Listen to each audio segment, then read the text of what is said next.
will see Jalen Hurts and the Philadelphia Eagles taking on Jordan Love and the Green Bay Packers. It's the NFL on EA Sports as you take a look there at Lincoln Financial Field in Philadelphia, PA. Up in the booth with Charles Davis, I'm Brandon Gaudin, and kickoff straight ahead, CD. What's one thing that you're going to have your eye on? I think about what the great coaches of the past always said. The key to any ball game. Can you rush theirs and protect yours? Well, in this case, both of these teams get after the quarterbacks. I'm watching the pass rush.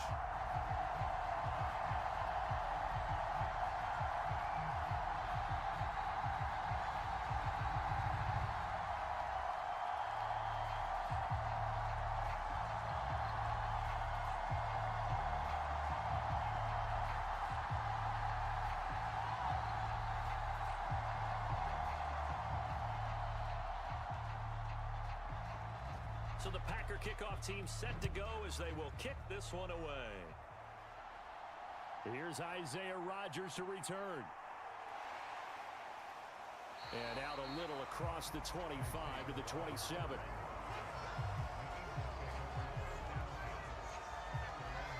Out come the Eagles for the first time, and the man in charge at quarterback in his 5th year now, Jalen Hurts.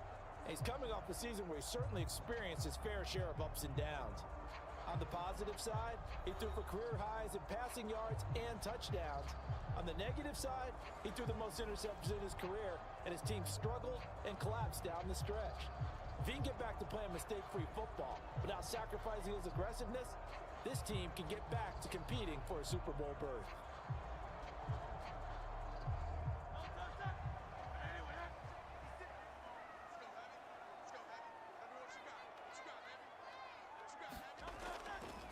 And they'll begin by running the option. 5 yards on the game's first play, second down.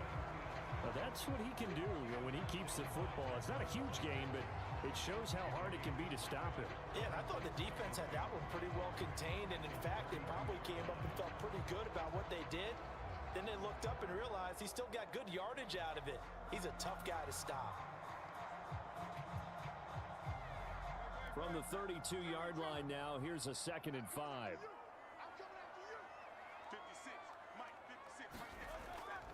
They run with a dangerous Saquon Barkley. And getting this just shy of midfield, they'll spot it at the 49.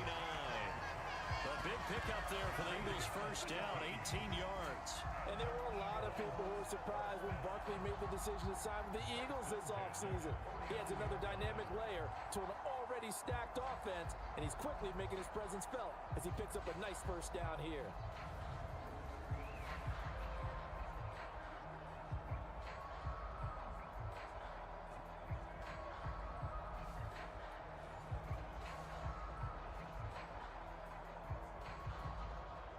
So a solid run by Saquon Barkley, and another 1st and 10 here.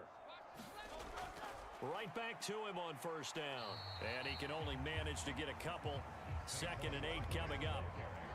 They went right back to him, but he pretty much had nowhere to go on that play. Yeah, the previous carry looked pretty good. That one, maybe he was a little tired. I don't know. Yeah, maybe he should have tapped out and had a second back come in and maybe make that run. Who knows? 2nd down and 8.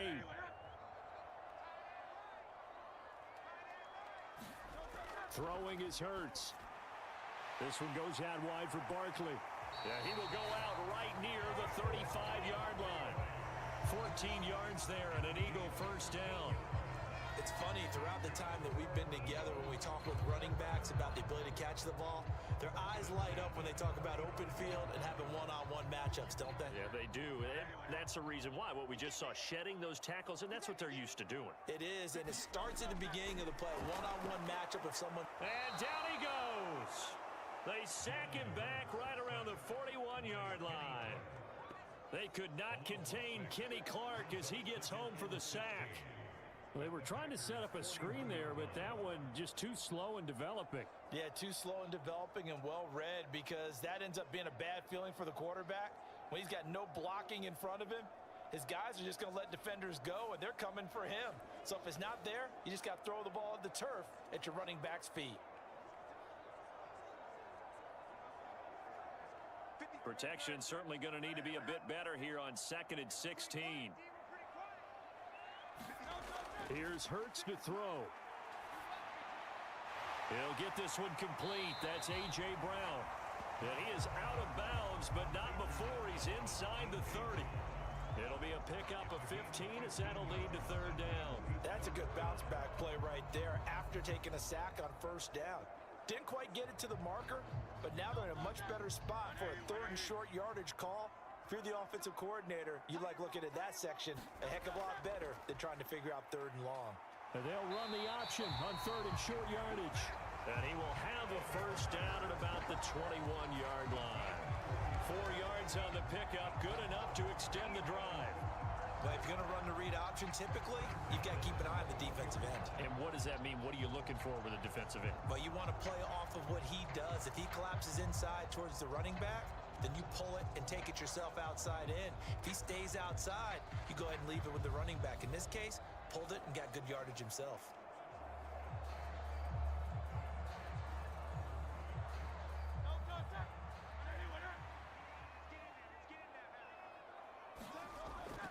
A 1st down carry for Barkley. And he is out of bounds right around the 10-yard line. They pick up 11 in addition to moving the chains.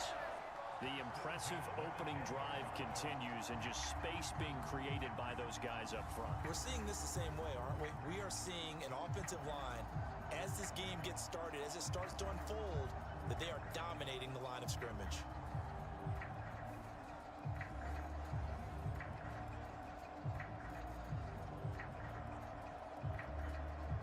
So not quite a 1st and goal. It's 1st and 10 from the 10. From the gun, a give to Gainwell. And he gets halfway home from the 10 to the 5 on a pickup of 5. They've created a nice sustained drive off of plays like that. A nice strong run there that keeps them advancing the ball.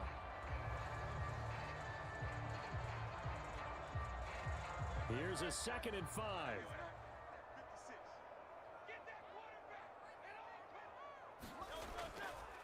It'll be Hurts on the option. And the hole closes quickly here. He can fight only to about the 4. Only a yard there on the keeper, and that's going to leave him with a 3rd down. And if you like defensive football, focus on the defensive end on this play. He does everything exactly right. Reads the play and make sure he spills it for a small gain. It's been a pretty long opening drive. This will be play number 11 coming up on 3rd down. From the gun, it's Hurts. This is caught. Touchdown! Jalen Hurts on target to Dallas Goedert. And the Eagles put the Knights' first points on the board as they take the early lead. That was a big throw right there on 3rd and goal. And the defense has to be prepared for you to throw the ball on 3rd and goal. Because really, 2nd down, 2nd and goal, that's your play action time, and you're not sure whether they're going to run it or throw it. 3rd down, you're usually sure they're probably going to pass it. Even more impressive that they got it done. And on the opening drive of the game. On for the extra point, Jake Elliott.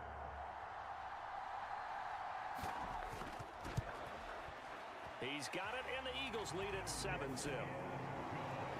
So that one a long 11-play drive. And the drive was all finished off on the touchdown catch by Dallas Goedert.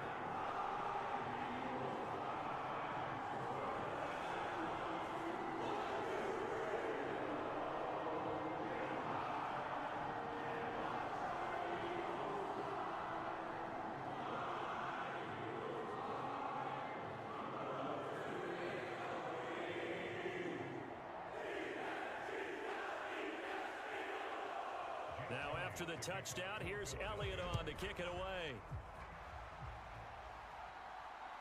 Keyshawn Nixon now going to bring it out of his end zone. And a good return as he'll be stopped just shy of the 30-yard line. So the Packers make their way out for the first time, and it's Jordan Love that has the keys to the car here in his 5th season as a pro and 2nd as a starter. And Love established himself as a legitimate franchise quarterback a season ago. And let's not forget, he had to exhibit a lot of patience waiting for his opportunity to become the man. And once he got that chance, he hit the ground running. The question now from the rest of the league, can he sustain that success? The Packers certainly believe he will. Love going to break the huddle, lead the Packers up here 1st and 10, just shy of the 30. First carry for Josh Jacobs, and nothing much materializing there on the first down run. He'll get a couple, and that's it. Brandon, to me, what's important right here on this drive is for them to get at least 2 first downs. They've got to give their defense a chance to settle down, catch their breath a little bit after they give up a touchdown on the opening drive. Clock rolling as we hit the midway point of this first quarter. Now a second down throw for Love here. Got his man, that's Luke Musgrave. And they get him down, but not before he takes it across the 40-yard line.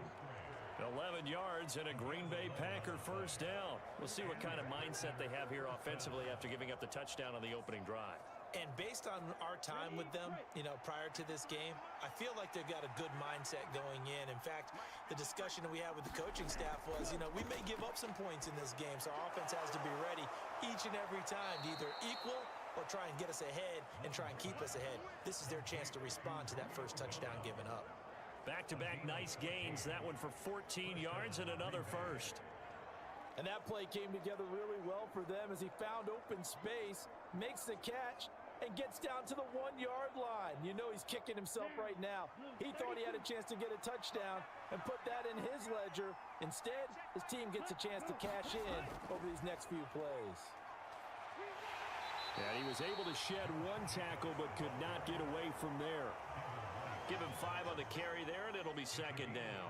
That's a really nice, tough run inside, and they gained 5 yards on it. And to be frank about it, most offenses don't expect to get 5 yards on a play call like that. So when they do, they go back to their huddle with a little pep in their steps. They're starting to think that they're starting to dominate the line of scrimmage.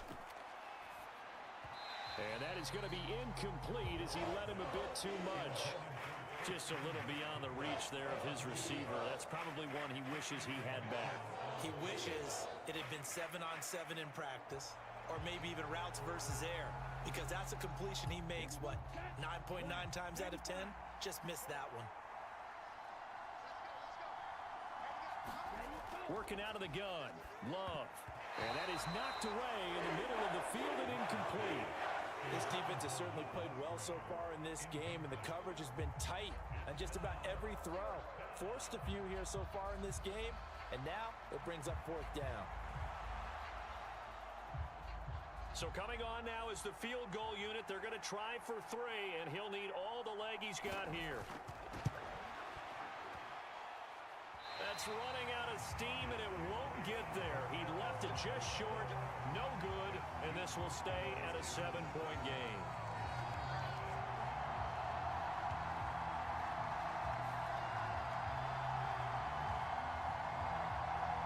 So back onto the field, here come the Eagles for their second drive.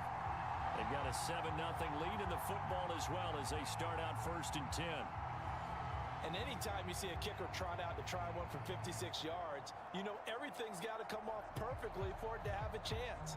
If the laces aren't quite right, if he doesn't hit the fat part of the ball just right, it's unlikely to go through, and that one winds up no good. The Eagles offense set to begin their next drive. They've got the 7-0 lead. Now they've got the football back after their defense got the stop, CD. And you get the feeling if they could score here, they really have all the momentum on their side. And you just wonder right now, is the quarterback and the play caller totally in sync? Are they of one mind that, hey, what worked last time, let's keep doing it until they stop us? Or do they go to a different section in the playbook, show them something different? Either way, they want a repeat of their first drive.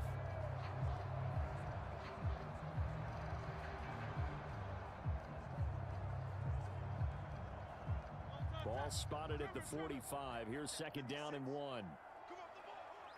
And they're going to motion Dotson to the left. And he'll get an opportunity with it on the touch pass. Room to maneuver at the 35. He's going to go out of bounds, but he takes this one down just shy of the 20. 23 yards the pickup there. Boy, and a effective play there, getting their wideouts involved in the run game. And what they're always hoping on that type of a play, that they can get to the end of the line and have a chance to turn it upfield as he did there.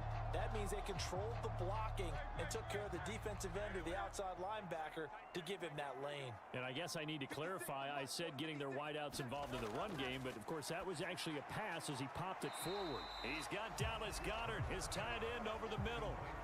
Call it a gain of 3 on the play, and it'll be second down. They gave up the completion there, but this is what zone defenses count on.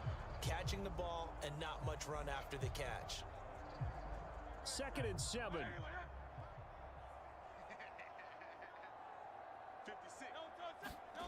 Hurts sets up to throw it. This throw nearly intercepted.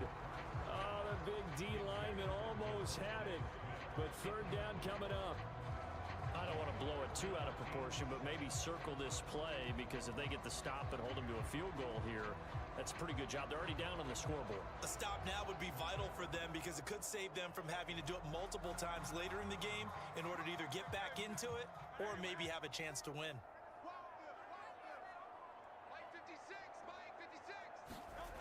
Hurts. Open man is Goedert, the tight end. So just 3 yards on the completion there. And that's going to bring up a 4th down. Excellent job there defensively. Gave up the underneath to the tight end on 3rd down, and they made sure that they did their job. Got him on the ground and prevented him picking up a 1st down.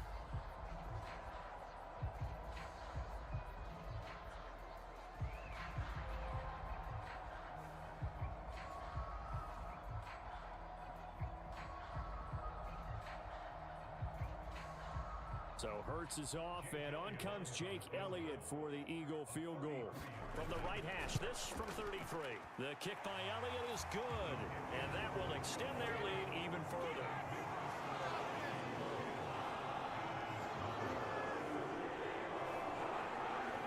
So no problems at all on that one. And you know, virtually no win. This is a kicker's dream here tonight. It absolutely is, isn't it? So to me, with no win, it should be a passer's dream as well, right? But in this case, the defense held out.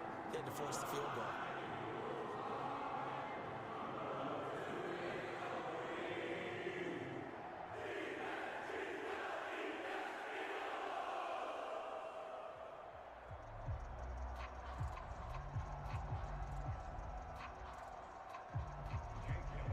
So after the made field goal, 10-0 here early as the kick's away. Nixon now from his end zone. And he's able to get this across the 20, but not by much, as he's marked out officially at the 21.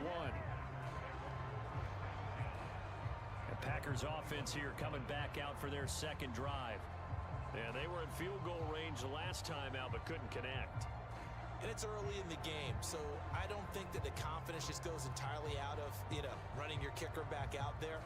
But let's face it, some coaches have a little bit less patience for that than others. Let's see if they call the game differently now in terms of what they do on drives and not try and settle for field goals.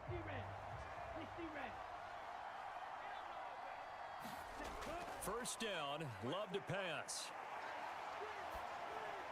That is incomplete.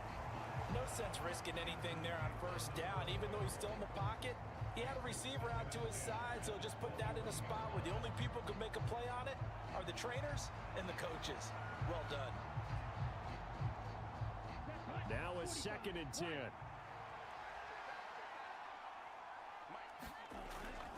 Play fake. Here's Love. Buying time to his left. And he can't find anywhere to go with it, and he goes down.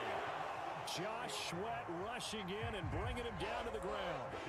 Well, it was 2nd long, now it's 3rd and even longer. They're going in the wrong direction here. Because they're moving exactly the way they want to, but you're exactly right. Definitely going in the wrong direction for the offensive guys.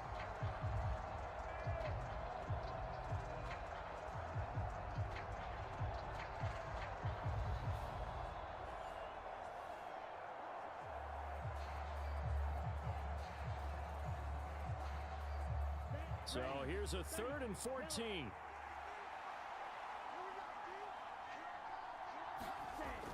Love now. And that is incomplete.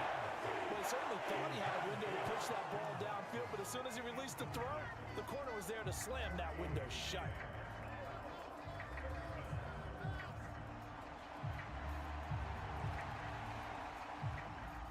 On fourth down, the Packers called on Daniel Whelan to punt.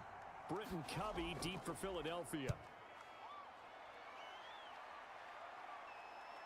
Returnable here from the 38. The danger of a punt that good, a 16-yard return. And the Eagles will have great starting field position here as they take over. Here's the Philadelphia offensive unit now as they head out to take over possession. They're looking sharp, out early to a 10-zip lead and looking for more as they've got it 1st and 10.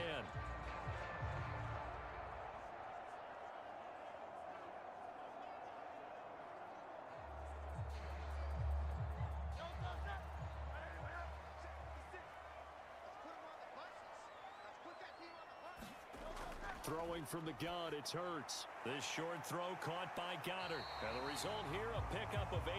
Leaves him with 2 to go on 2nd down. And his play caller does a nice job of giving him an easy throw to start this drive, and he takes advantage of it. The completion sets up a manageable 2nd down.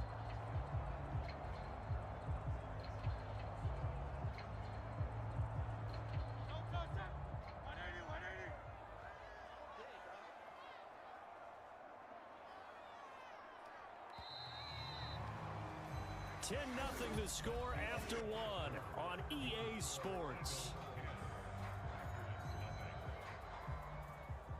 Now 2nd quarter action from Philadelphia, and it's the Eagles in possession as they've got it with a 2nd down and 2 coming up.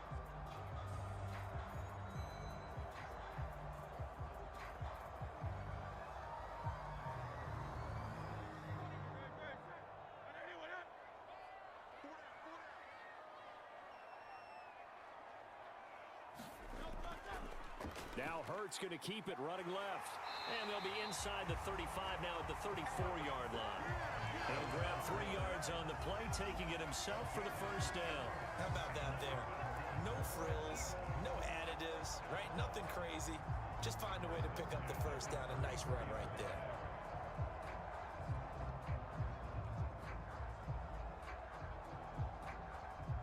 From the 34 now, here's 1st and 10.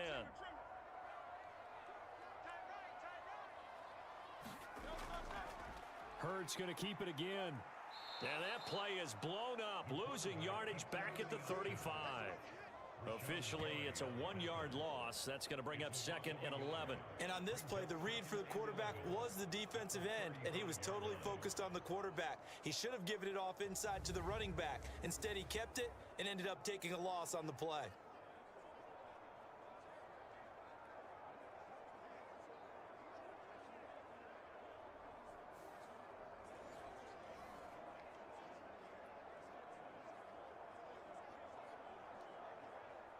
So after the loss of a yard, they'll look to push forward here on 2nd down and 11.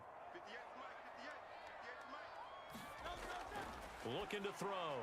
And this one incomplete. Too much contact to hold on to that one, and it's 3rd down. Oh, nice defensive effort there, providing the hit as the ball got to the receiver, separates him from the catch, and normally he's a sure-handed target. The Eagles on 3rd down. They've been okay, 2 for 3 thus far. This is 3rd and 11. Now they'll throw here out of the gun. This short throw caught by Goddard. And this effort will not get it done. He stopped well short of the 1st down at the 29. And that's good for a gain of 6. And it'll be 4th down. Brandon, a good idea there on 3rd down. Run a little clear out and hope you can get your receiver the ball coming across the formation. Nice design, but well played defensively, and they stop him well short.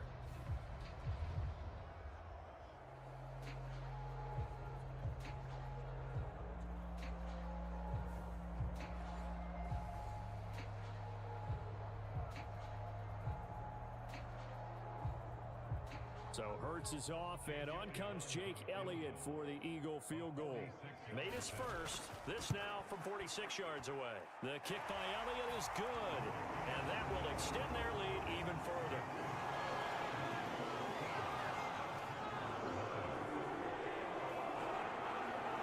So 3 points there, and they continue to build this first half lead. Yeah, every little bit helps. And the more that you can put together drives and start controlling the tempo, controlling possession, finishing with points, the better off you're going to be.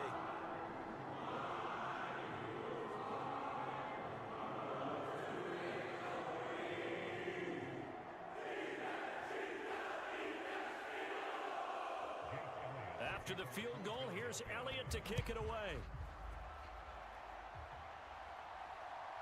Nixon now from his end zone.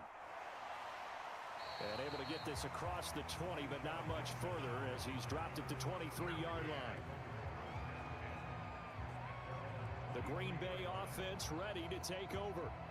They find themselves down 13-0 here as they try to get things started offensively. 1st and 10.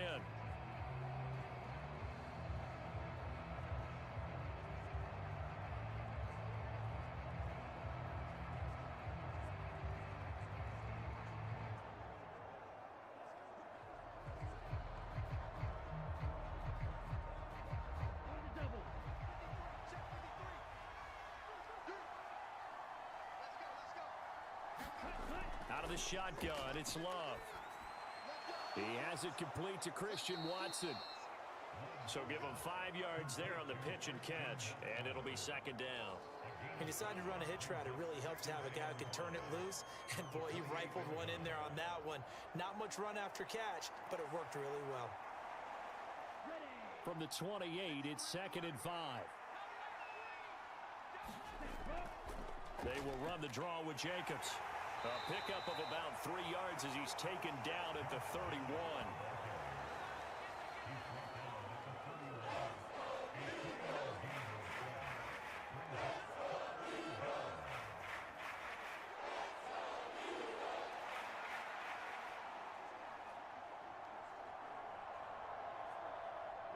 Third and 2.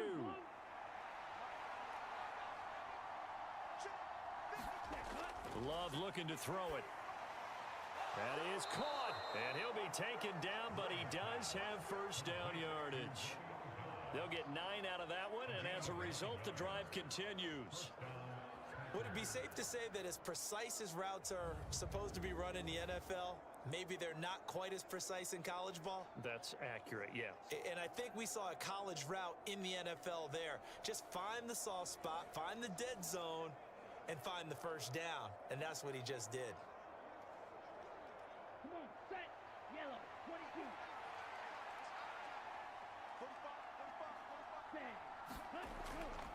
Here's Jacobs on 1st and 10. And he takes this up right near the 45-yard line. Tackle made that time by Brandon Graham. If you're a coach, you'll absolutely take that run every time on 1st down because it really sets you up to go in a number of directions here on 2nd. 2nd and 5.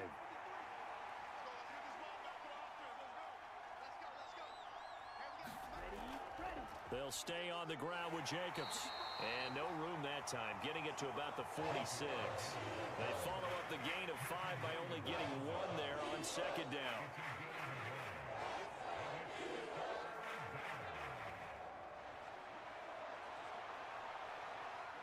Third and 4.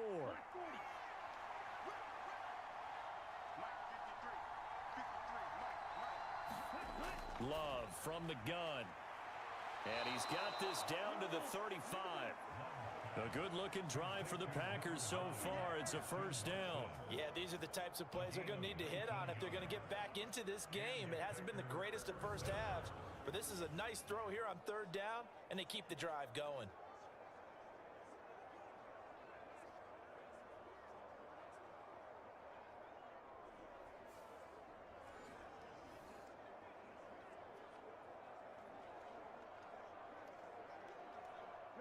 This offense finding its legs now. Here's another 1st and 10.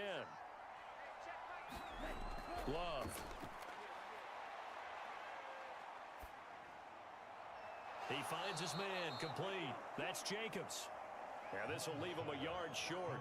Nice pickup of 9 yards on 1st down.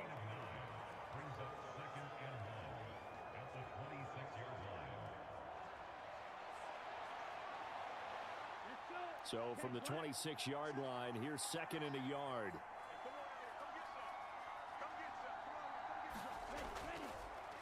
Now a give, running left is Wilson. Down right around the 25. A minimal gain there on the 8th play of the drive. Vision is so important for the man in the middle because his ability to look through all the clutter that's happening in front of him, diagnose a play, and then go make it and finish it, that's when the great ones know that they have the goods.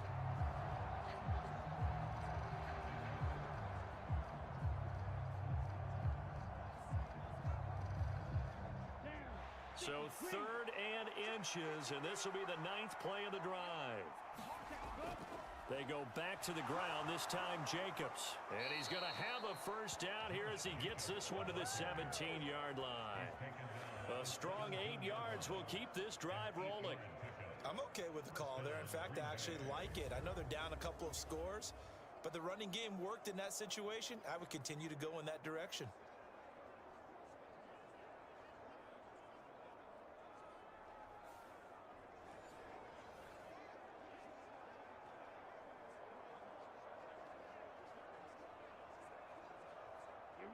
So from the 17 now, here's a 1st and 10.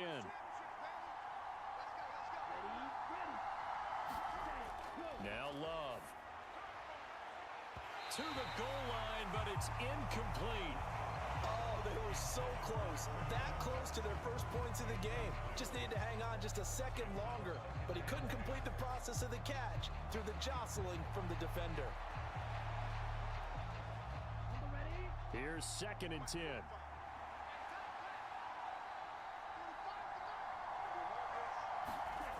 Here's Love. Flush to his right. And he slides and covers up at the end as he's going to be able to pick up decent yardage. He'll end up getting 5 out of that, but now they're looking at 3rd down.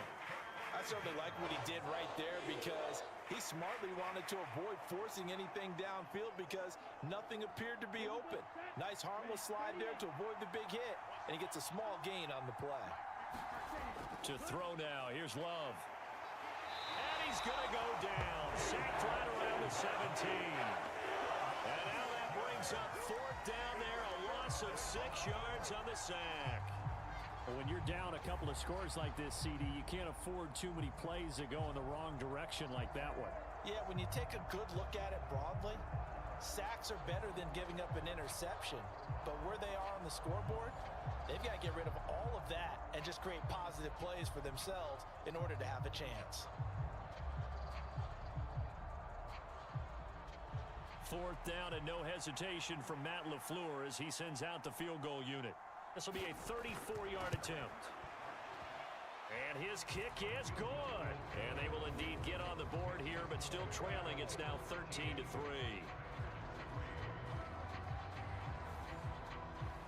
So that kick gives them their first points of the game, CD. And it comes on the 3rd drive, but hopefully for them that's a spark that gets that offense going. Yeah, and I would say if you're the offensive play caller, as you look at your sheet, you're trying to find that part on there that unlocks bigger points. They've struggled with a few drives so far, finally got 3 out of it. How do you find the end zone? That's what he's searching for now. Set now to kick this one away, and off it goes. Rodgers going to return it from his end zone. And able to get this out to the 25.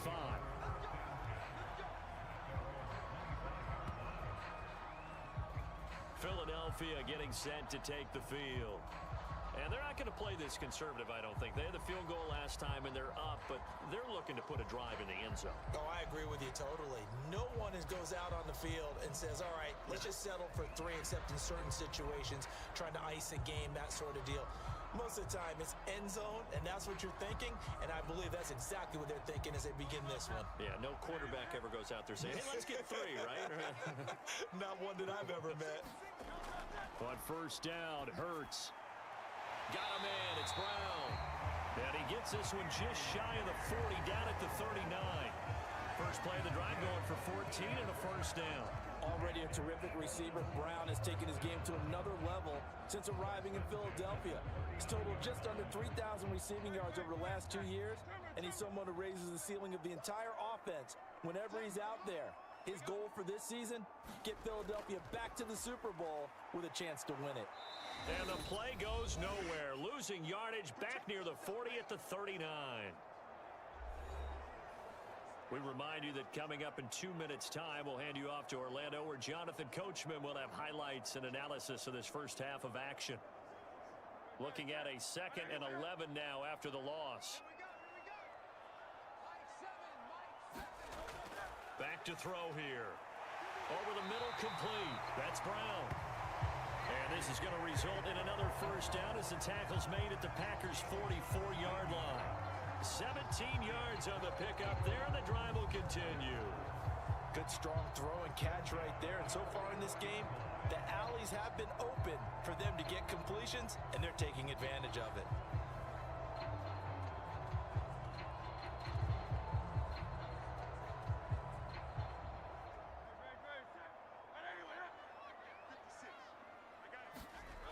They'll throw on first down with Hurts. This short throw caught by Goddard. And he's got this down a yard or two shy of the 40 before he's out of bounds. Let's just make this one simple.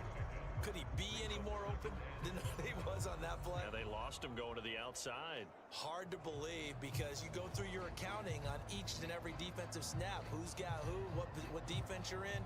That was totally a blown coverage. They'll come up 2nd and 7.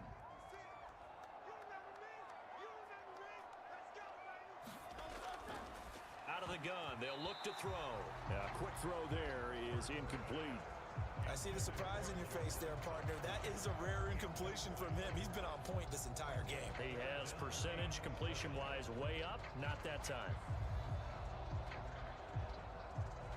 The first down line at the 34 here on 3rd down. Again, he'll drop to throw. This short throw caught by Goddard. And he'll go down to the ground at the 39, and obviously that's well short of the first. And just 3 yards on the catch there. He couldn't get away. And that'll bring up 4th down. And let's face it, you can put any Halloween costume on him. You're not going to be able to disguise him because for a tight end of his size, difficult to sneak him anywhere, but that's what they tried to do. Lined up on his right, tried to work his way back to his left, but just a minimal gain as the defense was able to react quickly. Here's Jake Elliott. Career long, by the way, for him, 61 yards. This will be from 56 yards out.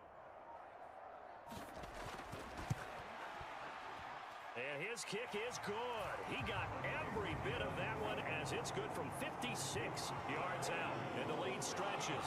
16-3 now.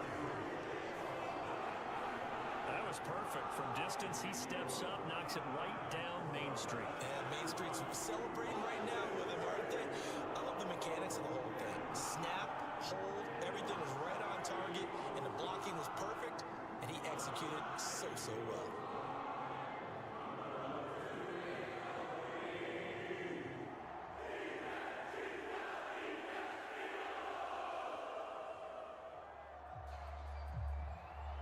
After the field goal, here's Elliott to kick it away. This fielded right at the goal line. And he'll be tackled just shy of the 25.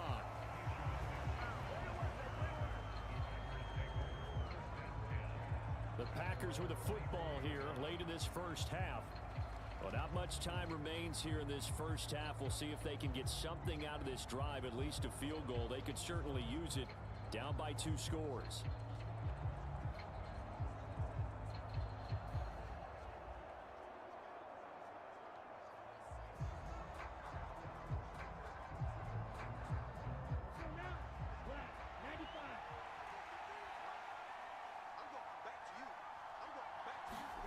Jordan Love ready on first down here. And this one is going to be off the mark, too far out in front. I know coaches tell us all the time that having a powerful arm isn't the #1 thing they look for in a quarterback. But when you're trying to throw inside routes and you need to put some heat on it, it helps have the big gun. In this case, just a little bit too much.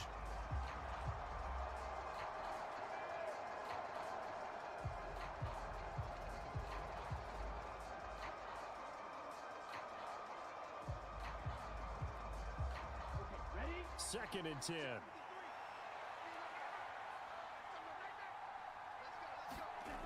Throwing. Love. Slant route. He's got Dobbs.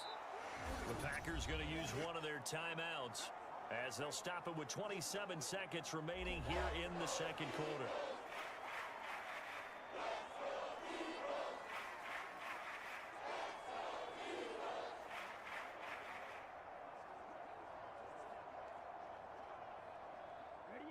Here's 3rd and a few inches.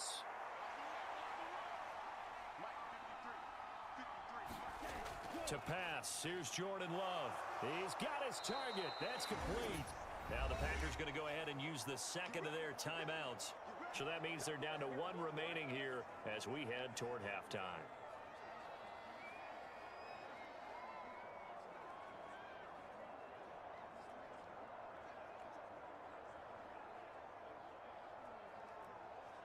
Set hut. 60 red. 60 red. Love now to pass on 1st down. And that's caught inside the 30. Touchdown, Packers. Jaden Reed as the 1st half is winding down. And the Packers are able to cut into this lead in the final seconds of the 1st half. Well, this could be a big turnaround. They get the touchdown here in the final moments of the 2nd quarter. And remember, Charles, they're going to get the ball to start quarter number 3 as well. So what you're saying is if they take the ball down to start the 2nd half and score again, it could change the entire complexion of this game, couldn't it? Absolutely. Now for the point after.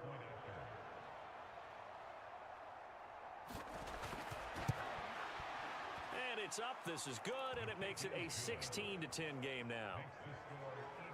Just a 4-play drive that time. And the result, a Green Bay score.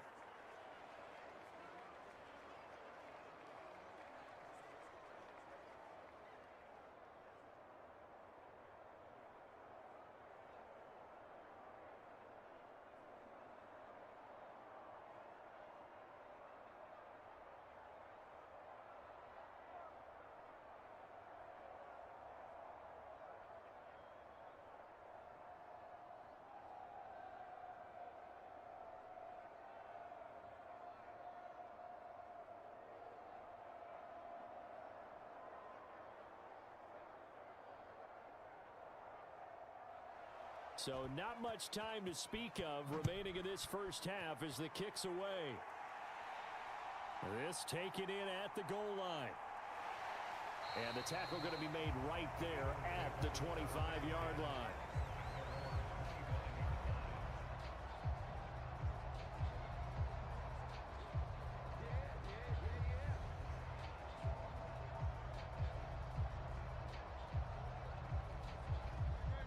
Already at the line, this Philly offense set to go. And with time quickly fading here in the 2nd quarter, not sure how aggressively, offensively they want to play this. I think we'll find out just how much they trust their guys in this situation if they decide to take a shot.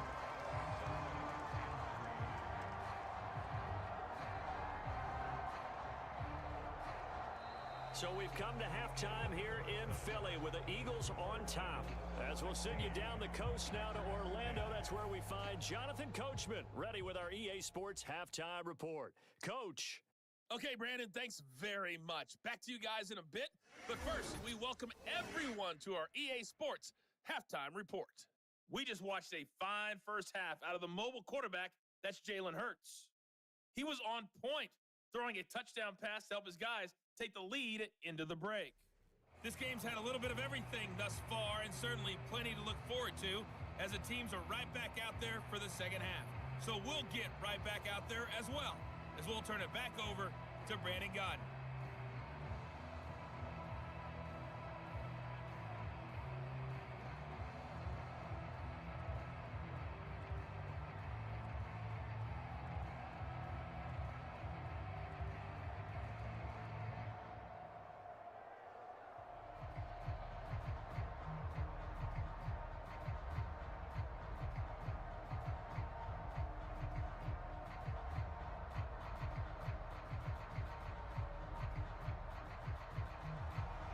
The Packers set to get the football first, and they are trailing on the scoreboard as we resume action, ready for the third quarter. Now couldn't take the chance. This will be returned from the goal line. And able to take it past the 25 and up to the 28-yard line. Here's the Packers offense now getting set to start off this third quarter. Charles, some things to like about that first half. Ultimately trailing here, but certainly this deficit is manageable. So curious to see what adjustments they may have made at intermission. As am I, because I think things bode well for a possible comeback, because I thought a lot of their best reps in the first half came through the passing game. They were hitting the open receivers, taking whatever the coverage gave them and making it work well for themselves. Now, they just want to pick up the pace of scoring a little bit. So I expect them to come out and continue to throw the ball effectively. On the ground, Jacobs will get the third quarter started. And he can only manage to get a couple. 2nd and 8 coming up. I have to think a major focus of the halftime meetings had to be figuring out how to create space for the running game to get operating. Well, what you pointed out to me at half seems accurate. That line has struggled to sustain blocks. Yeah, I would agree with that totally. They've got to focus on staying on their double teams at the first level, make sure that block's secured before they slide off and try and chip someone at the second level. 2nd down, Jacobs once more. And he'll be brought down shy of the 40 at the 38-yard line. That one, a first down pickup of 8. Hadn't had a ton of success here so far, but you get the feeling that he might be on the verge of popping one. Yeah, even on that one, there was a little bit of a hole, but it closed there quickly at the end.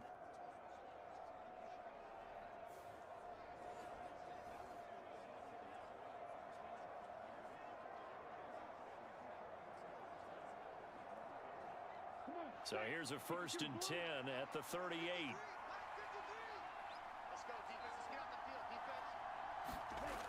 Looking to throw. Love. And that is incomplete. He couldn't hold on through the contact. Brings up 2nd down.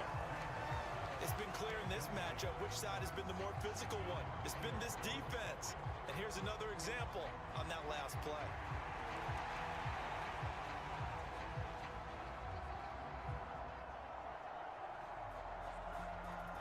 After the incomplete pass, here now is 2nd and 10. Operating from the gun. Love towards the middle and caught by Musgrave. They get 6. That'll leave them with 3rd and 4.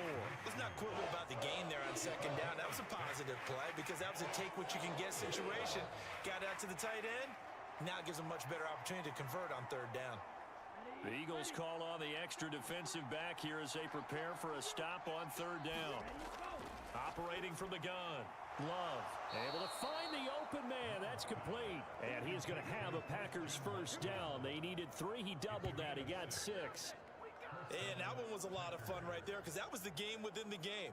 3rd and short. Blitz was on. What's the key for the quarterback? Get out of your hands in a hurry. And that was a quick little completion. Got the job done for a first down.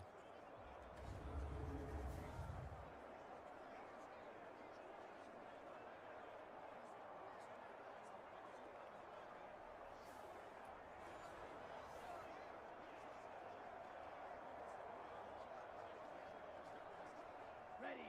Black 40. Let's go. Let's bring it.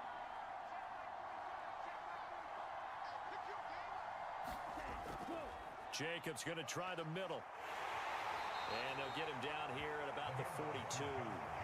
41 yards rushing for him now in the ball game. Well, no matter how they phrase it, staying on schedule, staying ahead of the sticks, whatever you want to call it, 7 yards on first down, that fits the bill. From the 42-yard line, here's 2nd down and 3. Once again, it's Jacobs. And the stop here will come at the 38-yard line. 4 yards the pickup, first down. Well, that was a unit that understood exactly where the first down marker was, handed it to their guy who could run it, created some space, and he got there.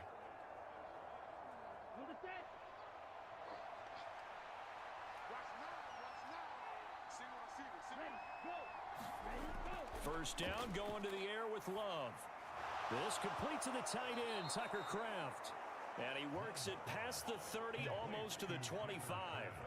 11 yards and a Green Bay Packer first down. It's taken a while for this offense to get going. A little creaky at the start, but they're oiled up now. A nice throw there, and they're really putting together a good drive.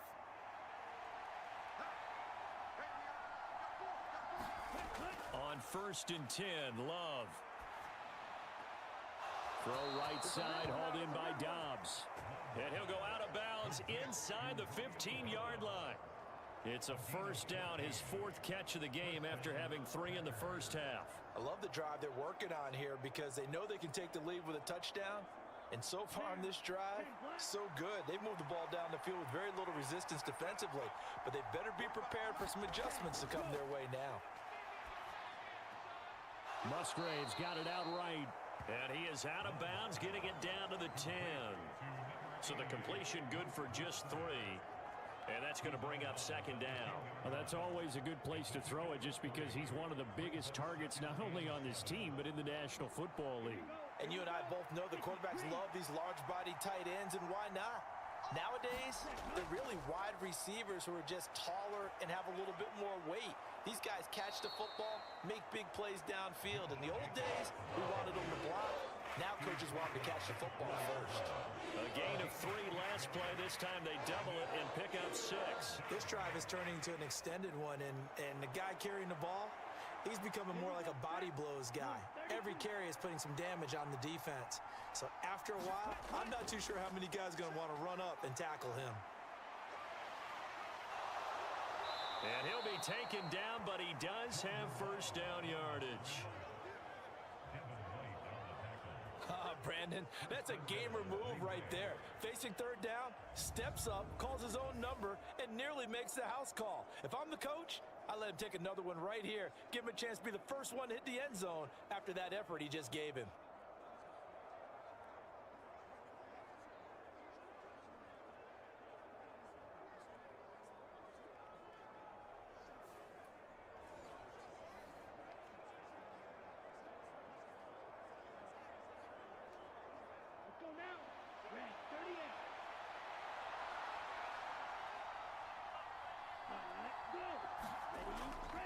Jacobs is in. Touchdown, Packers.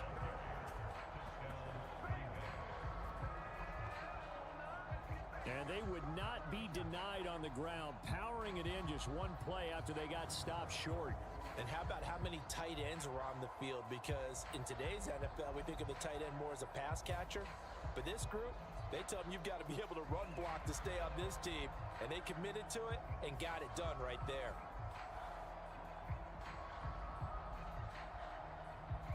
Extra point attempt here still to come.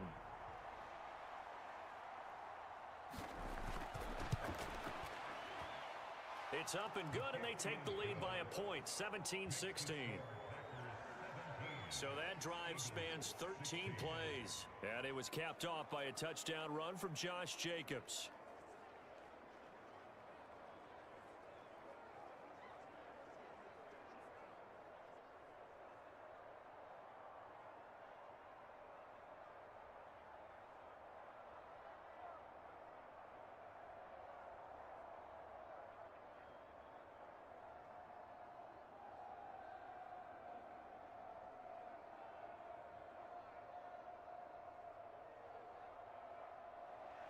So the Packer kickoff team set to go as they will kick this one away.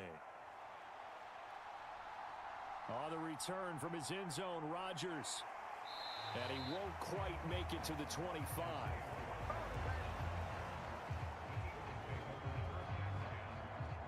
So here are the Eagles now as they get set for their first possession of the second half. And Charles, it feels like we're set up for a good second half here. Came out of the locker room, 1-score game. Now the lead has already changed hands. Well, this offense, they've got an opportunity right now to take that lead right back. Yeah, and it feels like you're going back and forth almost a little bit like a tennis match, right? And we're just, our heads just keep moving. Which side has it? Which side's going to score? How are they going to go out doing it? A little bit of a challenge for each side trying to match each other.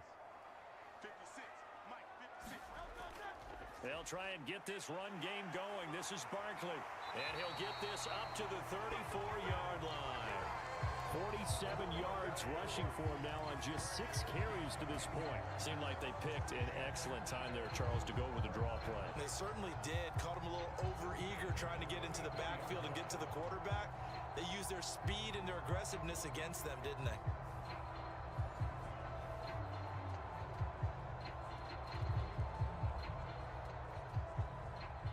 From the 34 now, here's 1st and 10.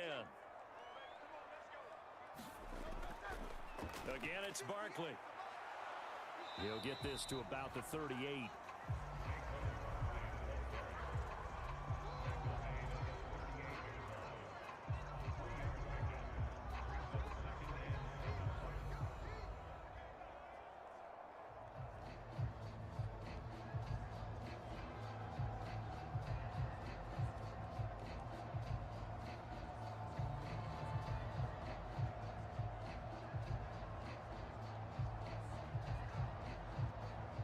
Here's 2nd and 7.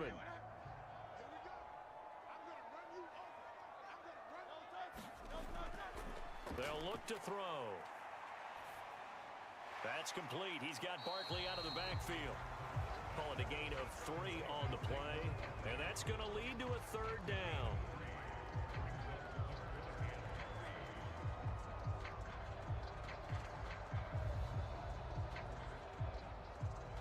Coming up here looking for 3 yards to pick up the 1st.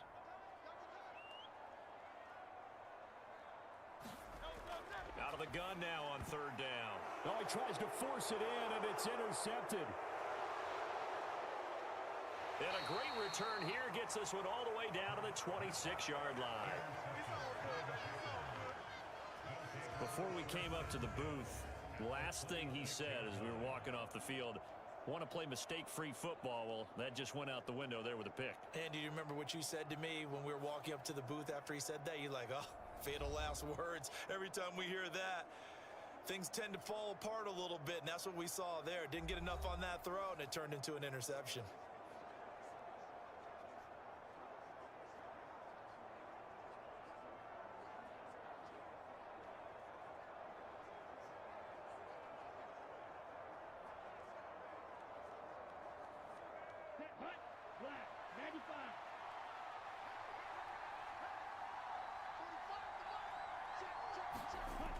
Following the interception, Love. Throw caught by Musgrave. And he's tackled a yard short of the marker. Good gain of 9 on 1st down. Now that's staying ahead of the chains. Really good pickup on 1st down, hitting the tight end there.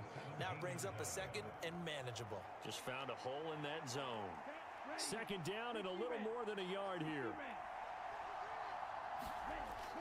Back to throw. Love. Oh, it's a screen pass. That's complete. And they go the wrong way here. Knocked back to the 20. It'll be a loss of 2, maybe 3 on the play. And now it's 3rd and 4. It looked like the defense, they were ready for that one. Really left him almost no room to work after catching the ball. He could throw every move in the book at him. They were there, and they tackle him for a loss.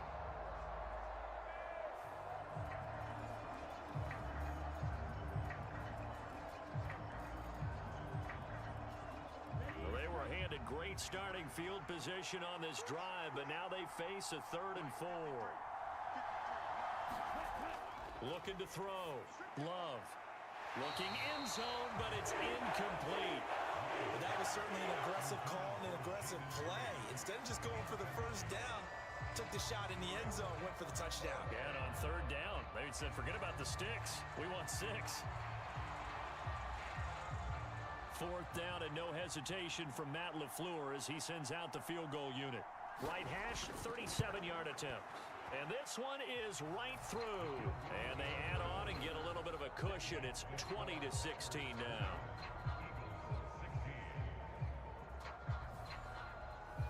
So the interception set him up with terrific field position, but 3 points, the end result.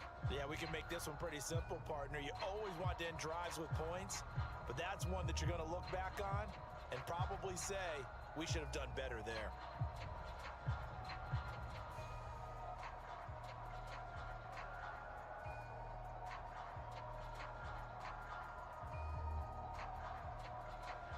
So the Packer kickoff team set to go as they will kick this one away.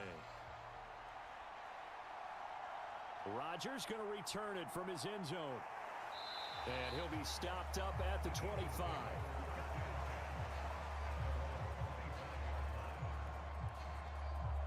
Here's the Philadelphia offensive unit now as they head out to take over possession.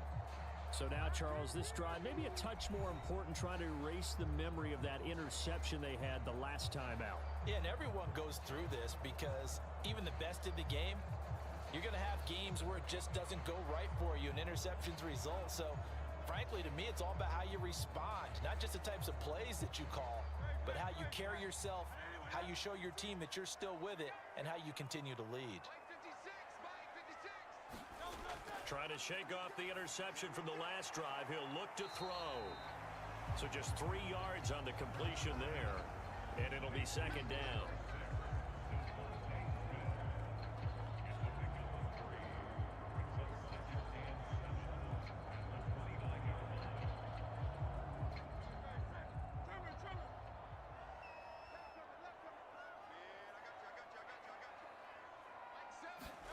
Throwing is Hurts. And it's complete, right back in the hands of Smith. And he'll be out of bounds across the 30-yard line.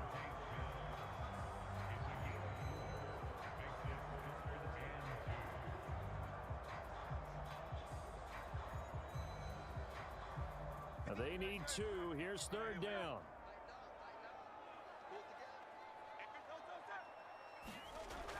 They'll try to run for it with Barkley. And Barkley did not get there. A loss of a yard, and it brings up fourth. Sometimes I think these defensive tackles get a little bit of a bum rap. We just see them as big guys that eat up blockers for others to make tackles. Oftentimes, they're quicker than they get credit for. And this time, he uses quickness to make a play.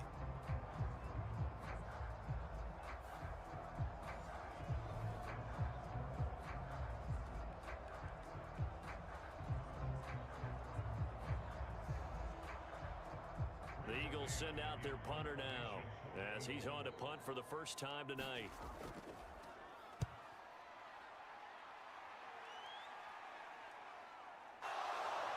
Muscles him off.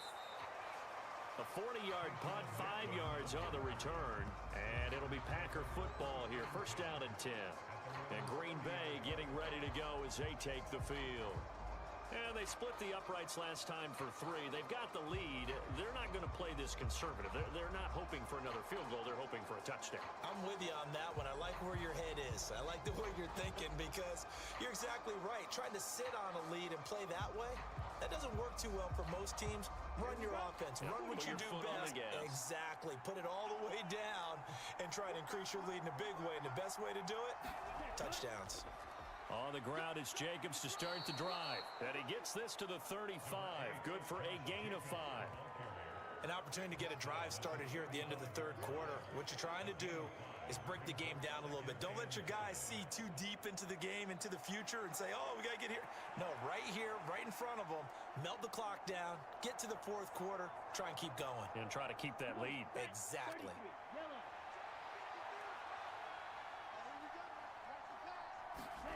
Second down, Love. That's to the tight end, Musgrave. And he'll go down, and that will do it for the third quarter of action. 3 quarters have come and gone. We'll return with more after this. You're watching the NFL on EA Sports.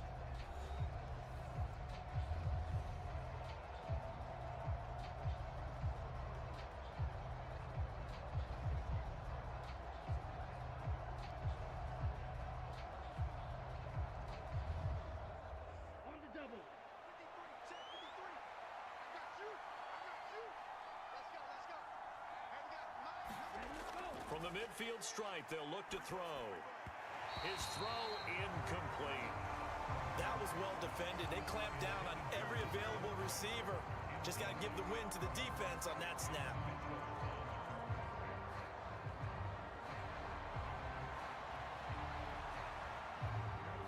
So after the incompletion on first, now 2nd and 10.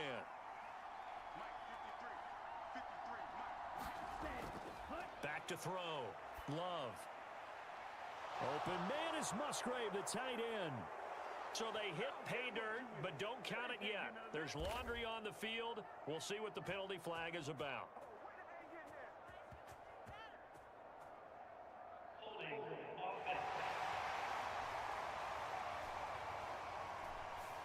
Late game, that hurts. Take the touchdown off the board. No doubt about it, and this is where you make a great movie scene, right?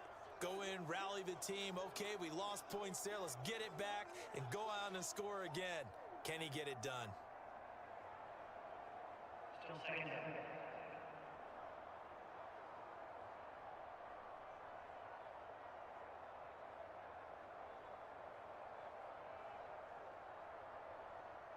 Now after the holding call, here's 2nd and 20. Looking to throw. Love. Throwing the out route incomplete. That's Reed. His second catch, and this one not nearly as electrifying as his first. And it'll bring up 3rd down now.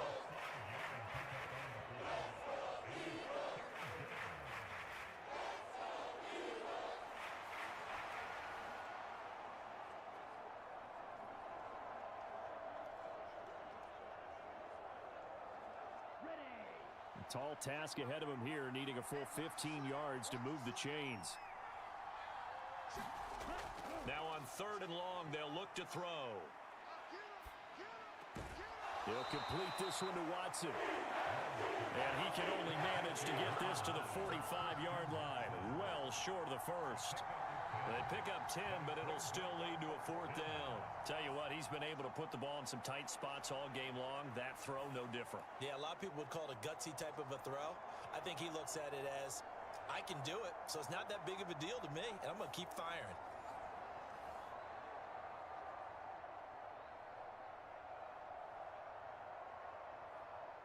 On now is the Packers punter, as he'll punt it away for the 2nd time.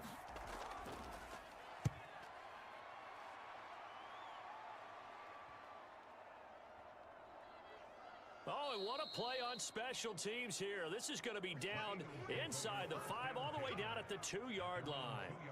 And he's got to be fired up about that effort. I don't think he could have walked down and placed it any better than where he ended up putting the football. That was excellent. The Eagles offense back out onto the field. Their defense accomplished step 1 of the mission. They forced the punt. Now they'll look to erase that deficit and take a 4th quarter lead.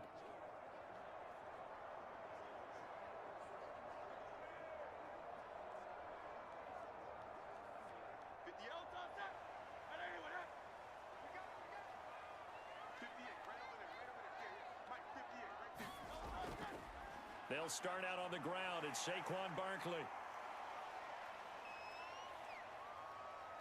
And they'll get him down after a pickup of 8, 2nd and 2. We talk about setting a tone or beginning a drive. That run was absolutely textbook. I'm telling you, partner, now they're not just thinking about an easy drive. They're thinking about maybe taking it downfield. Yeah, started at their 2. Now they've got a heavy amount of breathing room. Now a 2nd and 2. They'll run it again with Barkley. And he'll only get a yard to bring up 3rd and 1. What an advantage having an elite guy in the middle of the defensive line, because not only does he take up the space and let the linebackers run free, but he can also make plays himself, as we just saw there.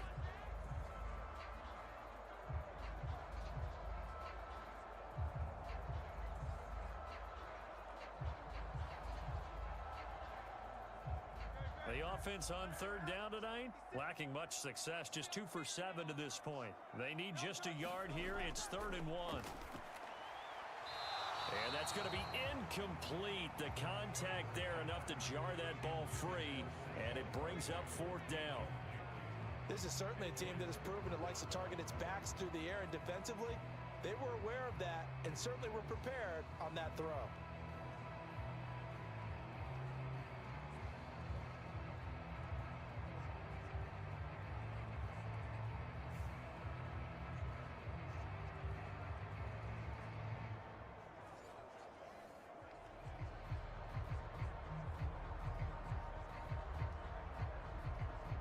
The Eagles send out their punter now, as he'll come on to kick this one away.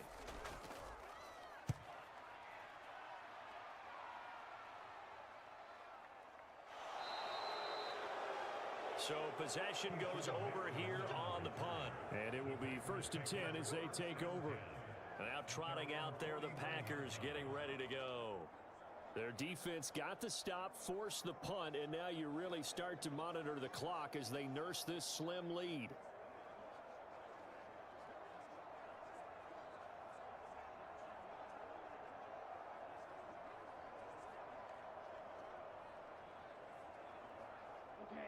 Loving the Packers now with a 1st and 10, just shy of midfield at the 49. Throwing to start the drive. Love. A short throw to Musgrave. And this will be stopped at the 44. That one good for 7 yards. That's tough to play zone defense when they can just curl up right there in front of you. Yeah, absolutely. Well, we talk about finding the soft spot. Defensively, how do you make sure they don't find the soft spot like they did there? Tough to do, because what they normally will do is run routes that'll pull you out of that spot that they want to get into. That's what we call not taking the cheese, right? Don't go for the mousetrap. But it's hard to do because when you see a guy cutting that in that direction, you tend to go towards it. They'll get 3 as the drive continues. It's a 1st down. The start for them near flawless. Defense gets them a 3 and out. 2 quick pass connections on offense. So that's how a team works together. Just what you described. Get them the ball, give them a little momentum, and they're capitalizing off of that. Thanks a lot, guys. Love's throw finds its target, Dobbs. And he's going to get this inside the 30. Give him 15 there, and the Packers have a 1st. These guys are running offense like you drive. The pedal is down, stomp down. How about that? Back-to-back completions. They are rolling. So much for being conservative and running that football.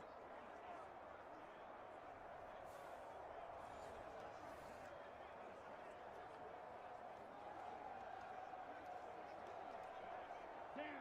Yellow. 43. They will throw again here with Jordan Love.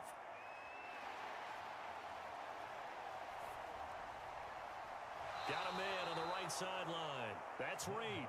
And he is out of bounds, but first he gets it inside the 10 to the 7. Chewing up big yardage. Another nice gain there. This one goes for 20. And these guys certainly are not hiding what their intention is. They're absolutely showing it. They're definitely not going to sit on this lead here in the 4th quarter.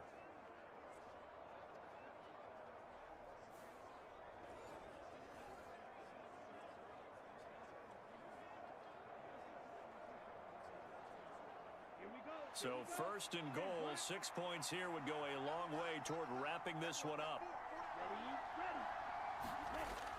Here's Jacobs. And he's going to press this one forward as they stop it right around the 1. 64 yards rushing for him now to this point. It's largely been the air attack that's gotten them down here, but now is where you start to lean on that running game. That's a good pickup there on 1st and goal. 2nd and goal from the 1.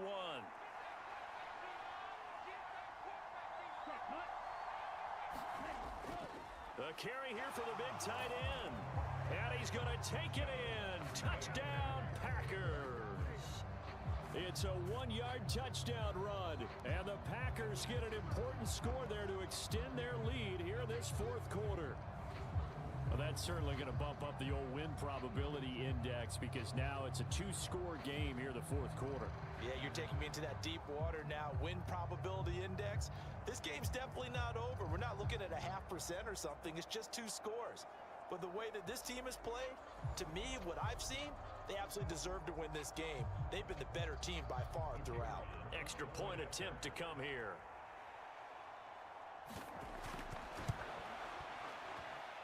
And that one pushes the lead up to 11. That time a 6-play drive. And it ends with a Packers touchdown.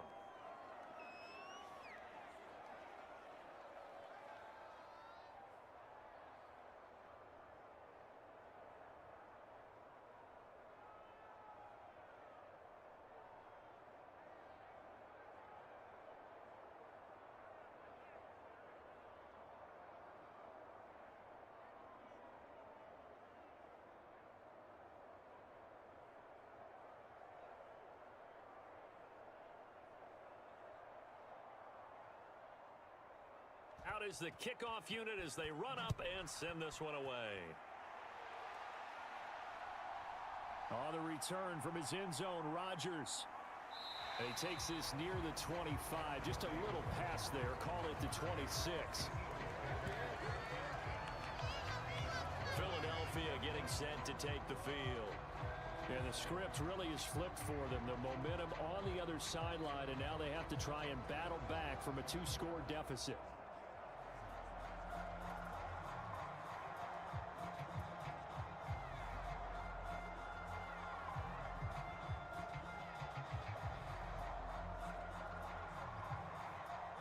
Hurts and the Eagles come up here 1st and 10 at their own 26. They'll come out throwing here to start the drive. And this is incomplete. Very lucky to get that one back. That nearly picked. It's 2nd down now. That certainly appeared to be a play call where they were just trying to make 2nd down, 2nd and short. I think they thought the coverage was off a little bit more than it was. Nice job there pressing up on it and forcing the incompletion. 2nd down. Here's Hurts. They'll set up the screen to Barkley. And he's taken down, but able to slip across the 35. 10 yards there and an Eagle 1st down. You cannot write these guys off just yet, not with a quarterback like that under center. You mean it actually crossed your mind with him running the team that you could actually maybe write this game off? Not yet. Not a chance. Not with him. We've seen it too many times. So signs of life in what's been a dormant offense in this 2nd half. Here's 1st and 10. And that one drops down, incomplete. Good coverage there, forced the ball free, and it's 2nd down. They went with a dime look on defense. 2 extra defensive backs on the field and covered up essentially every blade of grass. That allowed them to disrupt the play.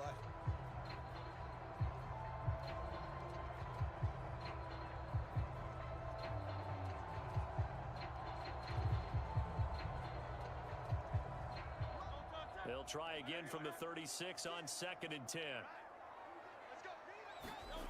Here's Hurts to throw. And this is caught. It's Brown. And he'll have it past midfield almost to the 40 before being taken down.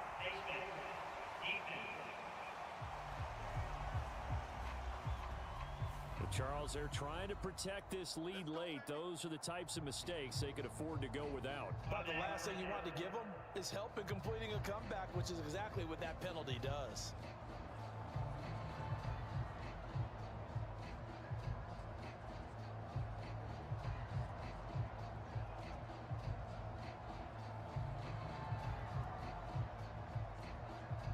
So the penalty yards marched off on the face mask. Here's 1st and 10.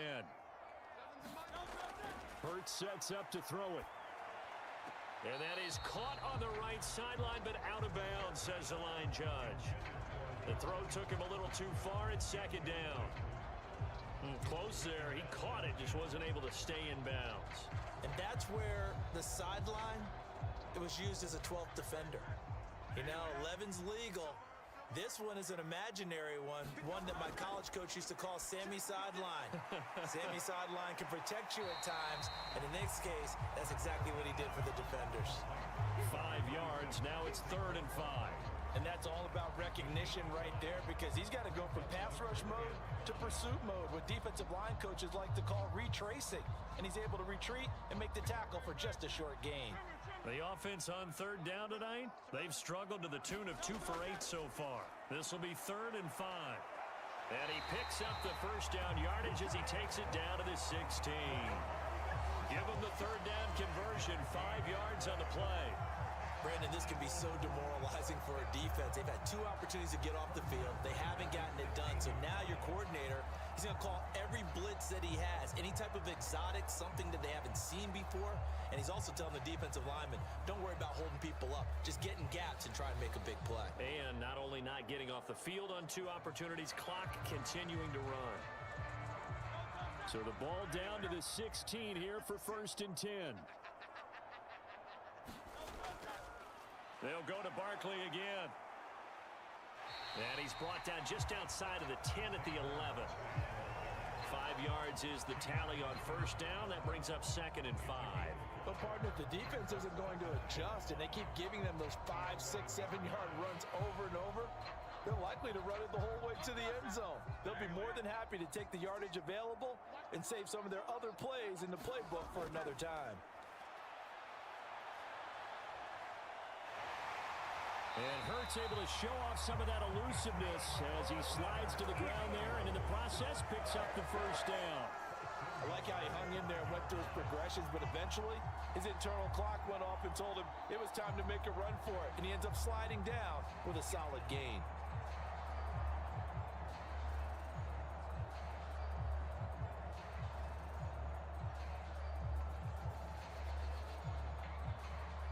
Now first and goal.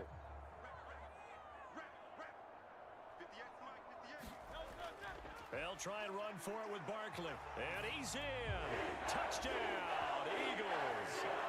Saquon Barkley, a 5-yard touchdown run. And the Eagles have made it a one-score game again here in the fourth.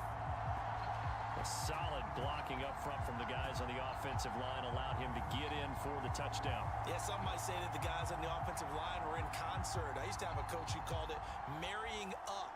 Meaning, when you get on a guy, you just stay right there, and each guy has his own assignment. That allowed the runner to make the big move towards the end zone. So certainly some importance to this one now. After the touchdown, they could get this down to a field goal with a 2-point conversion. Hurts will throw. Escaping the pressure right. Oh, no, he lost the football, and the Packers pick it up.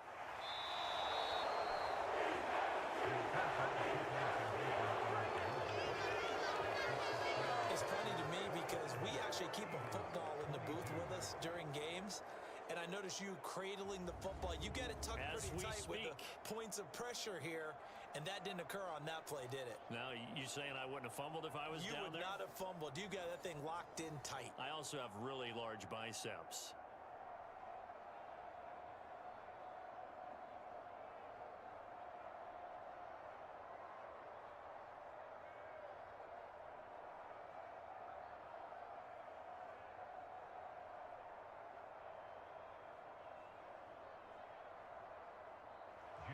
Now after the touchdown, here's Elliott on to kick it away. That's going to be taken at the goal line, and he'll return it. Now a hit and a loose football. And it's picked up by the Eagles. And they're going to set up shop at the 27-yard line.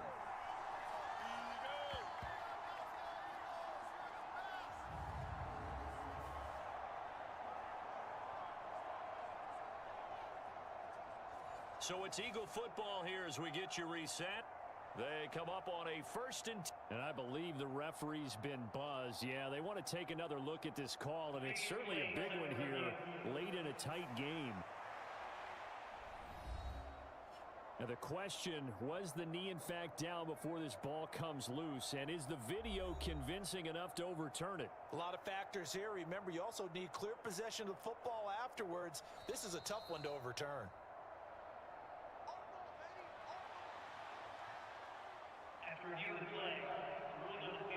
So that one overturned. They say the knee was down, and that will not be ruled a fumble.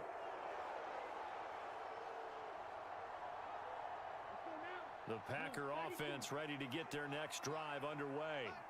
They have the lead, still a one-possession game, but the defense got the stop. They've got the football now, just salted away, right? Exactly. That's all the defense is counting on from their offense. They did their job in a big way. You know they're over on the sidelines now starting to take their tape off, and, hey, we've done this thing. The offense has to put it away, and that means ball security. Absolutely. Stranger things have happened.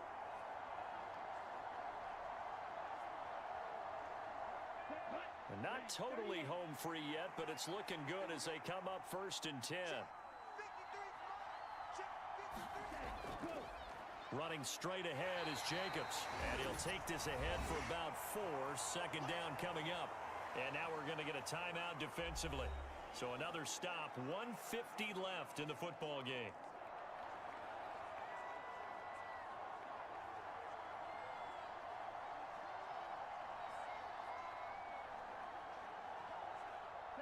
Second and 6. On On the handoff, this is Jacobs. And he'll get this into enemy territory, but not by much as he's down to the 48.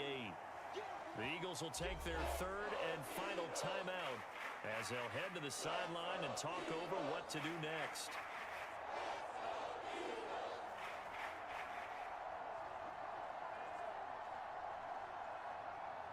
Ready? 3rd and 5.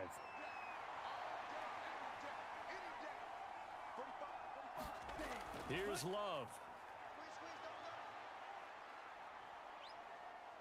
Eluding the pressure right. And even though he gets out of bounds to stop the clock, it's not going to matter. That first down going to be enough to write a finish to this one. Now that's a killer because you think you've got it absolutely covered, and then he hot-foots it out of there and picks up a first down. Drives you crazy as a defense. Looked like, you're exactly right. Looked like a for-sure stop on 3rd, and then the tables turned.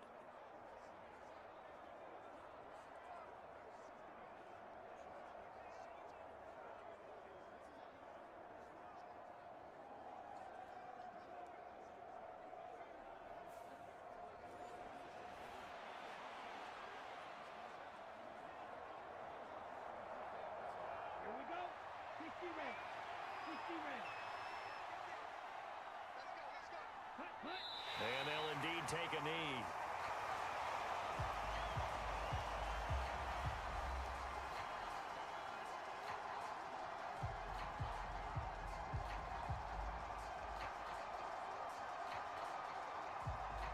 Ready up. Let's go. Ready. On 2nd down, here's a keeper by the QB. And nothing doing. He's immediately taken down at the line of scrimmage.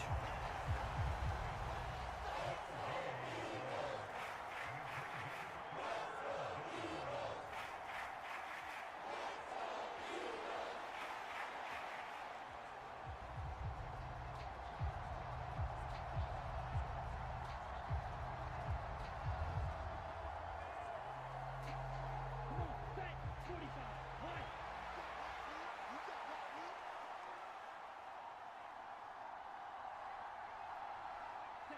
Down to a knee goes Love, and that should be the final act of this football game.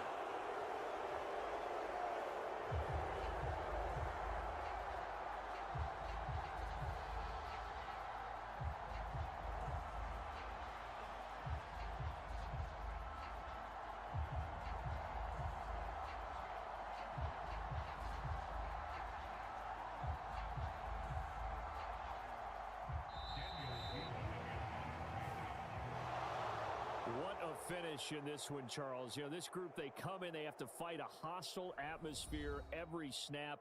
They get the late score, they get the victory, and that flight home, it's going to be a little sweeter after this one. And Brandon, just like you, I was fired up for that last sequence. How about that? Wouldn't you have loved to have been in the huddle when they were mounting that game-winning drive? Big-time moment. No one shied away from it. They tuned out the crowd, kept their heads, and executed the way they needed to earn that win.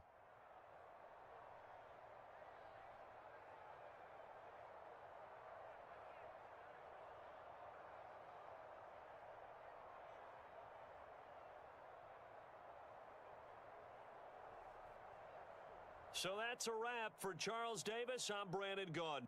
And this has been a presentation of the NFL on EA Sports. For more, check us out at easports.com. From Philadelphia, good night, everybody.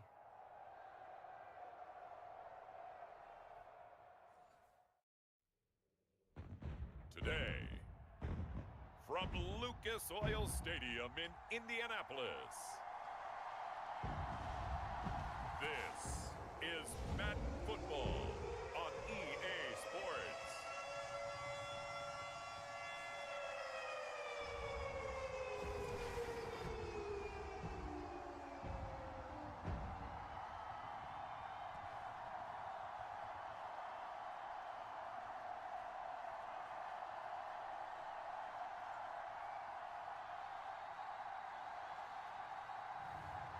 It's the Indianapolis Colts taking on the Houston Texans. EA Sports coverage of the National Football League is on the air.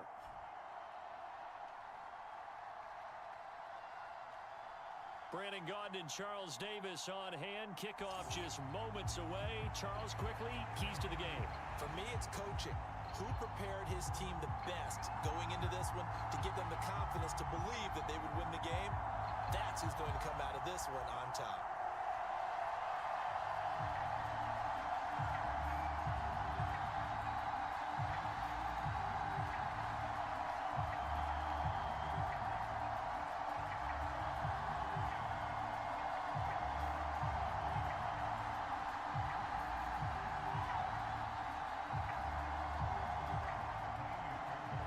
Here's the former UCLA Bruin, Kaimi Fairbairn, to get this one started. And off we go on EA Sports. And he'll take it up past the 25 to the 26-yard line.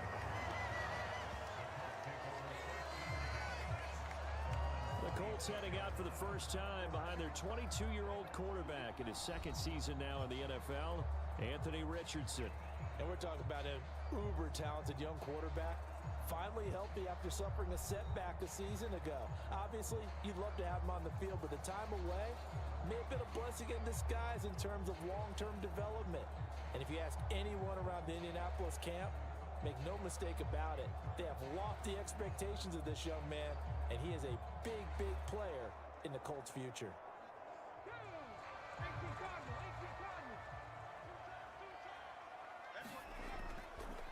They'll run. This is Jonathan Taylor. The game's first play produces 6 yards. Brings up second down. A quick burst there, and he nicely bit off a pretty decent gain.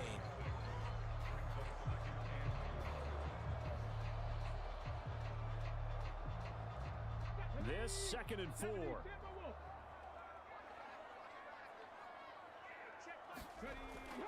Again, it's Taylor. And he'll get about 3 up close to the 35. Just not a whole lot of room to operate there on that carry. No, not at all. They did a really nice job staying in their proper places and not allowing any lanes to open up.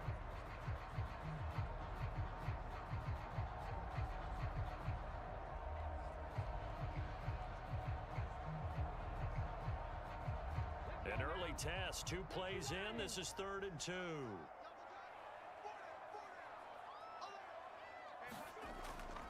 They'll try and run for the first with Taylor.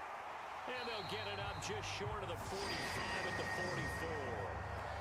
That's good for an Indianapolis first down on a gain of 10. It was just 3rd down and short, but he bit off a little extra. I would say way more than he could chew, but he chewed up all that yardage in a big way. And that, to me, that was a combination of offensive line, stacked defense, and they handled it. Okay, they got the leverage, they got the blocking angles, and opened up a nice crease. And once you get past that first wave, there's room to roam. And that's just the 3rd play from scrimmage. They wanted to avoid that 3 and out. They did.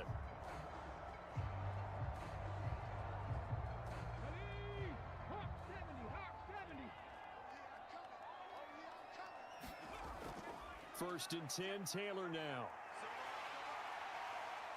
And he'll take it down shy of the 45 at the 46. So back-to-back big runs, picking apart this defense on the opening drive. I thought this was a passing league. I thought this was the era we were in where the ball was always in the air, right? They didn't get the memo. They didn't get the memo, and I know this to be true. Offensive linemen still, to this day, they want to run the football. They want to fire out and hit people across the line of scrimmage, and they're clearing space. On 2nd down, it's Taylor. And he'll get it inside the 40 to the 39. 7 yards there and a first down.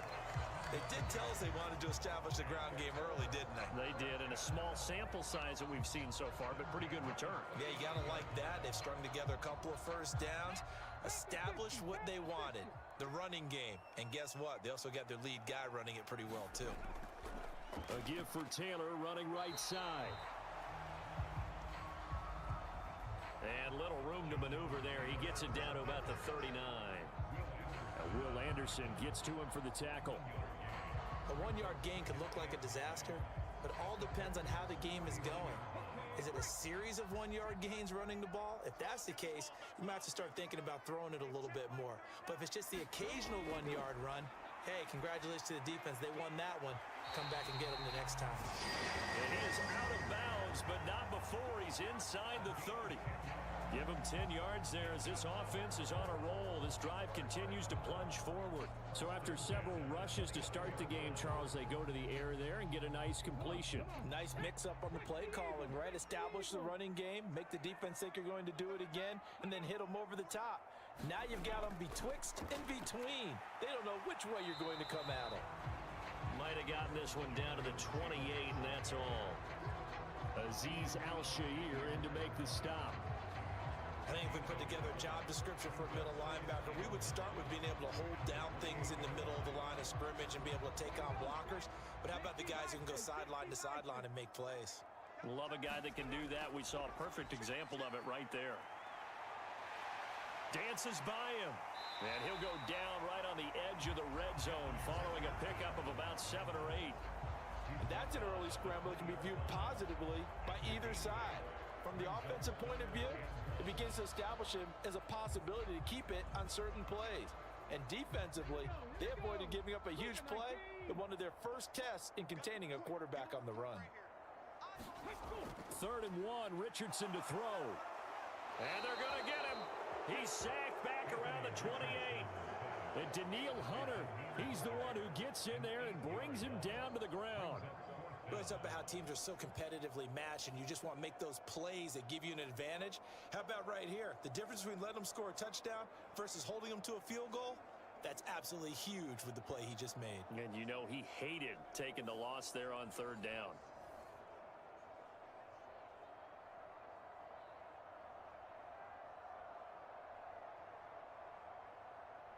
Matt Gay now gets ready for the field goal try. Spotted at the left hash, this from 45. And Gay knocks this one through. And the Colts hit the scoreboard first. It's 3-0.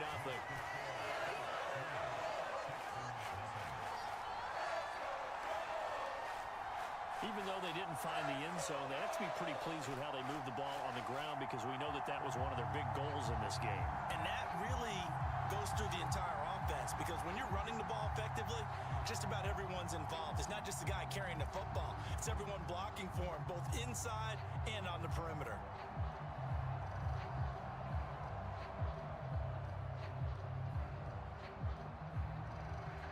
The Colts kicking team is out there now, and they will send this one away.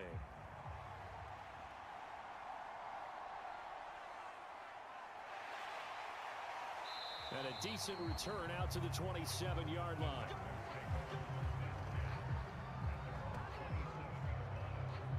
Texans offense heading out behind their quarterback in his 2nd season.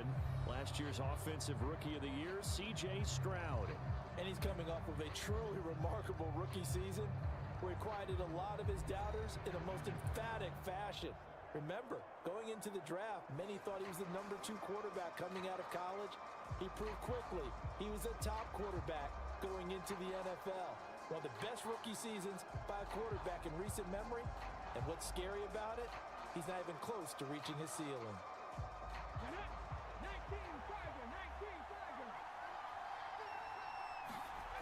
Stroud now on 1st and 10. Man open, that's complete to Dalton Schultz. And the result here, a pickup of 8. Leaves him with 2 to go on 2nd down. And his play caller does a nice job of giving him an easy throw to start this drive, and he takes advantage of it. The completion sets up a manageable 2nd down.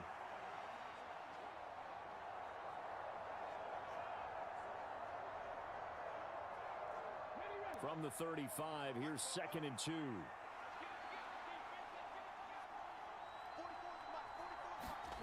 And Stroud now to throw. He'll get this into the hands of Nico Collins. That one, a 1st down pickup of 8. And we always knew the potential was there, and Collins took a massive leap in his 3rd season, realizing that potential, producing just under 1,300 yards a year ago. The Texans love his big frame and believe in this young man, and he'll be their big-time receiver for now and the future. 1st and 10, it's Stroud. A short one going to be taken in here by Schultz. The result, only 4 yards there on the play, and it's 2nd down. Oh, it's time to give a little credit there to the defense. defense, they played that very well because it was a drag route, and he ran it a little shallower than normal as he worked straight across the field. He was hoping he'd get lost behind the defensive line, but once he made the catch, nowhere to turn upfield and gain any yardage. On the ground, this is Joe Mixon. 9 yards to pick up there, and it's a first down.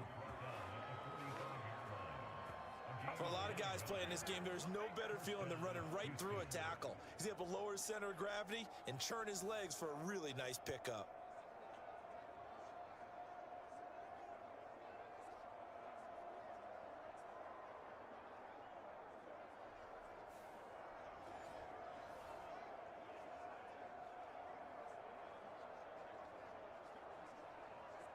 Now from Colts territory, here's a 1st and 10 at the 45-yard line. Back to throw. Here's Stroud. He's got it complete to Stephon Diggs. And he'll get this one down near the 20-yard line, just shy of the 20. That one goes for 24 yards. Well, they clearly wanted to come out, Charles, and be aggressive throwing the football, and they've been pretty efficient along with that aggressiveness. He's now 4 of 4 on this opening drive. Yeah, and that's led to a fresh set of downs. I like what he's doing back there. You can tell he's at ease, feels good about what he's doing. And I think if I'm the play caller, I'm reading that, and I'm continuing to let him throw the football.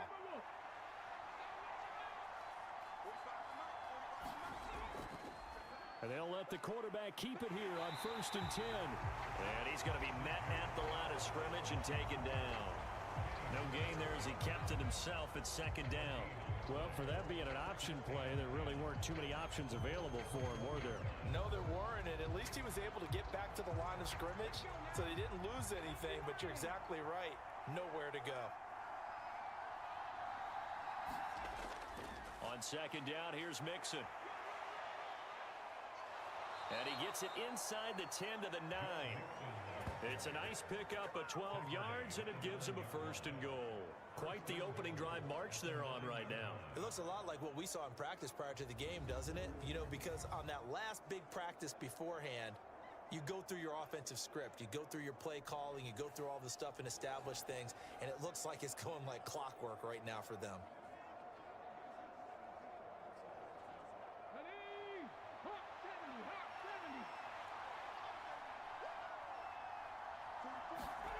Throwing now is Stroud.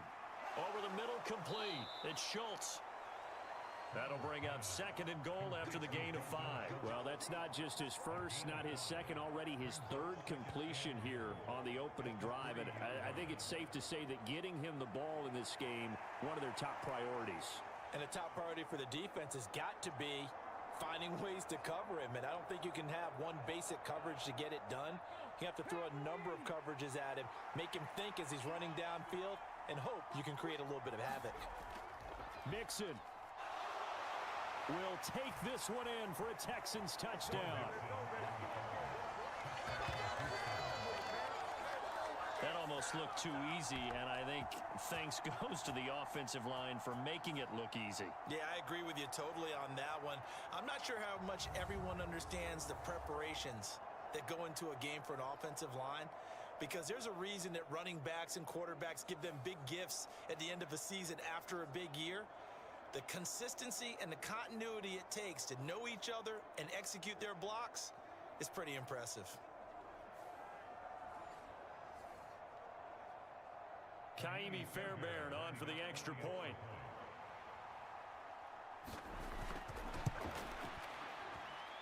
He's got it. They'll see that opening drive field goal and raise it a touchdown, and that makes it 7-3.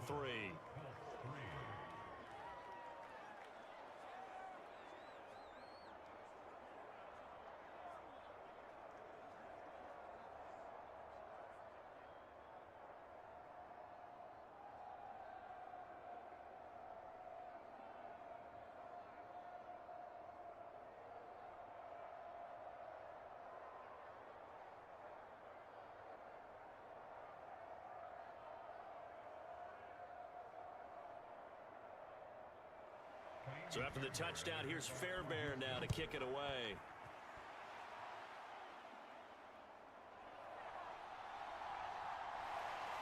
And they'll get him down inside the 30 at the 27.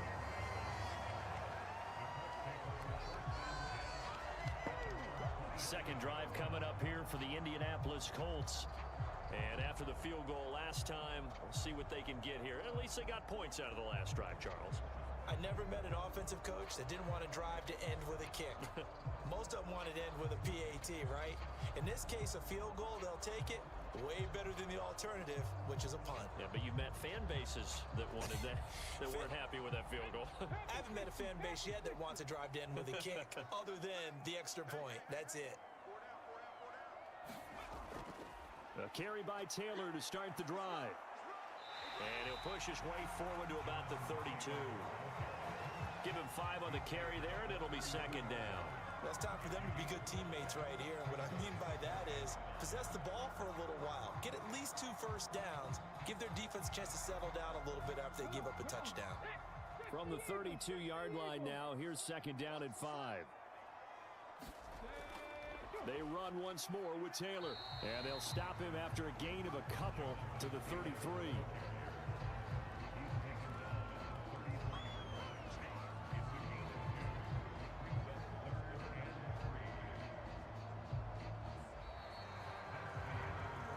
After one, 7-3 the score on EA Sports.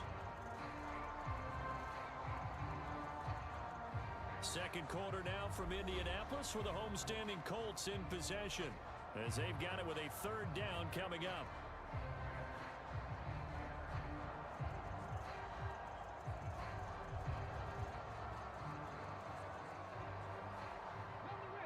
Coming up here looking for 3 yards to pick up the first.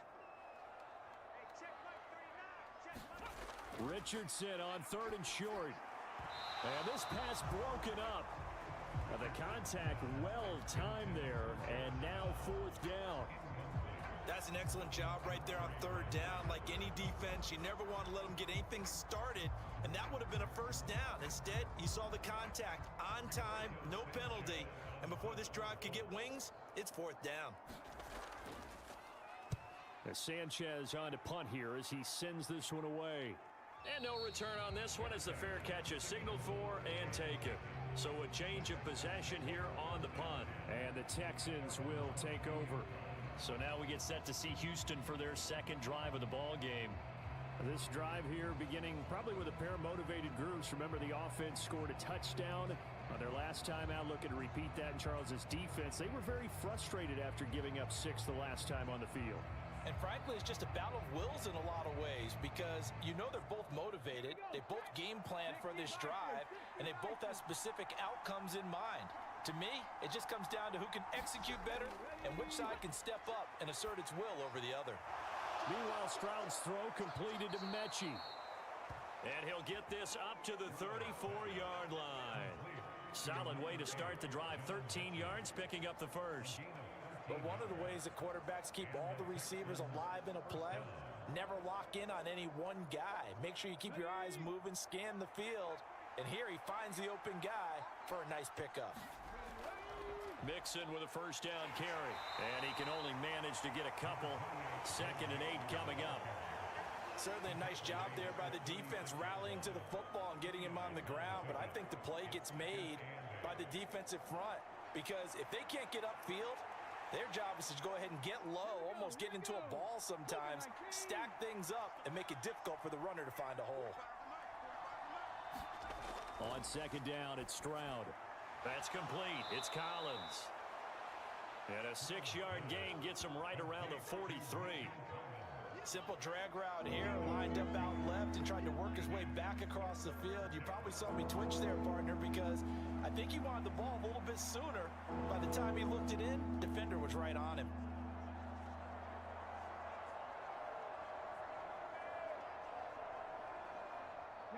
Third down and 1.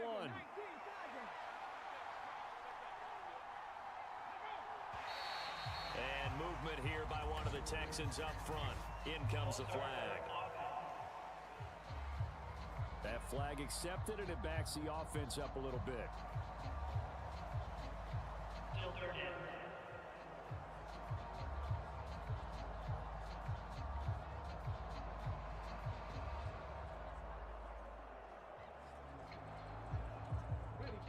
That's a tough, costly penalty because now it makes it 3rd and 6 after the false start.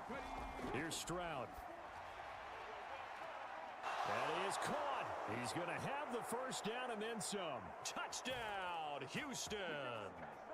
Stephon Diggs, 62 yards, as his guys are able to extend their lead.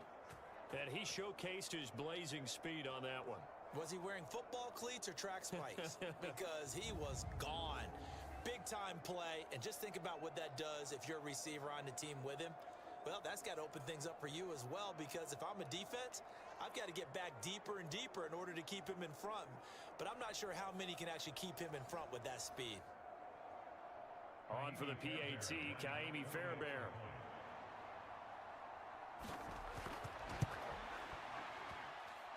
And this one's right through to make it a 14-3 ball game. So that drive, 4 plays. And it's finished off by the touchdown by Stephon Diggs.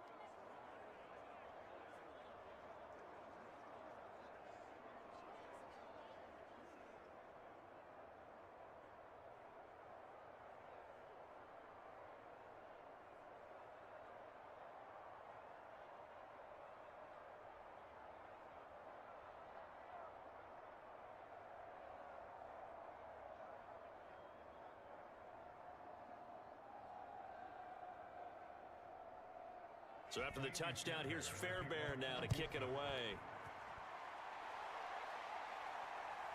And Dallas Flowers going to bring this out of the end zone. And he'll go down as this drive will start at the 25-yard line. The Colts set to take over here offensively. Their deficit is 11, 14-3, and needing to get something going here as they come up on 1st and 10.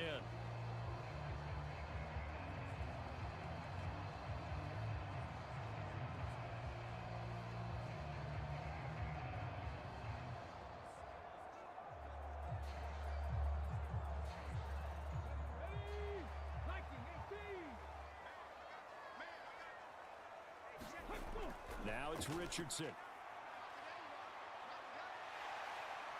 And they'll get him down after a pickup of 8, 2nd and 2.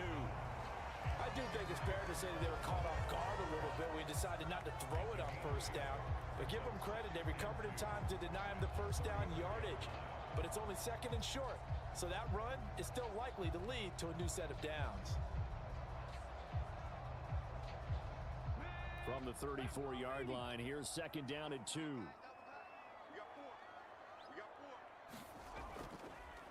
Running straight ahead, Taylor. And he'll bring it up here to right at the 40-yard line. 52 yards rushing for him now on what was his 10th carry of the ball game. 2nd and 2 is prime time for a little bit of a gamble, isn't it? Open up the playbook, go play action, toss that bad boy deep. But in this situation, go ahead and give it to your back. Let him pick up a 1st down. Keep the sticks moving.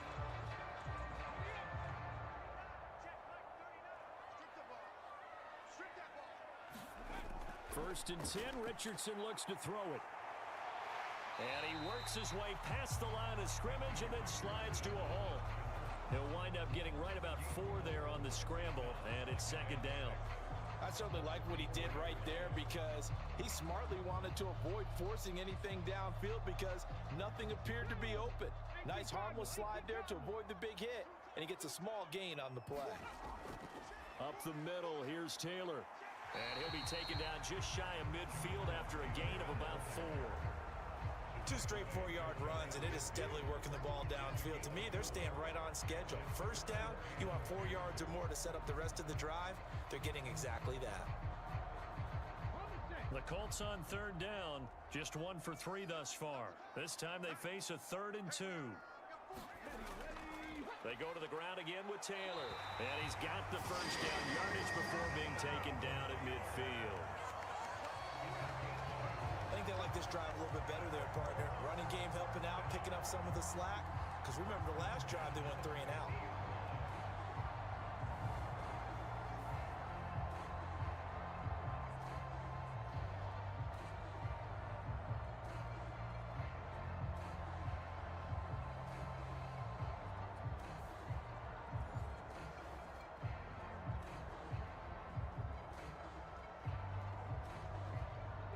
This offense finding its legs now. Here's another 1st and 10.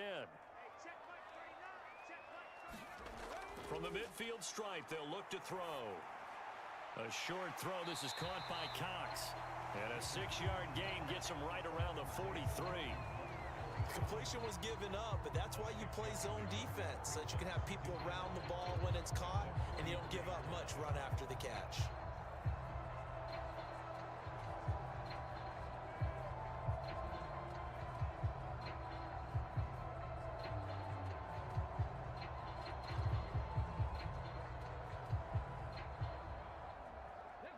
Line of scrimmage, the 43 on 2nd and 4. Here's Richardson to throw. And he will slide to a stop. He does have the first down. 19 yards to pick up there. Move the chains. As he came to the line of scrimmage, he knew he didn't need much to reset the chains, so when he saw the space he needed, no hesitation. He went to the marker and got his guys a first down.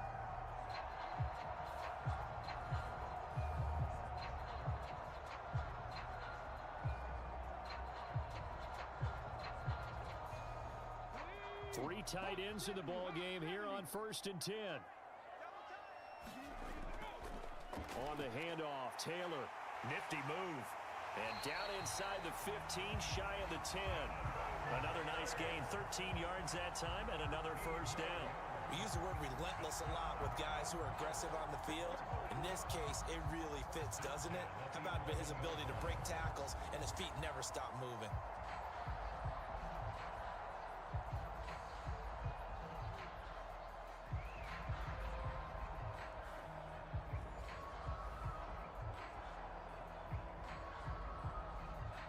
Now a 1st and 10 at the 11. And Richardson back to throw it. Oh, the ball comes out on the hit, but they'll say it's incomplete. I'm really liking what I'm seeing from this defense because their coverage has been playing at a shutdown level so far. Even backed up late, they're forcing incompletions and fighting to keep them out of the end zone as the first half winds down. So now 2nd and 10 after the incompletion on first down. And motioning left, that's Pittman. And they're going to give it to him on the jet sweep. And that is not fooling anyone. He never had a chance to turn the corner there. And they'll go backwards right away.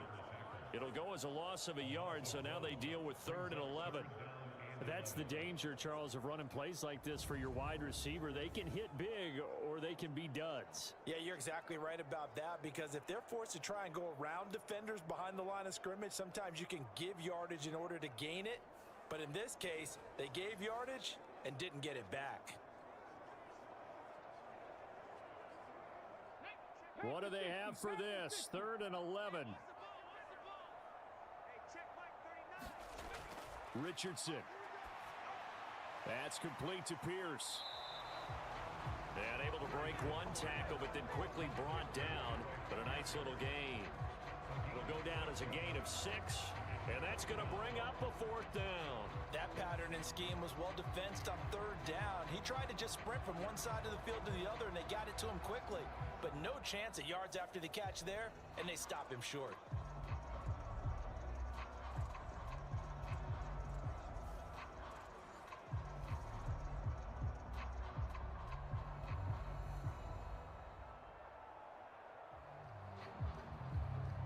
Matt Gay now gets ready for the field goal try. From the right hash, and this one just a chipping. Gay's kick is good. And a second field goal here cuts their deficit to 14-6 now. So the margin shrinks a bit as back-to-back drives here for him end with field goals. Yeah, we know no one's turning down 3, especially in the first half, but you got to finish these drives in the end zone. That's got to be a priority. Nice to have a reliable kicker, but outside of his agent, you know you'd rather him kick 1-pointers instead of 3-pointers.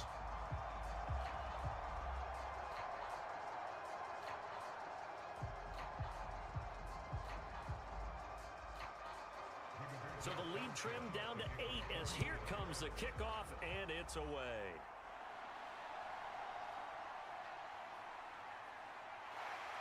And able to get this out to the 25.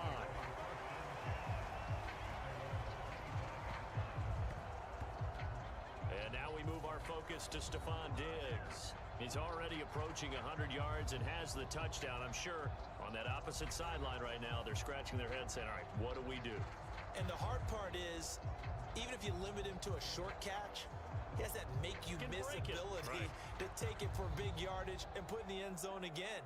So trying to blanket him is very difficult, but ultimately, you've got to find a way to put him on the ground, tackle him, and he doesn't make that easy. They're struggling with that so far. And they'll throw it with Stroud here, 1st and 10. And Diggs has it. And this will be a gain of 5 as he gets it to the 30.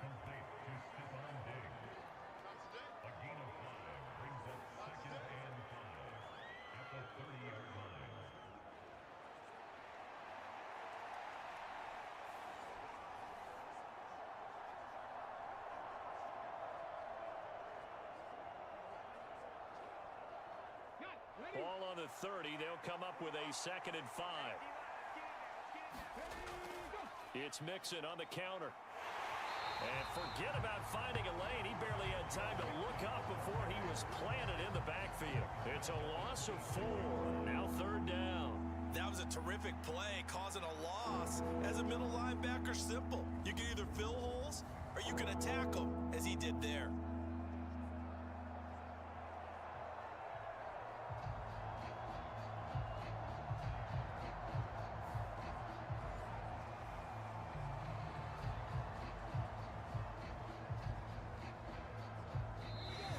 Hit the 2-minute mark in this first half of action. I got my carpet rolled out for you.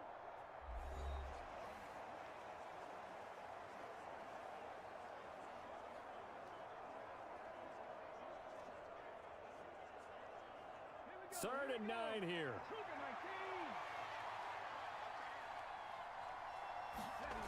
Stroud. He's going to get that to his running back out of the backfield. And he is going to have a Texans first down as they're able to get the 3rd down conversion.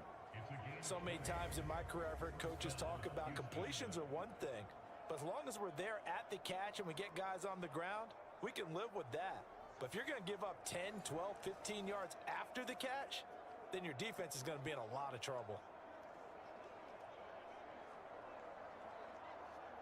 You're not 19 Tiger, 19 Tiger.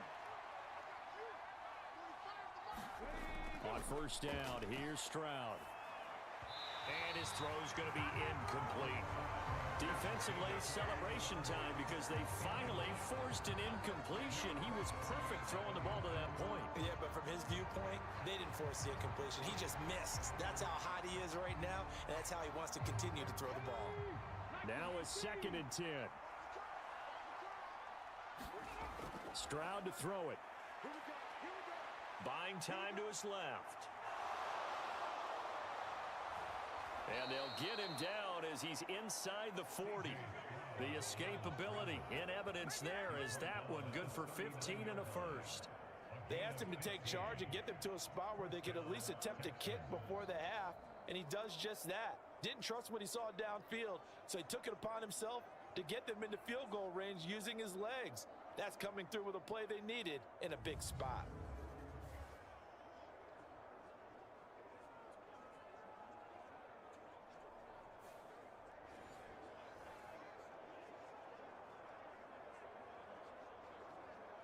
Creeping up on a minute to play in this first half.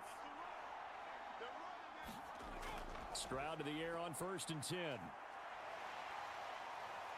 The Colts are going to get him. Down he goes. Now the Texans will burn the first of their timeouts as they get the stoppage with a little over 50 seconds to go in the first half.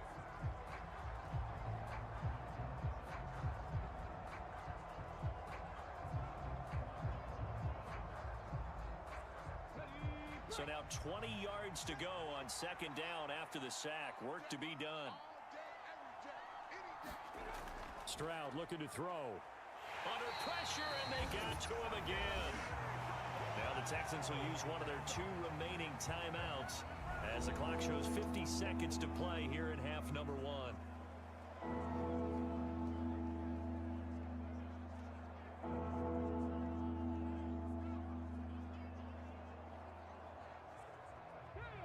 Need something from deep in the bag of tricks here after first and second down went backwards. It's third and very long. Running left, it's Mixon. And he'll be brought down just shy of midfield at the 49-yard line. Call it a gain of 4, and it'll bring up fourth down. Well, the guys who are paid to make the tackles deserve some kudos there, but I think they deserve even bigger ones because in that situation, they had to be thinking pass. Loosened up defense, going to pass coverage. Instead, maybe they surprised them a little bit running the ball, yet they rallied to it and stopped them well short of a first down.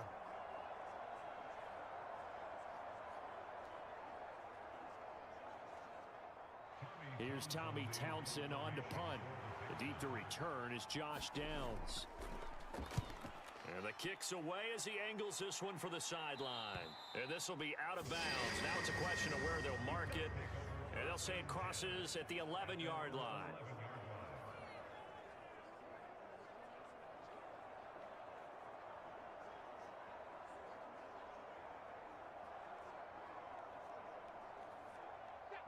The Indy offense at the line and set to go. And with 7 seconds remaining, not much time to really do anything. And he'll just push his way forward for a few as the clock will run. So we have reached halftime here. It's the visitors, the Texans, out in front. As we send you down to Orlando, where Jonathan Coachman has our EA Sports Halftime Report. Coach. All right, Brandon, thanks very much. Welcome, everyone, to our brand-new studios here in downtown Orlando in the EA Sports Halftime Report. It was Joe Mixon who had it working in the first half. He wound up finding the end zone on a touchdown run to help give his guys the advantage here at the break. This one has been a hard-hitting affair to this point, and you got to expect we'll see more of the same in the second half. And to bring the action your way, let's get it right back out to Brandon Gott. Okay, Coach. Appreciate it. A one-touchdown game here as we get set to resume play in the second half.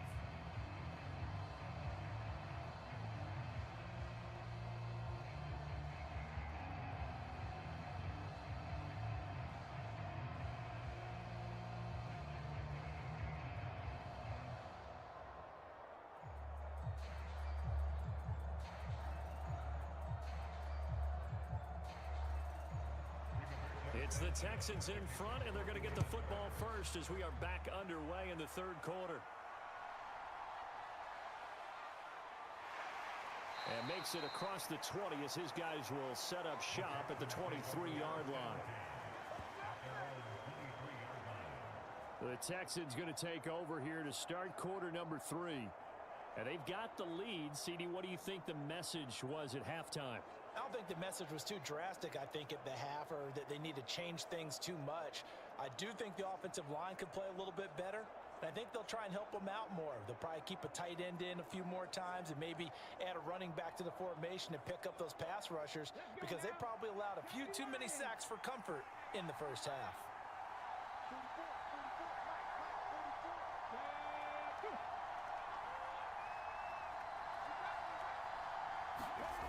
Now Stroud.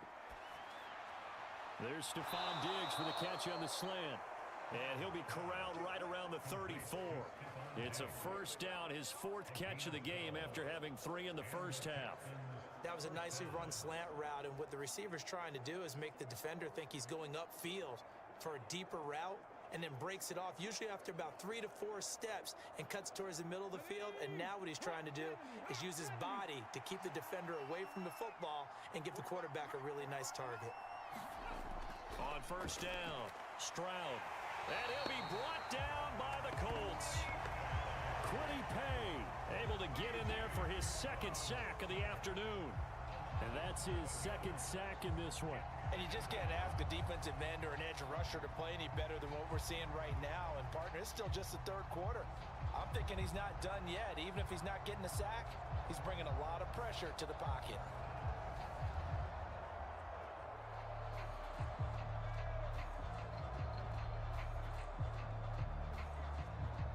Now, following the sack, they'll look to make amends on a 2nd down and 17. Operating from the gun, Stroud, and that is incomplete here. To give you an idea of how accurate he's been throwing the football, we're in the second half. That's just his 2nd incompletion. Well, if he's that locked in, that means everyone's locked in, because to me it's like throwing a no-hitter in baseball. The pitcher may get the credit, a lot of people making plays behind him in the field. An incomplete pass on that last play, and that means they'll need to come up with something here on third down. Looking to throw. Stroud. He'll let this go deep for Collins. And unable to connect. Incomplete. Now give them credit. They took their shot, but it's going to bring up fourth down. So one first down on that drive, and that's it. Forced to take the deep shot on third down and couldn't hit it. Now they have to punt this one away.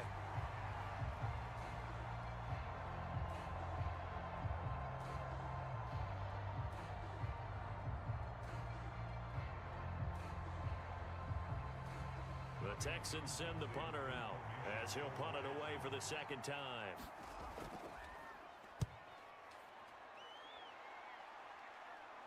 Fair catch called for and taken right near the 30-yard line.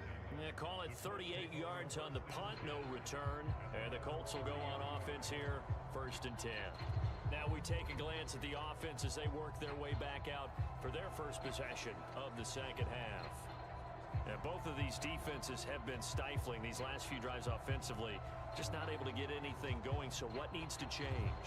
I think a lot of the guys will go back and review, so to speak, because everyone has someone assigned to how did each play work.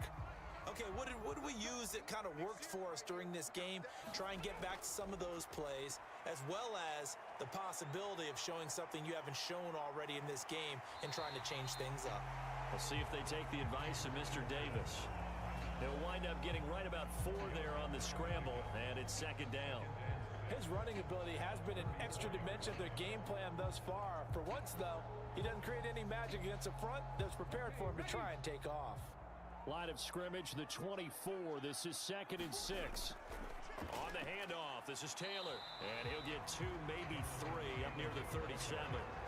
Well, that's not a run that's going to make any of the highlight tapes, but they've been moving it well all game on the ground. This is another one that keeps them moving forward.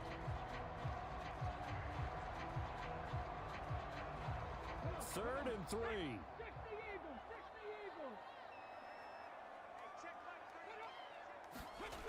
Richardson looking to throw. And he will slide to a stop. He does have the first down. And that gain of 9 buys them a new set of downs. It certainly appears that he's been able to get a read on how they've wanted to contain him in this game. He's seen some places where he can beat them in big spots, and right there, he slides in with ease for the first down.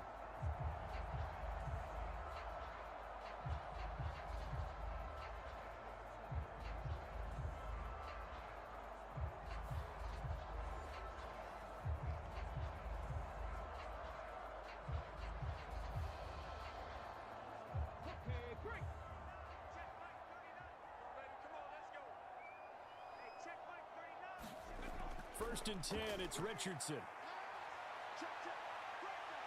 And he slides and covers up at the end as he's going to be able to pick up decent yardage. He'll get 5 out of the scramble. It's second down. Looked at me like they adopted what my kindergarten teacher always said. If at first you don't succeed, try again.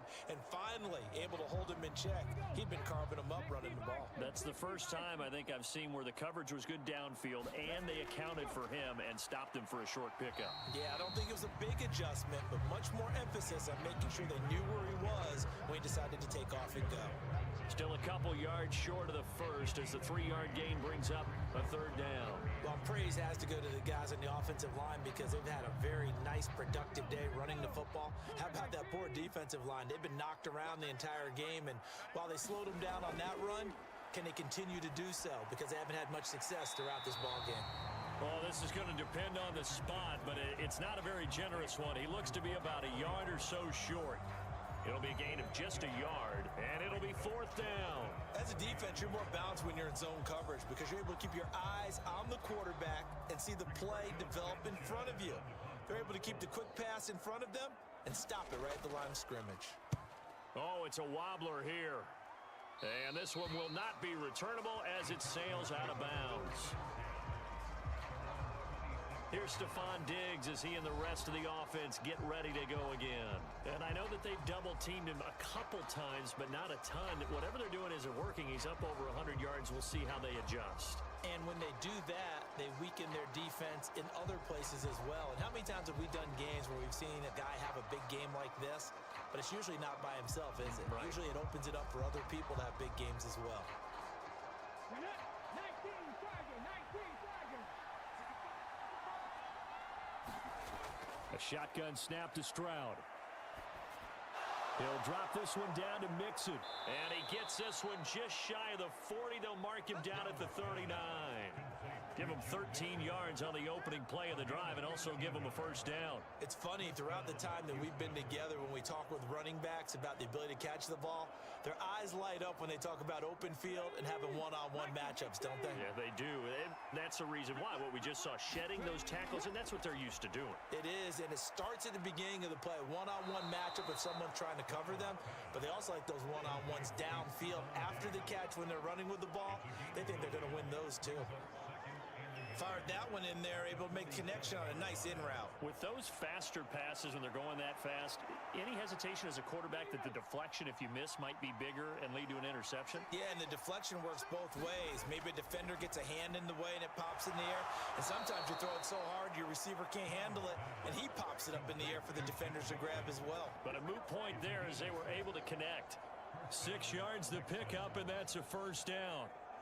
Another catch for him there on this drive, Brandon, and it looks like they're going to utilize him out of the backfield any way they can. And that time they pick up a first down. So now on defense, do you assign a man to him and try and cover him before he gets going? Meanwhile, the throw here is complete, and a 5-yard gain gets him to the 42.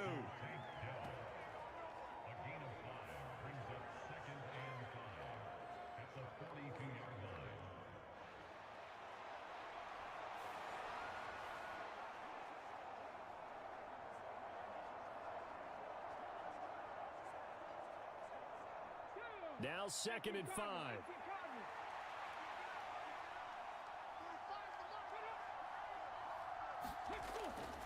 Mixing up the middle. And this winds up a pickup of 2, maybe 2.5 to about the 39. In the first half, he was held in check on the ground, but despite that lack of production, they still have the lead. Yeah, and they've got to feel fortunate about that. If they could actually get production from their lead horse, that would help open up this offense and widen this margin too. So 3rd and 2, this quite possibly 4-down territory, though, if they're stopped. Stroud out of the gun here.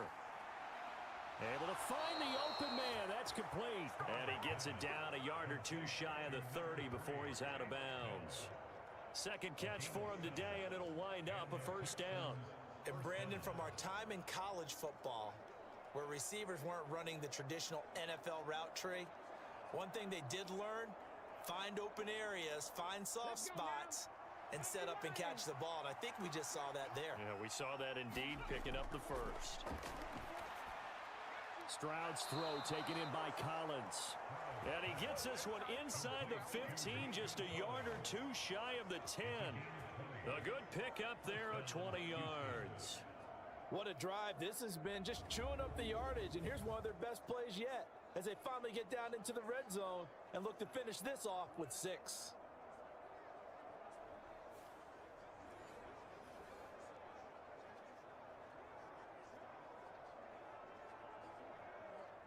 From down at the 12, it's 1st and 10. In motion right, that's Collins. They go back to the ground now with Mixon. This will be stopped about 2 yards shy of the marker. 8-yard gain, 2nd and 2. Looks to me like maybe there's a little attrition setting in with this drive, because when you see that type of a run, I get the feeling the defense getting a little bit tired. And that's the last thing they need, especially when they look up at the scoreboard. From the 4, it's 2nd and a couple. An option handoff here to Mixon. And he'll be brought down right on the edge of the goal line at about the 1-yard line. It's a 3-yard pickup, and that sets up 1st and goal. Well, this has been a long drive. In fact, it's eaten up a good chunk of the 3rd quarter, which is precisely what you want when you're playing with the lead. You control the football, you control the clock, and impose your will on the defense. They'll give it to Mixon, and he's in. Touchdown, Houston. Joe Mixon with his second touchdown of the afternoon. And the Texans have taken a 2-touchdown lead now. Sometimes offensive can get too cute down near the goal line, but there's nothing fancy about this one. As Coach Lombardi would say, we get a seal here, and we get a seal here, and we run this play in the alley. And that's good work to hit the hole hard and finish in the end zone.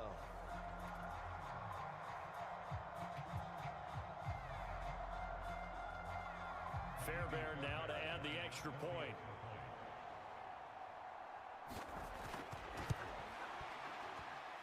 It's up and good, and that'll make the score 21-6. A 10-play drive that time, and it all culminated in the touchdown run coming from Joe Mixon.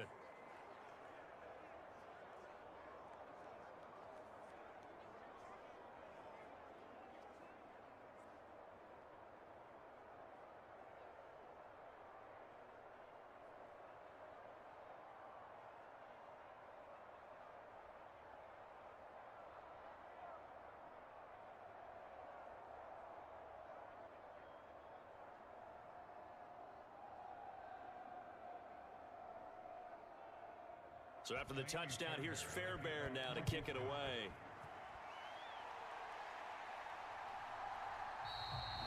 And no thought of bringing this one out. He'll go down to a knee, and they'll begin the drive at the 30. And the Colts getting ready to go. Defense got the better of them last series, forcing a punt.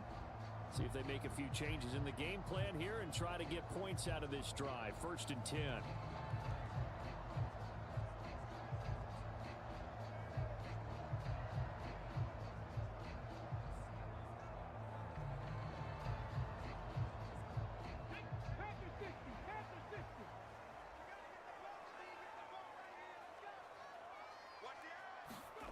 First and 10. Here's Richardson with it. Rifles one, and that's going to be intercepted. And he'll take this back down inside the 20. And that's a great example of ball skills right there, partner. You and I do a lot of games, and I can't tell you how many guys look to run with the football before they've intercepted it. So that's a nice job of focusing on the task at hand and coming away with the interception. Joe Mixon and the rest of his offense making their way back onto the field. He is hoping to find the end zone for a 3rd time, and we sit now in the 3rd quarter. And nothing would excite him more, but I think even more so, his offensive line. Anytime you've got a guy scoring that many times, that means you've done a really nice job in front of him. You're always giving props to the big fellas up front. It's always a good idea. Those are some massive men. So here's a 1st and 10 now, down inside the 20. Mixon will try the right side. And they'll work this down to the 15 for a pickup of 4. But they certainly got dented with that first down run. So now they've got to be back on their heels a little bit as a defense.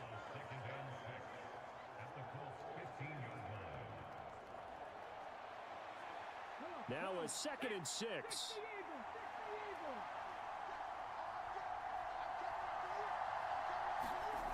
Stroud working out of the gun.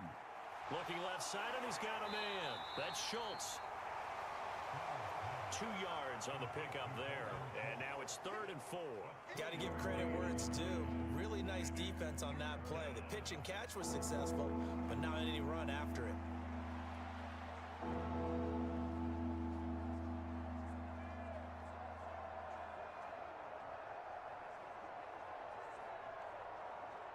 Well, they were handed great starting field position on this drive, but now they face a 3rd and 4.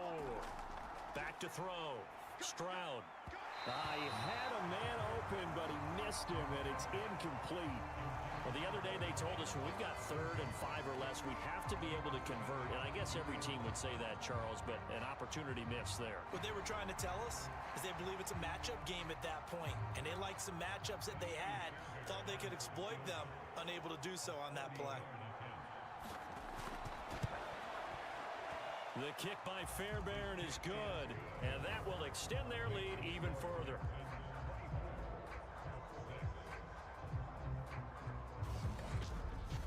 So the interception set him up with terrific field position, but 3 points, the end result. Yeah, we can make this one pretty simple, partner. You always want to end drives with points, but that's one that you're going to look back on and probably say, we should have done better there.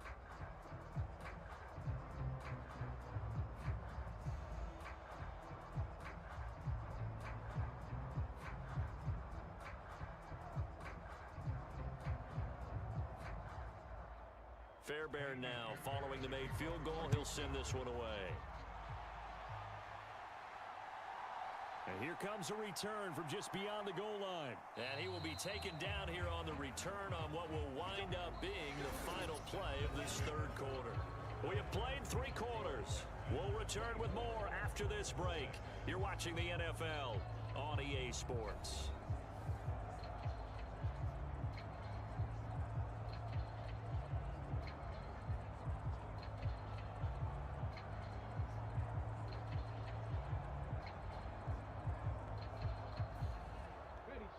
The Colts come to the line ready to start their next drive. And the complexion of this one has really changed a fair amount. That last field goal makes it a 3-score game, so they need points in a hurry with time dwindling in the fourth quarter. And he's got it past the 30 before he's hit and dropped. Right off the bat, it's a first down to start the drive, 12 yards. And that's not a play that you see all that often at the start of a drive, but some teams, they don't mind doing it. And that one, well sold by the offensive lineman. They showed the pass, and then they got out into space, able to get some good blocks downfield and allow the play to be successful. From the 32 now, here's 1st and 10. Now Richardson. And that's going to be incomplete. Too tough to hold on to that one. It's 2nd down. Well, it just seems like all game long there hasn't been a lot of sync quarterback to wide receiver on this side of the football. They haven't been on the same page, quarterback and receivers. Heck, they haven't been on the same grease board when you draw plays up. They haven't been on the same surface tablet that you look at on the sidelines. Nothing's worked for them. They've got to find a way to start matching each other's movements. 5 yards. Now it's 3rd and 5. One thing I think that's safe to say defensively, the tackling's been really good. And because of that, it's been very, very hard for them to move the ball because you're not getting the benefits of run after catch. They're tackling them almost on the spot. That means you have to run extra plays, harder to move it. Back to throw. Here's Richardson. Now a quick throw there, but it's going to be incomplete. At this point in the game, they've got to continue to try anything they can. They're still working at it, even though this one feels like a lost cause.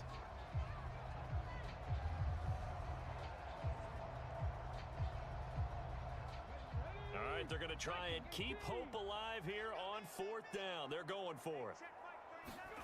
4th down, desperation time. Here's Richardson. He's got his target. That's complete. And able to get this one across the 45 before he's brought down. No reason not to try it there, and they do indeed convert on 4th. Well, those are the types of plays they probably wish they had made more of in the first 3 quarters, and this deficit going to be tough to overcome here in the 4th, but a nice first down and a pickup on that throw. Yeah, and this is where as coaches, you're looking for effort and execution, even though the scoreboard is going against you. You want to find out who's going to fight, who's going to scrap, who's going to keep their heads up and continue to play. The improv on the scramble there gets him 6, and it'll be 2nd down. Well, this has certainly turned into a showcase game for what he can do on the ground because they're just continuing to give him chances to run it, and he's earning every additional carry by putting up positive yardage on each run. 2nd down, here's Richardson. That's caught. It's Josh Downs. And he'll lose yardage here. Back at the 47. Call that a loss of a yard, and things get a little more difficult here. 3rd and 5. Boy, how good has this defense been seemingly all game long? I really think right from the first snap, I think you're really onto something there. In this passing game, it just can't get off the ground. And that play, it wound up losing yardage.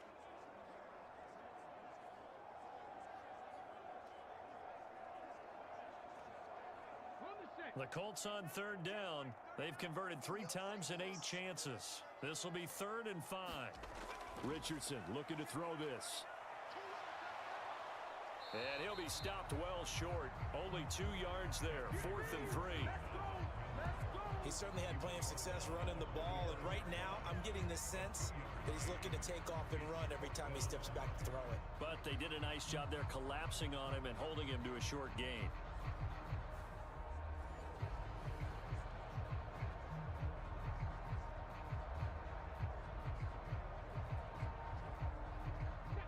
The offense is not leaving the field. They're going to stay out and go for it on 4th and 3. Try to punch it in with Taylor. He will have a first down here at about the 40. A solid pickup of 5 and a very solid 4th down conversion. And defensively, pure frustration. Where they were on the field, kind of no man's land. Do you like the call? I love the call. Almost had to go for it there, right? Because of what you just described. Too far for the field goal. Too short for the punt. You might punt in the end zone and just give them good field position anyway. Let's go for it. Plus, they were moving the ball. They had confidence that they could pick up this last bit of real estate.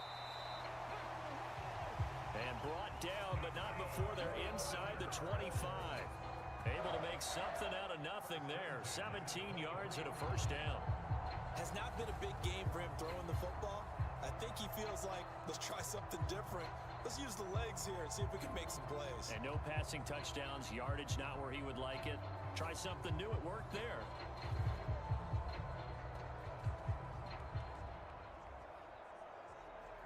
Let's go now.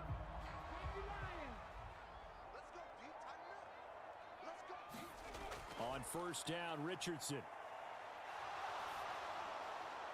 That's going to be caught by ALIEXPRESS. And they work this near the 5. He'll be stopped at the 6. 17 more yards. They had 17 on the previous snap as well. Defensively here, you've got the cushion, but back-to-back pretty big pass plays there. Bend but don't break, but are they bending too much? I think that they are. To me, it'd be like playing basketball, and you put up a token press. Make sure you get up there and make them eat up some time. Make it a little bit of resistance so they can't just run it right down your throat. First and goal, and they got to be thinking a chance to get right back into this football game. Looking to throw. Richardson. And that'll be off the mark, too far out in front, and it's incomplete. Another pass attempt, another incompletion. You figure defensively, you're in the 4th quarter here. You've held the team under 100 yards passing. You've done your job. Especially in today's NFL, which is truly a pass-first league. 3 red zone trips have yielded just 2 field goals for them to this point, so they'll be searching for something more on 2nd and goal here. From the shotgun, Richardson. A leap, and he's got it. Mo ALIEXPRESS with an acrobatic catch. And the Colts are finally into the end zone here in this 4th quarter. So a little bit of a letdown there defensively. I mean, look, you're still 2 scores to the good, CD, but things may be a little more uncomfortable than they had hoped. Yeah, if you kept them out of the end zone there, this game's over. You've locked the door on them. Instead, it's still open a little bit, and they've got a puncher's chance.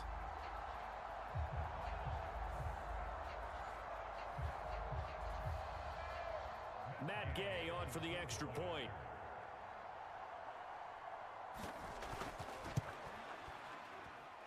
And it is good. That cuts the lead now to 11, 24-13 our score. So that drive spans 13 plays, and it culminates in an Indianapolis touchdown.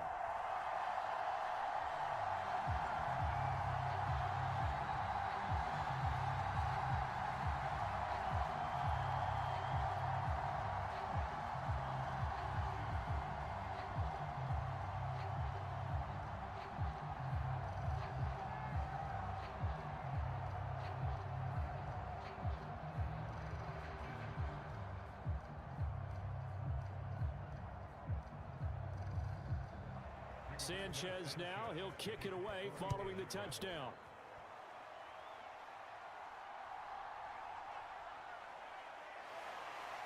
And able to get this across the 20, but not much further as he's dropped it to 23-yard line.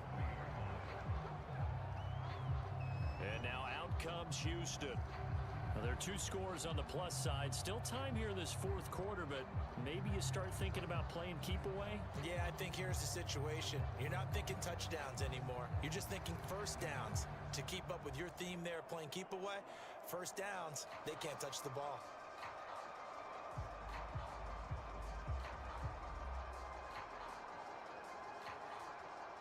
Back to 60. Back to 60.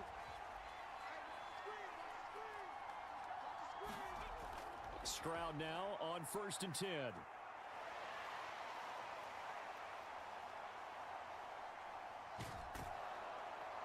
And they're able to get this one across the 35. The escapability in evidence there as that one good for 15 and a first. This is where the NFL is headed year by year, partner. A league where just about everyone has someone under center who can get you with their legs as well as their arm. And we've certainly had a nice display of that from both QBs in this game, and that continued with that first down run.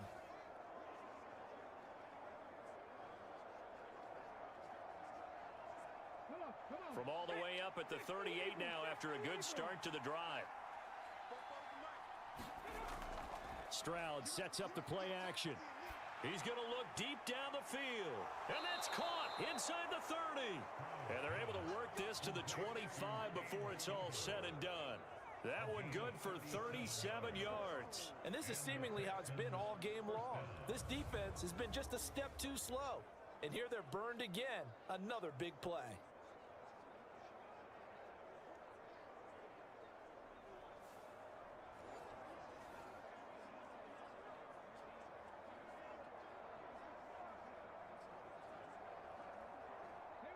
Clock running, under 4 to play now as they come up on 1st and 10.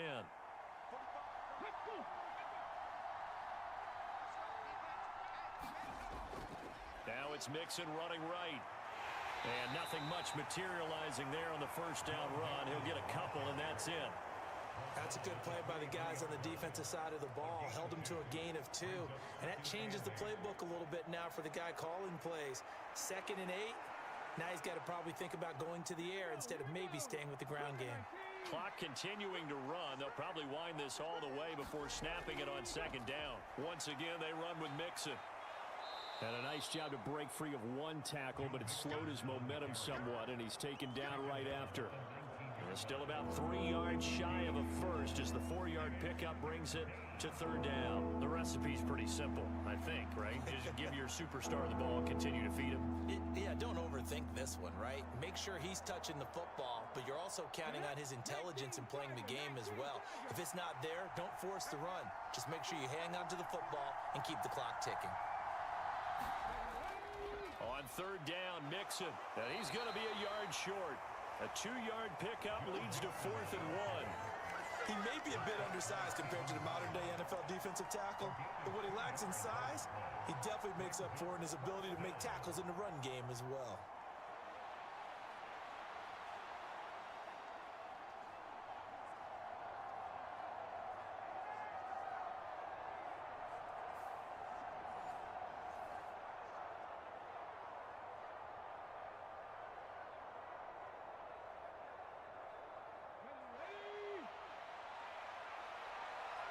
Two minutes left to play in this football game here on EA Sports. So it's Texans football as we welcome you back. They've got a 4th down here in a game that looks to have been decided already. So on 4th down, Texan kicker Kaimi Fairbairn comes on. This a 33-yard attempt.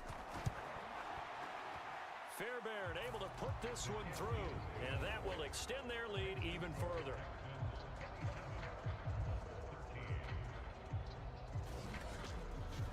So they settle for just the 3, but clearly right now anything helps trying to salt this one away in the 4th. Without a doubt, obviously a touchdown probably would have been the final nail to finish this thing off, but they still ate up time, got points. So while it's not mission accomplished, it's darn close.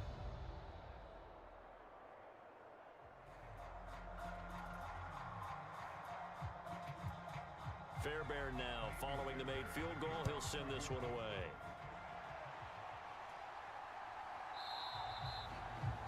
And the returner down to a knee, and this will come out to the 30-yard line. So Richardson and the Colts now down by 2 touchdowns. Just under 2 minutes to go. Field goals useless at this point. They need 2 touchdowns, and they need them in short order.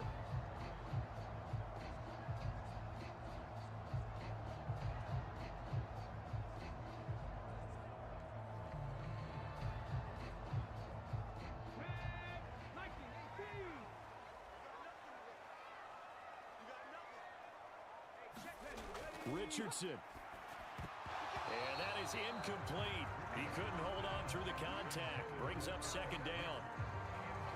Well, they've certainly had trouble unlocking this defense through 3.5 quarters, so I don't expect it to get any easier now. You know they're going to be sitting back and waiting on everything, and they force an incompletion there. Another try, 2nd and 10 now.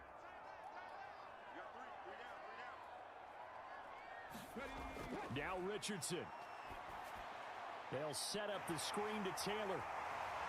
And they get him down, but not before he takes it across the 40-yard line. We can talk all we want about football being a game of strength and brawn. It's also a game of mismatches, and they're trying to create one there, getting it to their back out of the backfield to make a bigger play. As we often say, get it to him in space, let him use his leg. Yeah, if he can get a matchup against a linebacker or maybe a defensive end dropping out in a zone blitz. Richardson under pressure, and down he goes. He couldn't get rid of it. He takes a sack for a loss of 6 to bring up second down. Brandon, that's just football 101. If you're out of the pocket, you've got to get rid of the football in this situation. You cannot take a sack in a 2-minute drill. Well, they'll come up now. This is 2nd and long. The Colts going to use the first of their timeouts as they get it with under a minute to go now in the football game.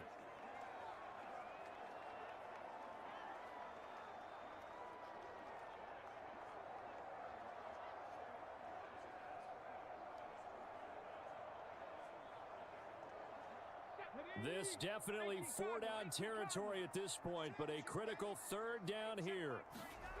Richardson to throw it. It's incomplete. Took a shot, couldn't connect. That means it's just one last chance left, and this has to be a 1st down or a touchdown, or this game's over.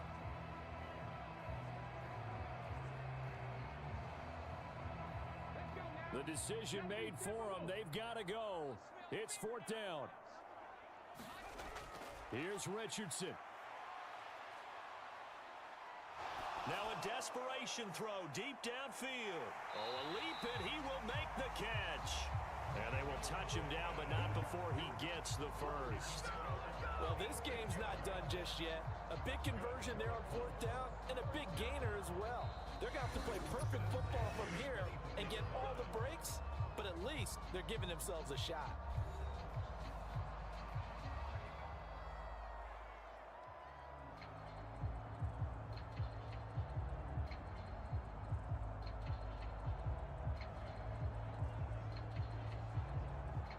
Well, they need to score and score quick. 1 timeout remaining. Final minute, 1st and 10.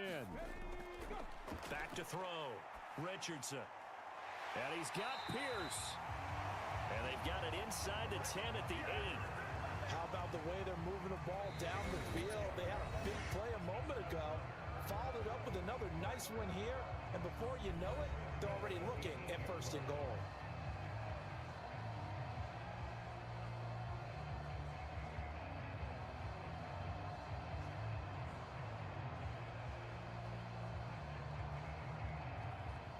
Now 1st and goal.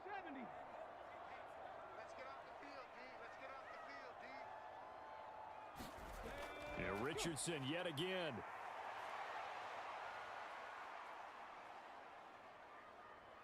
Now he'll escape to his left. So many times we talk about having good eye discipline when you're playing defense, making sure your eyes are in the proper place on a given play.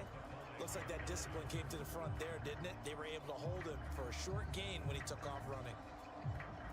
And the ball smack dab on the 5-yard line. Here's 2nd and goal.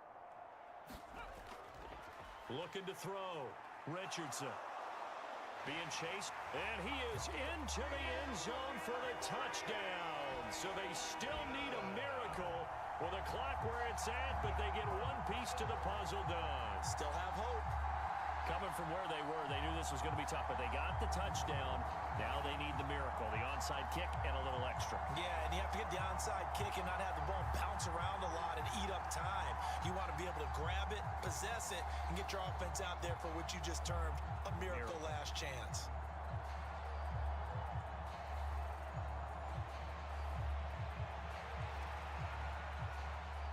Here's Gay now to add the extra point.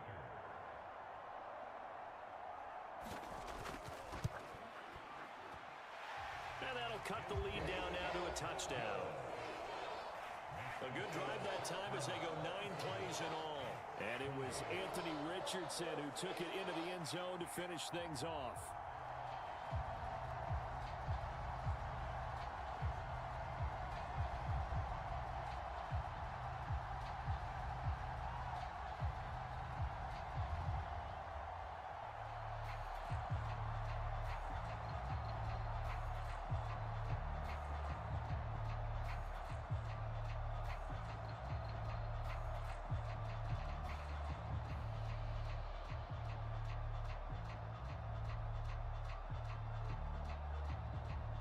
So now with little time remaining, they'll have this and maybe one more play.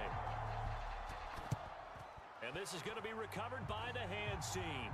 And that should just about put a capper on this one. They had to go for it with no timeouts remaining, though now this one's as good as over. They gave it an effort. They tried their best, did everything they could to try and get the ball on the onside kick. You're exactly right. They had to try it. It was their only option. And now this game is done. Just take it, kneel, and call it a day. To Inigo Stroud, and that is going to be all she wrote.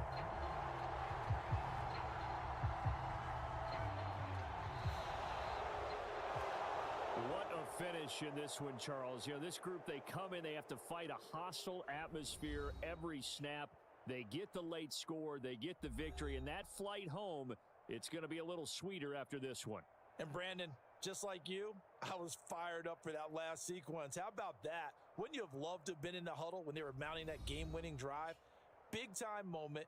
No one shied away from it. They tuned out the crowd, kept their heads, and executed the way they needed to earn that win.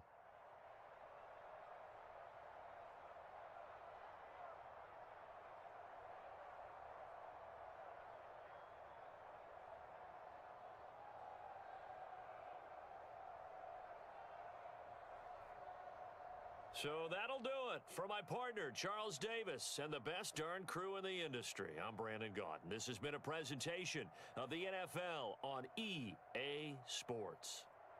With that, we say so long from Indy.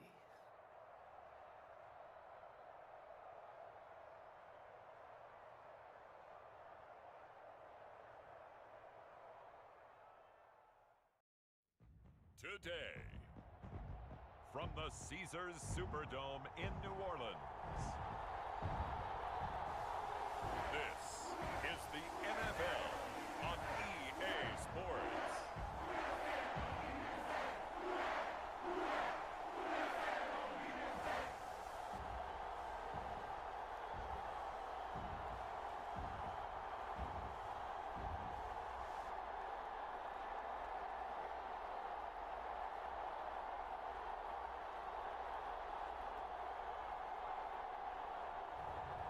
As we'll see Derek Carr and the New Orleans Saints versus Andy Dalton and the Carolina Panthers.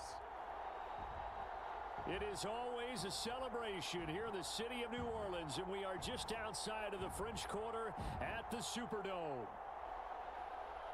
Happy to be on hand. I'm Brandon Gaudin with Charles Davis, and before we kick, partner, your keys to the game, please. Well, my keys are on the defensive side of the ball for both teams, and the big one, making sure you avoid giving up the big play.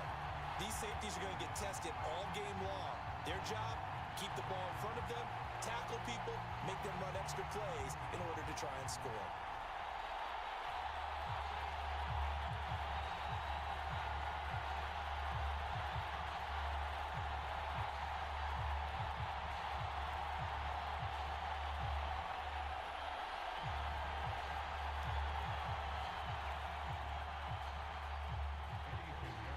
Here's the former Florida Gator Eddie Pinheiro to get us started. And we are underway from the Superdome. Here comes the All-Pro returner from last year, Rashid Shaheed. And he'll take it up past the 25 to the 26-yard line. The Saints heading out for the first time, and there's Derek Carr at quarterback in his 11th NFL season now and second in black and gold. And Carr continues to produce good numbers on paper. He completed over 68% of his passes last season while also throwing 25 touchdowns to just 8 interceptions. But as impressive as those numbers are, the numbers he's seeking, big numbers in the playoffs. And we expect him and his team to be back in the playoff mix when January rolls around.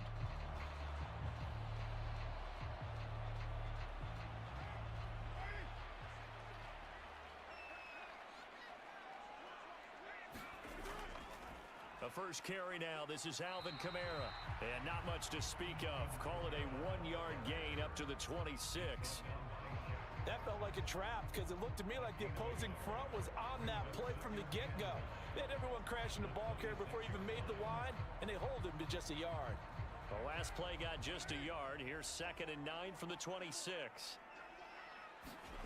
To throw, it's Carr.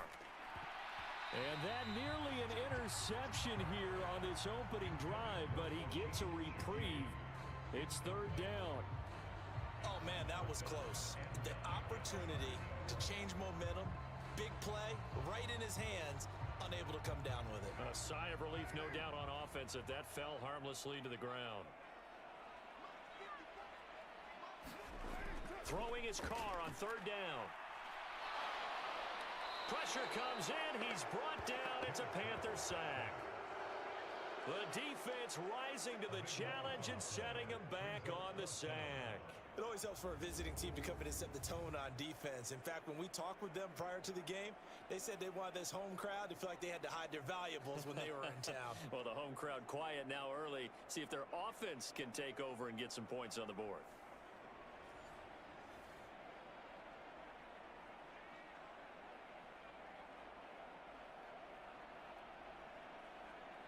Here comes the Saints punter now. He'll kick it away after a 3 and out on the opening drive of the game. And now a low liner. I think he mishit it. Oh, what a move. Just a 25-yard punt. Not what he was hoping for by any stretch. And the Panthers will take over in terrific field position. So now you've got their offense coming out for the first time with great initial field position. They'll be led out by the Red Rifle. From TCU, it's Andy Dalton. And that's really good field position they were given. Now, nothing's a gimme. We know that. But I know his goal, have the field goal kicker just stay on the bench. They want to put it in the end zone and get 6 out of this one. If they don't, I think it'll feel like a disappointment.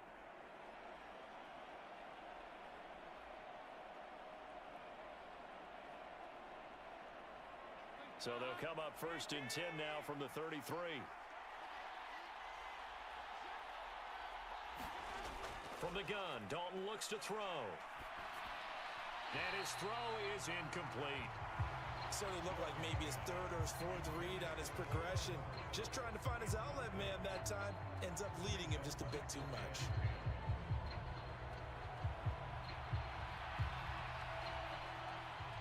Second and 10 from the 33-yard line. Out of the gun, it's Dalton. He'll get this complete to the rookie first-round pick. And he's got this down almost to the 20 before he's dropped. The Panthers have the first. It's a gain of 12. And really burst onto the scene in his last year at South Carolina. 2nd in the SEC in receiving yards with 1,255. But you see the style. Explosive, physical. Tough matchup for any corner. And they'll run on 1st down with Hubbard. And he'll be taken down at the 20 after a gain of just 1. Typically, we think it's the strong safeties that are better tacklers, especially closer to the line of scrimmage amidst traffic. But in this case, how about the free safety coming up and making the big-time play? From the 20, here's the 2nd and 9. Andy Dalton. That's complete outright to the tight end, Trimble. So the completion gets him just a yard. And 3rd and 8 now. Brandon, perfect defense in this situation would have meant that there was an incompletion. They would have picked it off. Okay, so they gave up the completion. But I really enjoyed watching how the defense stayed in sync, stayed in great communication. And as he dragged across each zone, you see him pointing, communicating. There he is, and they passed him off to each defender. Ended up making a nice play, even though it was complete. And he's unable to haul it in, so it falls incomplete over the middle third of the field, and that brings up fourth. Oh, that's going to hurt a bit because they needed to come through with a completion there. Now a drive that started with great field position is facing fourth down.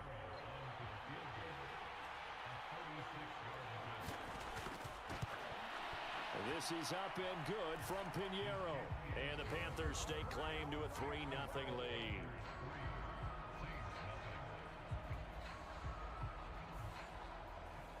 Well, in a close game like this, obviously you want the touchdown, but certainly they will take the 3. And they'll be okay with that, but let's throw a little credit to the defense as well. And I'm just glad this doesn't come down to a debate, right? Which side won, partner? Because the defense, hey, we didn't give up a touchdown. The offense, hey, we put 3 on the board. Either way you look at it, I think both sides gained something out of that drive.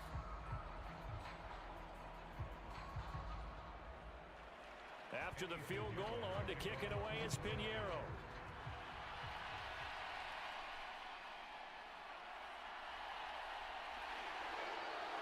Solid return, pretty good field position. They'll start at the 32.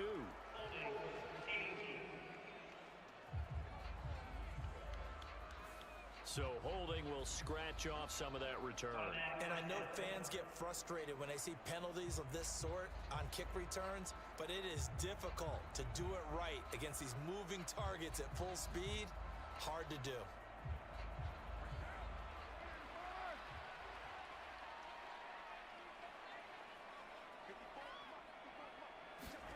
Carr now on first down. There's Chris Olave. And he works it across the 25 before being tackled. A quick first down pickup. Good start after going 3 and out on their opening drive. Yeah, that's a nice pickup there, especially when it comes on the heels of a 3 and out the first time you have the ball. They were determined to not have that happen again, and that's a nice throw for their first down of the game. Throwing on first down is Carr. They'll get this out to Kamara. And they'll get him down after a pickup of 8, 2nd and 2.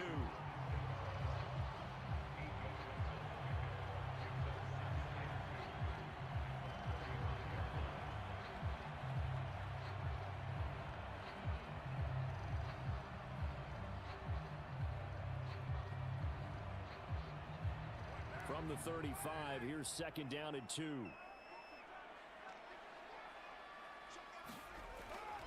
Play action. Now it's Carr. And that'll be incomplete. Took a pretty good shot as he tried to pull that one in. Couldn't hang on 3rd down. He already came through for them on this drive. No surprise that they were hoping he could do it again. After the incompletion, here now, 3rd and 2. Again, they'll throw with Carr. Throwing quickly there, but it's incomplete. Every offense tells you they want to come out and start fast. That's not unusual at all. But this group, they've yet to get much rolling through their first 2 drives. It looks like they're going to have to give up the football again after this one.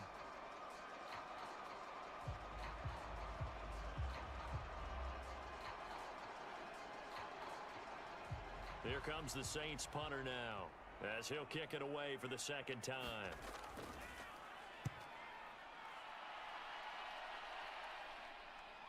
And taken right on the 30. That'll go as a punt of 32 yards. And the Panthers will take over now, 1st and 10. The Panthers coming back out onto the field for their 2nd drive. They've got a 3-0 lead and the football as they start 1st and 10.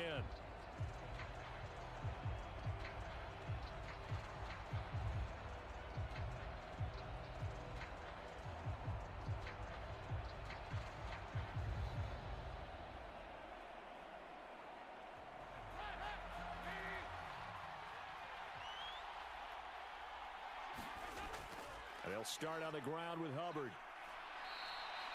It's a 6-yard pickup, and it gets him to 2nd and 4. Now, Brandon, that's the way you want to run the football. There should almost be quote bubbles above the offense right now.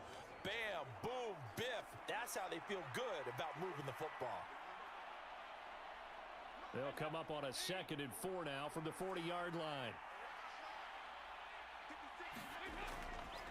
Miles Sanders, first carry of the game. Give him a yard on the run there, and that's going to set up a 3rd down and 2.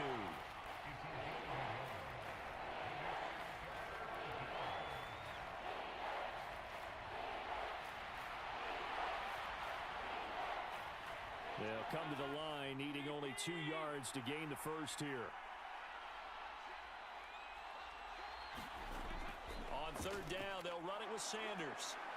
And he'll be taken down, but not before he gets into enemy territory. Give him 10 there, good enough for a Panther first down. Just about every coach we talk to says the crowd shouldn't affect us. That shouldn't be an issue. And in the next breath, they talk about taking the crowd and taking them out of the game by picking up first downs and keeping them at bay. I think we just saw an example of that there, didn't we? Important to do, especially early in the game like they have.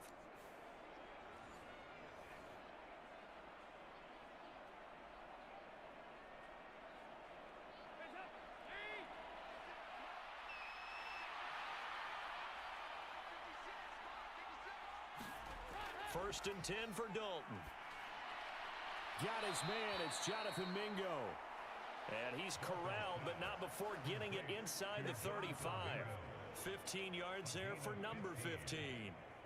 That's his first catch of the game, and an impressive one against multiple defenders. And how about that start? Really aggressive. Yeah, there was double coverage out there, but that didn't stop them at all. They went right at it and defeated it on that play.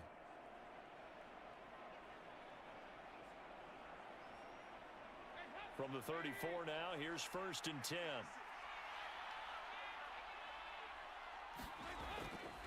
A give, running right, it's Hubbard.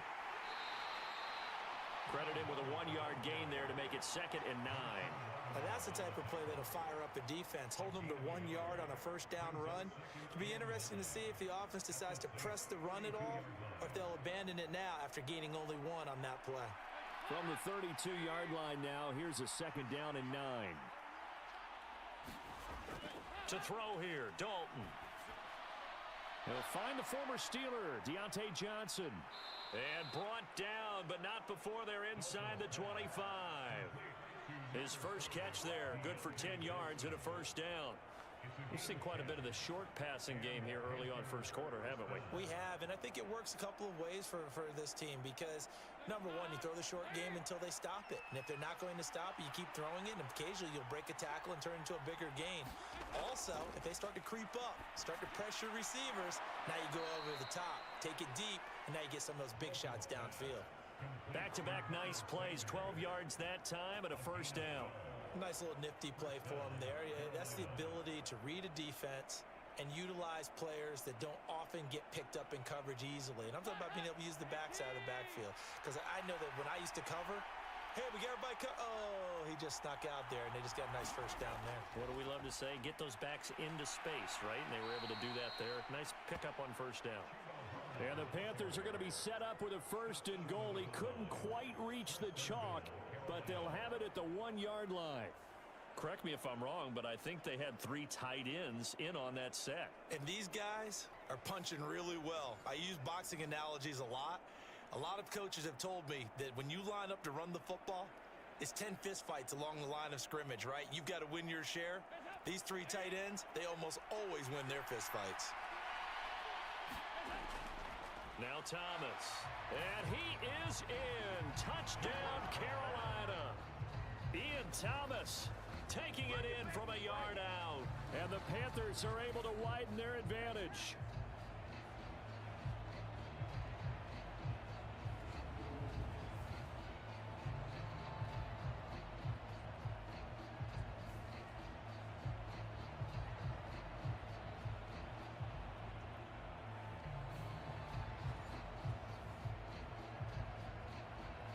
Eddie Pinheiro now for the extra point.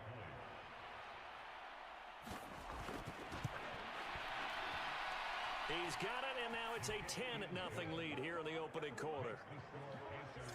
So that drive consumes 9 plays all told. And it ends with a 1-yard touchdown run.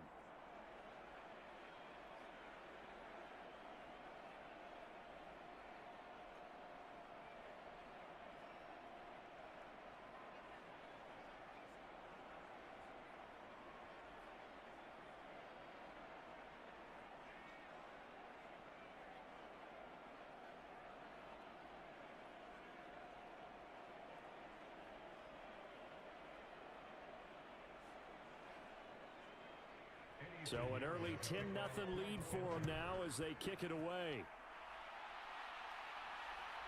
From his end zone, here's Rashid Shaheed. And he takes this near the 25. Just a little pass there. Call it the 26. The New Orleans offense set to take over. They've shown precious little here offensively thus far as they try again with a first down now.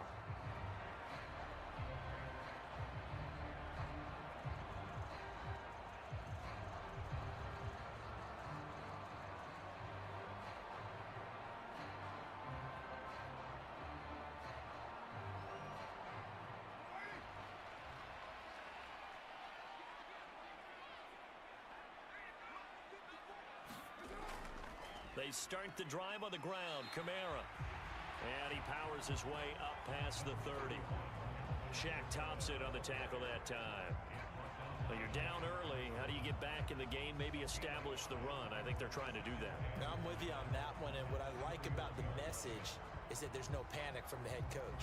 He's already told his offensive coordinator, let's run the football, let's get things settled down a little bit and find our way back into this game.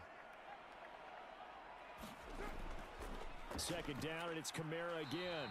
And this time he's not going anywhere. They'll get him down right at the line of scrimmage. They'll say no gain on the play there, and now it'll be third down. I think what we just saw there, partner, was linebacking speed that can trump O-line power. We see that at times because he filled the gap before the offensive lineman could get to the next level and take him on.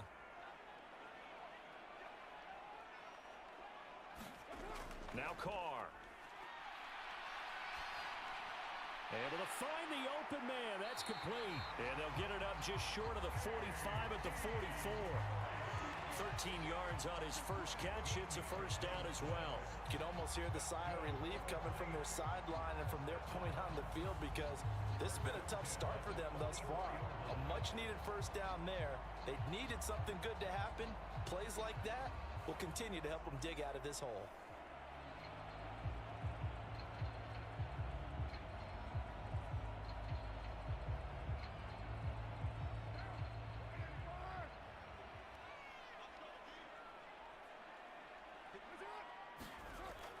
Now a first down carry. It's Kamara.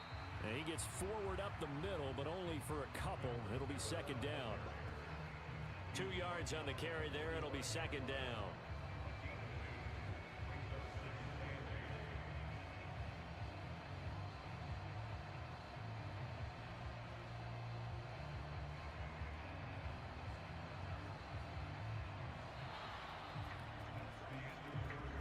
Nothing the score after one on EA Sports. Ready for the second quarter from New Orleans. It's the Saints in possession as they've got a 2nd and 8 forthcoming.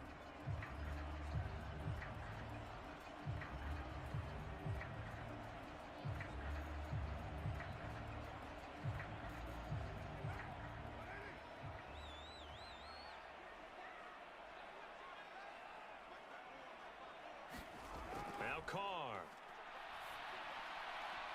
completes it to Perry. And he's going to be out of bounds, but not before he takes it inside the 40. 17 yards is the pickup there for number 17. And this offense has been a little slow to get going, but some signs of life here in this second quarter. They're moving it pretty good, and that helps the cause as well. Good yardage and another first down.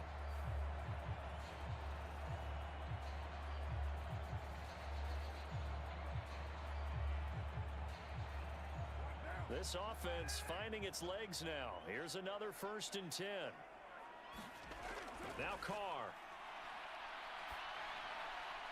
Tries it left side and finds Olave. And he's going to get this down near the 20-yard line. Another strong gain on the last 2 plays. They've moved it a combined 33 yards. Well, this is where reading defenses and practice time comes into play. Got to know what you're running versus zone versus man and how to run the proper route. And they just executed that one pretty well.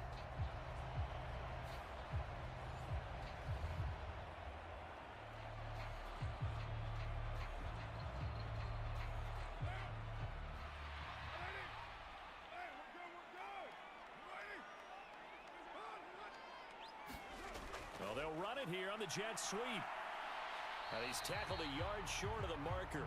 Good gain of 9 on first down.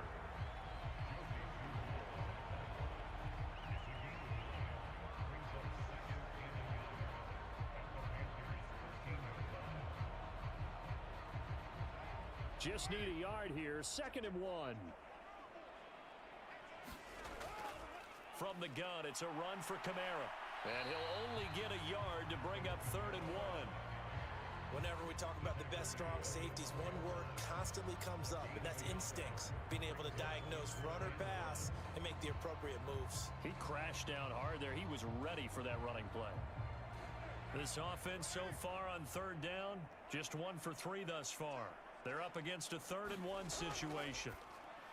Work in the middle of the field, and he's got a man complete. And the Saints are going to have a 1st and goal coming up as they find a way to convert there on 3rd and 1.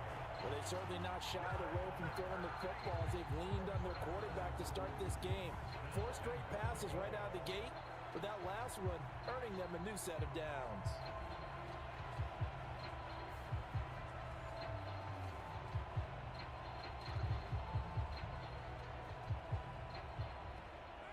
First and goal, and they got to be thinking a chance to get right back into this football game. Throwing now is Carr. And this throw a bit late as he couldn't reach back for it. Down this close to the goal line, 1st down. Surprised that wasn't a run? I am, and you know I'm old school. I want to run the ball on 1st down in this situation because 2nd down, that gives me that option of running play action and maybe throwing it. And just one man in the backfield here. That's Kamara, 2nd and goal. They'll give it to him up the middle. And he is met in his tracks behind the line of scrimmage. That's a big loss of 3, and it brings up 3rd down. I thought they were onto something with their play call and kind of went in reverse a little bit. Threw it on 1st down, then ran it on 2nd down. Not successful either way. What play call do they come up with here on this important 3rd down try?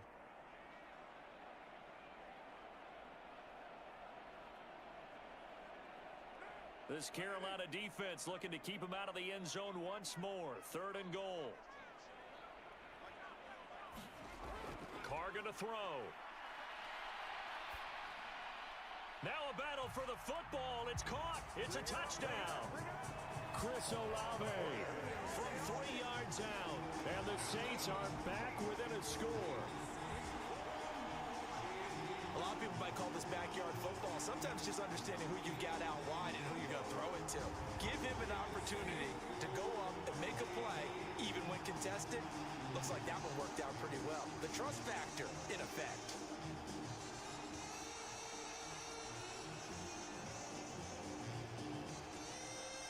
Late groupie now for the extra point.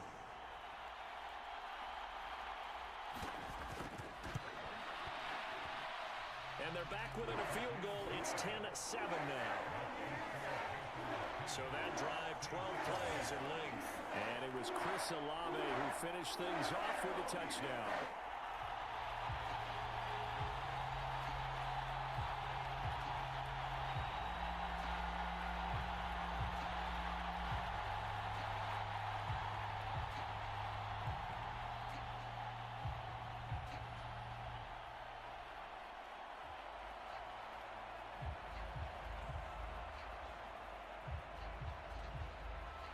The ball upright on the tee, and the Saints kick team booms it away.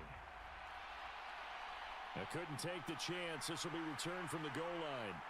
And he'll be stopped up at the 25. And now it looks like he's in some discomfort after being tackled at the end of that return. While they come out and take a look at him, we will step aside for just a moment.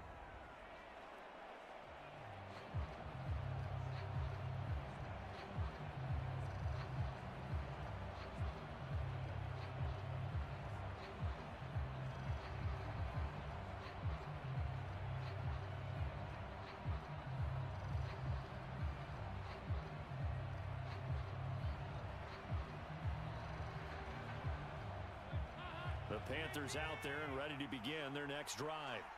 So both of these teams, Charles, coming off touchdowns now, but this offense They just had to stand on the sideline, watch their opponent author a really impressive drive to reach the end zone. Yeah, and I think you're not telling yourself the truth if you don't think there's some one-upsmanship going on right now, because they just had their touchdown answered by a drive of double-digit plays that also found the end zone. Now, they want to do something even more impressive to answer that one.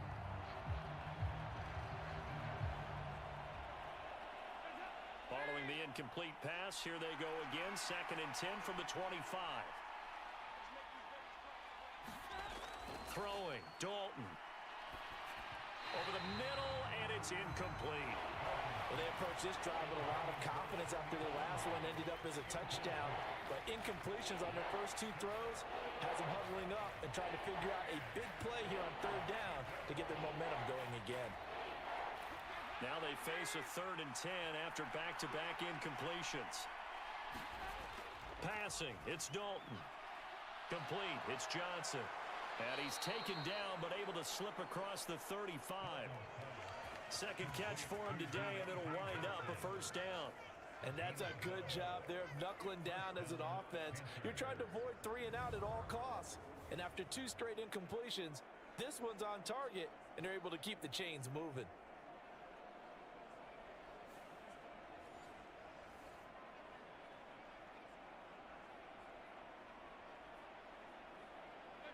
So from the 36 now, 1st and 10. Dalton now to pass. That's over the middle and caught by Mingo. And he slips up past the 45 before being tackled. 11 more yards that go around, a 1st down as well. But whenever you call and run the hitch route, a lot of times that ball's got to be in the air before the receiver even turns around. That's the result of throwing it so many times in practice is really a timing route. Make sure that ball's out of your hands, and oftentimes the receiver turns around, and there's the ball. Nice completion there. Dalton's throw complete there to Johnson. And he's got this down to the 35. 17 more yards on that one as they keep the drive rolling. Slant route's effective no matter who's running the route and catching the ball. But when you have a receiver of that stature, you have to be a little bit more precise throwing it. You don't have the same catch radius with the bigger targets.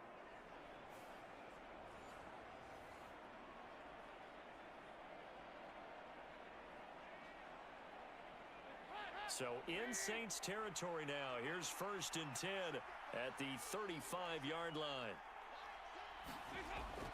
They'll run out of the gun. It's Hubbard. A gain of 3, 2nd down. Well, that's just a pile of bodies there, and that's when you kind of find out who's a tough guy, right? Who can stand up and make a play. It was only a 3-yard run, but for both sides, they had to walk away from that feeling like, okay, I can stand up when the going gets tough in here.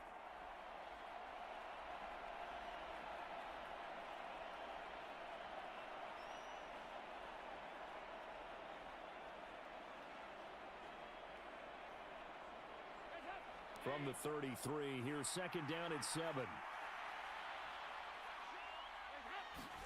Here's Dalton. That's swung out wide to Sanders. A 1-yard gain there following the 3-yard pickup on 1st down. That might feel like a little bit of a lost opportunity there for the offense because the defense brought pressure that time. And sometimes against that, you can get out to your running back, and it could turn into a big gain downfield. But what a nice job they did getting to him quickly and holding him to a short gain. 3rd down, a shot here for Dalton. Pass taken in by his big tight end. He's going to go out of bounds, but he takes this one down just shy of the 20.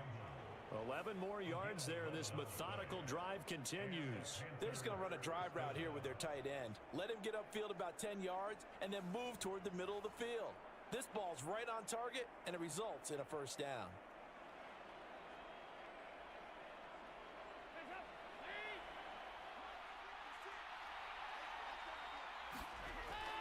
On 1st and 10, it's Sanders.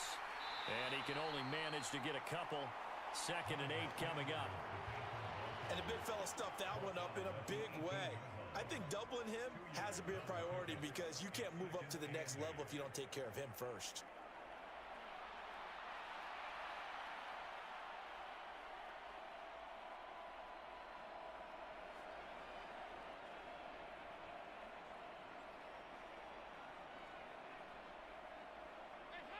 2nd down and 8.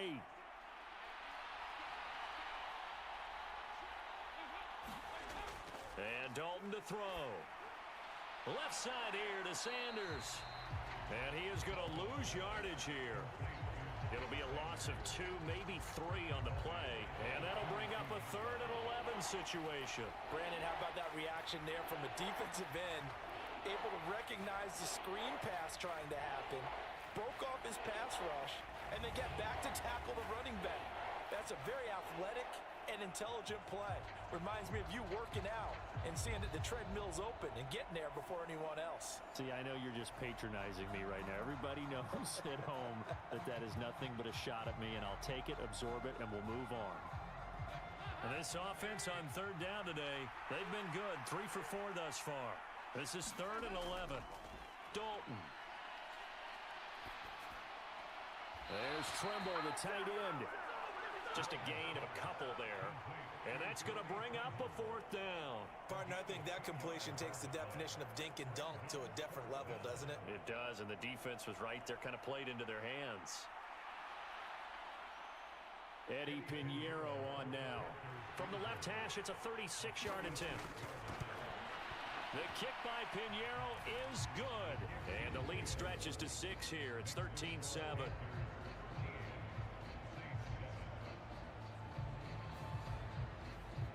So a nice kick there as they add 3 to the lead. And from what I've seen so far, Brandon, I think they've been the better of the 2 teams here in the first half. So even though you want the touchdown, I think that's a nice job there to put 3 points on the board.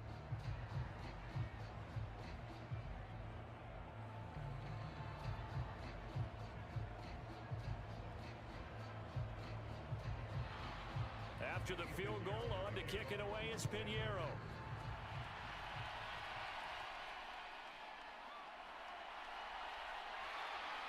And he'll go down as this drive will start at the 25-yard line.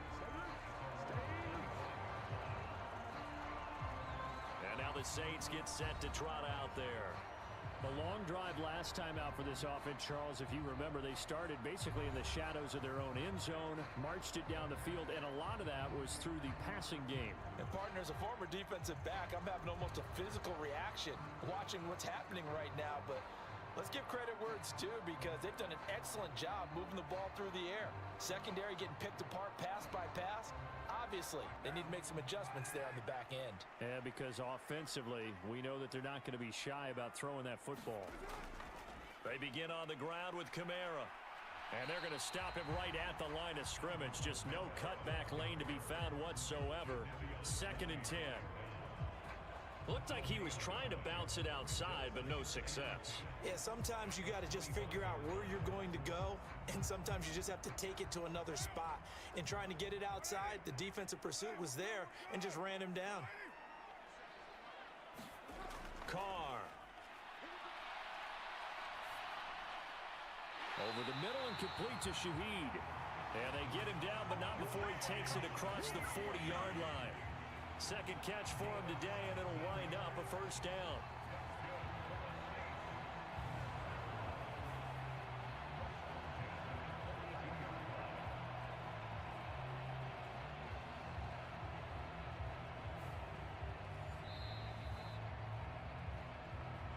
Two minutes remaining in this first half of football.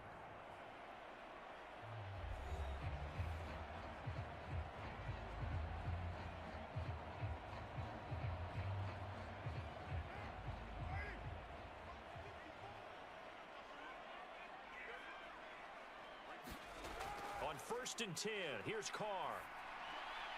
Olave holds it in. And he'll be corralled out across midfield down to the 45. Another nice gain. That's now 30 yards between those last 2 plays. To win any route, you've got to break down the defender, and that's exactly what happened here on this really nicely executed curl route. 1st down now, but that clock rolling. To throw is Carr. And that one complete downfield to Johnson. Touchdown, New Orleans. Juwan Johnson, 45 yards. And the Saints are an extra point away from taking the lead. From a big tight end, he can sure move like a slot receiver when he gets a head of steam going. And as a defensive back, you've got a big decision to make when he's moving like that.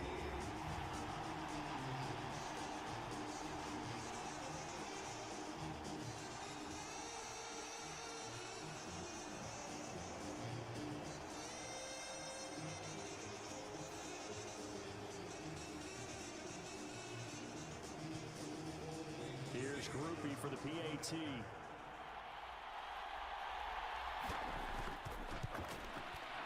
And this puts him on top by a penny. It's 14-13. The drive summary, 4 plays, 75 yards. And it ends with a touchdown for New Orleans.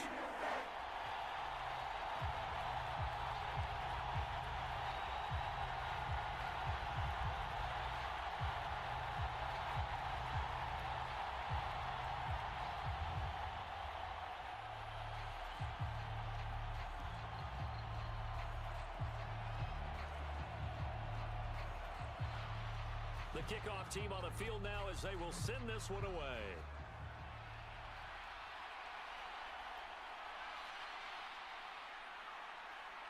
And out a little across the 25 to the 27.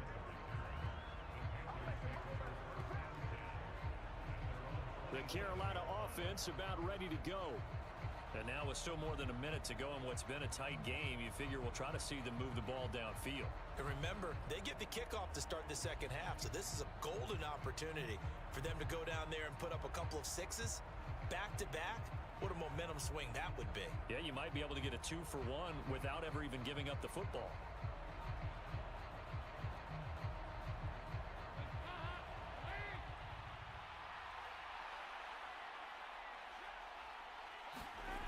On 1st and 10, here's Andy Dalton. And that's complete to Sanders. And he gets this one just shy of the 40, down at the 39. Nice way to start the drive, a gain of 12 and a first down. But they certainly made a point of getting him involved in the passing game here in the first half. They must have seen something in the scouting that said, hey, we can capitalize on him getting the ball possibly in the open field. And I think in the second half, that may loosen up the defense a little bit to get the running game going back inside. Got a man, that's Leggett. And he'll be out of bounds, but able to get it up past the 45. And that's good for a pickup of 10 yards. And they'll be left with a second and about a foot. As long as you go through your proper reads and progressions, the drag route can be one of those old reliable plays because usually it's good for a good chunk of yardage as we just saw there. And those guys like it, right? They can get the ball with a full head of steam. Especially against man coverage because man coverage, they're typically running away from someone and not worried about traffic coming out on the other end. That one complete to Leggett. And he's going to be out of bounds, but not before he takes it inside the 40. Back-to-back receptions for him, and it's another first down. Well, that certainly has to feel good. And it's not all the time that the play caller should get all the credit. Sometimes I think in the huddle, the quarterback just says, hey, who's going to make a play for me? I just need something right here. And the end result there, nice first down. Drive keeps moving. Pass over the middle tipped, but he still brings it in. Now the Panthers going to use the first of their timeouts as the clock will stop with 45 seconds to go in the first half.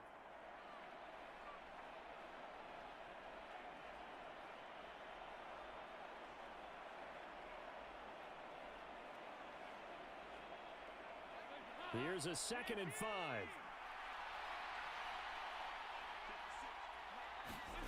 So Dalton now. A short throw hauled in by Trimble. The Panthers going to use the second of their timeouts as they'll stop it with just over 40 seconds to go in the first half.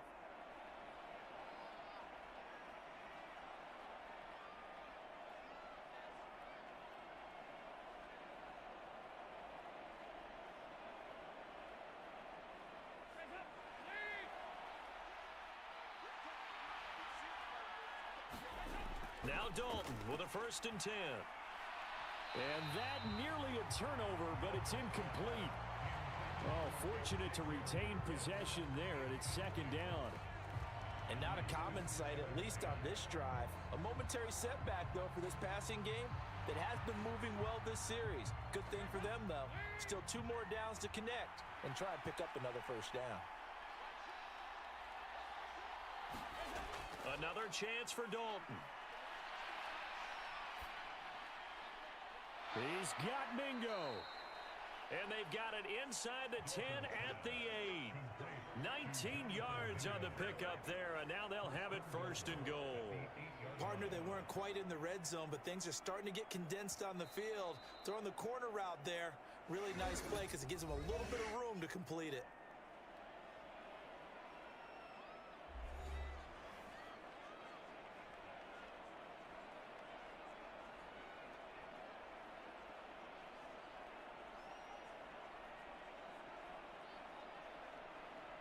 So it's first and goal and a great opportunity to get that lead back before the break. Now Dalton. They'll drop that down to Hubbard. Oh, he's brought down. Remember here, no timeouts left. They got to get to the line quick. Nifty running there, but it'll come on what should be the final play of half number 1. So a very tight first half. We had to break in a one-point game. As we send you on over to Orlando for Jonathan Coachman in our EA Sports Halftime Report. Take it away, Coach. Okay, Brandon, back to you guys in just a moment, but welcome everyone to our Creative Village studios in the EA Sports Halftime Report. For the Saints, this is why they signed him. They got a strong performance from their quarterback, Derek Carr. He came on after a slow start to fire 2 second-quarter touchdown passes and give his guys the lead at the intermission. Okay, Coach, thanks as always. This one's still anyone's game as we welcome you back for quarter number 3.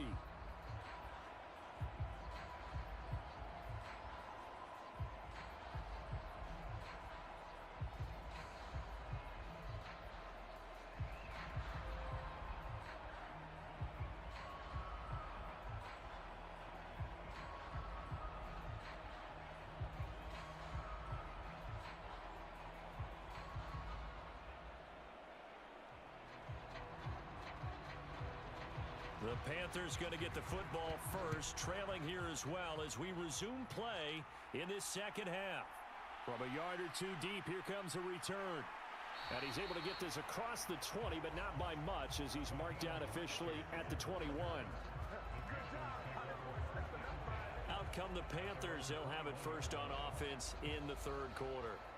This offense, Charles, had a strong first half throwing the football, at least in terms of yardage, but that hasn't translated so far on the scoreboard as they begin the third quarter here, trailing and looking for a little momentum. Yeah, you're right about that because, let's face it, in the first half, most of their focus was in the passing game. And to their credit, resulted in a healthy amount of yardage. So I would think that at halftime, they're going to anticipate that defense loosening up a little bit to try and cover the passing lanes.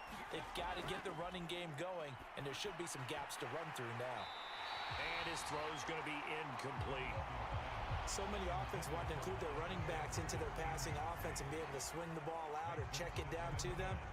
But sometimes those guys are just not as comfortable catching the ball as they are running it.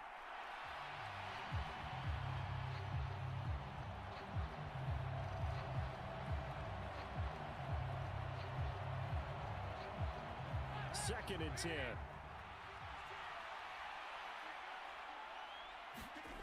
Here's Dalton. He's going to drop this down to Sanders.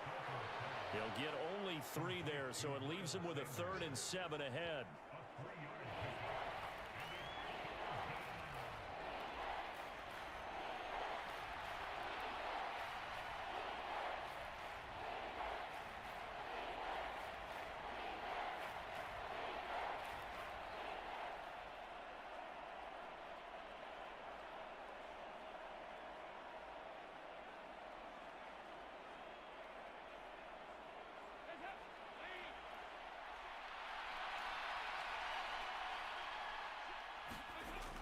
Andy Dalton. And that's going to be incomplete. The coverage too good there. The contact popped the ball free, and it's 4th down. Good, clean play. No flags coming out of the pocket of the officials. Turns into an incompletion, and that should get them off the field with a 3 and out. Here's Johnny Hacker now as he's on to punt for the first time this afternoon.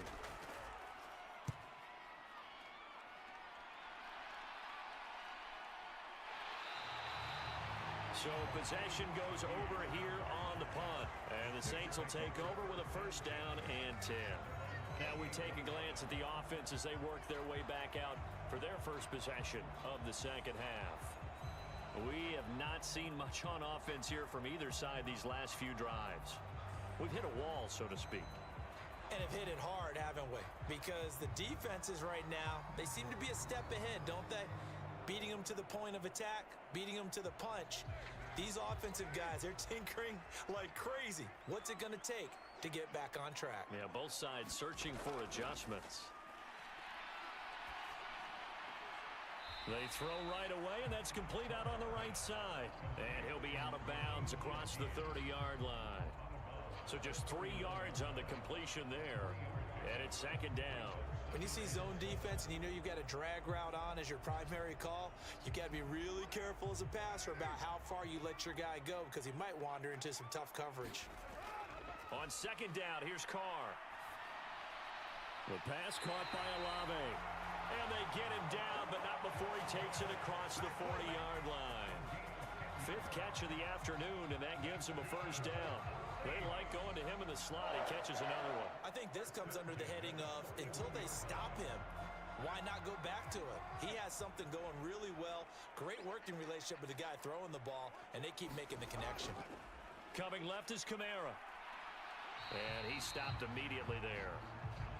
Call it no gain on the play, and it'll be second down. Sometimes with the running game, you've just got to stick with it. Look, it's the third quarter, no time to panic. But that also doesn't mean you just do it the same way you've been doing it the entire ball game. Maybe change up some blocking assignments or run a few different plays, but stay with the overall essence of the running game. Shotgun now for Carr. He'll get this one underneath to Kamara.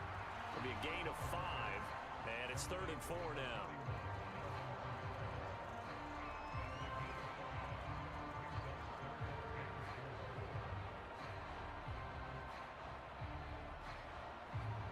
In search of 4 yards here to pick up the first down. To throw, it's Carr. And that went to the right side and incomplete. And that's the knowledge you gain from being in this league for a long time. He's learned the hard way when to give up and fight another down. And that's a smart move to throw it away.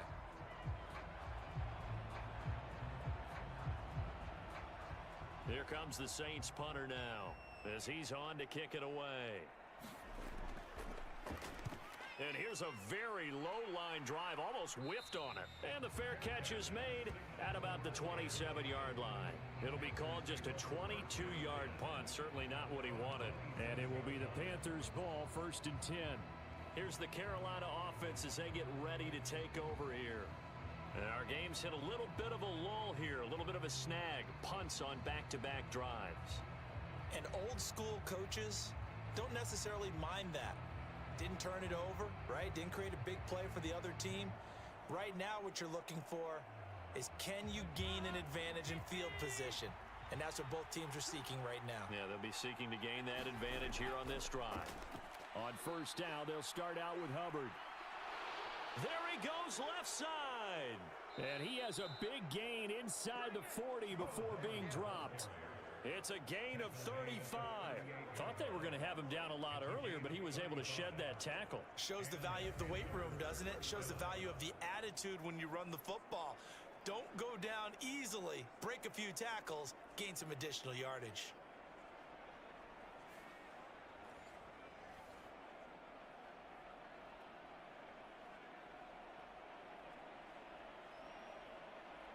So in Saints territory now. Here's 1st and 10 at the 38.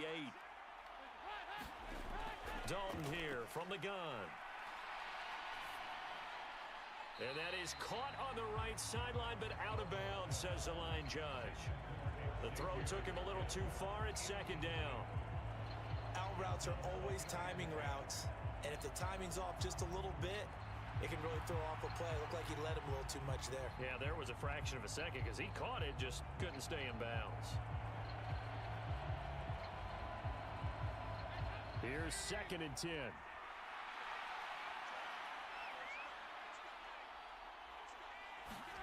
To throw here, Dalton. And this one nearly intercepted. Boy, that would have been a great time for their first pick. But instead, it's third down. Those are the ones you dream of as defenders. I think if he gets eyes on the ball a little bit earlier, he might come away with it. Instead, it's going to wind up as just an incomplete pass. So now 3rd and 10, a big play to start the drive, but nothing since. And he's taken down here by the Saints. That's the former Buckeye Pete Werner getting the sack. Okay, I'm not sure you could actually draw up a better pass rush than that one right there. Nowhere to go outside. He had to keep backing up and backing up and backing up. Eventually dropped for a huge loss.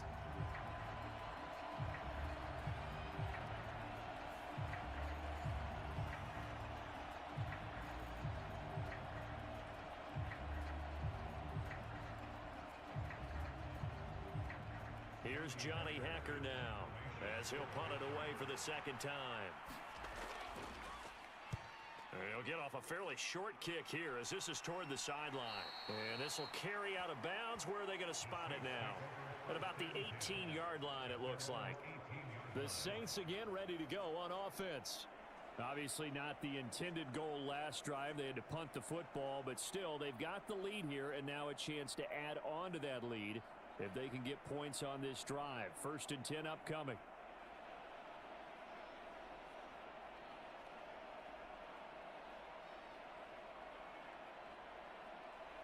Carr going to lead the Saints up here 1st and 10 at their own 18. They'll try and start this drive in the air. This one taken in by Olave. And he'll get this up to the 30-yard line. 12 yards that time for number 12 as they move the chains. I think that's a big pickup for a first down because when you run a drag route against zone, you're sometimes asking for trouble because you might run into a defender. Yeah, well, there they ran into a first down. Executed it to perfection. Trying the left side with Kamara. And he's got some space here. Look at this. Middle of the field. A breakaway. Alvin Kamara. Touchdown. New Orleans. Alvin Kamara. 70 yards. And the Saints are able to strike quickly to add on to their lead. They've done a good job of holding him down in the first half, but he explodes for a big one right there. Yeah, I've got an image in my head of him being surrounded by a bunch of people, really, with ropes and other things trying to keep him locked in. But eventually they got tired too. And just as you noted, he broke out. And it's a guy that usually you can only keep down for so long. Groupie for the extra point.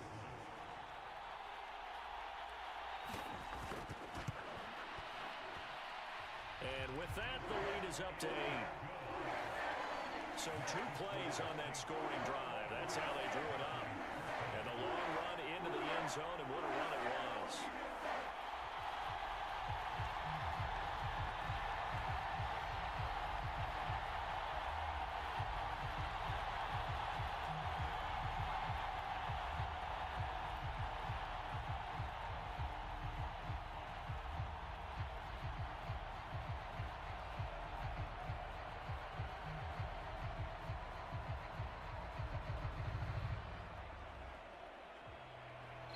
The kickoff unit is out on the field, and they will send this one away.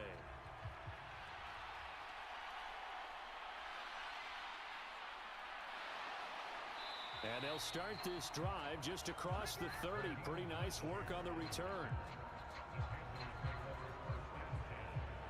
Now the Panthers offense, they get set to come back onto the field. Over on the sideline, hoping to hit that reset button between possessions. Last time out, they had to punt it away. This time, hoping to finish this thing off in the end zone.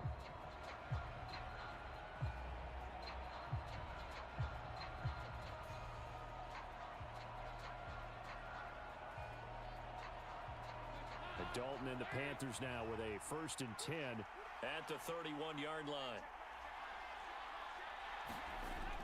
He'll start with a handoff to Sanders. And he fights forward for a modest 2-yard gain, 2nd down. Well, any lane that might have been open there was closed pretty quickly, and that was because the defensive front, they won that battle at the point of attack at the line of scrimmage. They used great leverage, held their spot, and stacked him up. This is 2nd and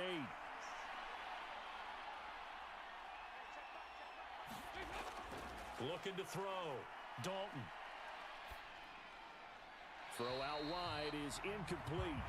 We've got to give out a little applause on that play. It has to go to the defense. More good work by them. They've taken away the passing lanes all game long, and you can see the frustration that it's causing because he just about threw that one into the first row. So the failure to connect on 2nd down, that leaves him staring up here at a 3rd and 8. Back to throw. Dalton. That is caught. And they're going to have this across midfield and inside the 45. That 3rd down conversion good for 23. And, partner, they're locked in man coverage out left, and they end up running a crossing route. Rounded it a little bit more than a slant. And he's just going to angle himself towards the right side of the field, and that's very difficult for a defender to shadow him across all that ground.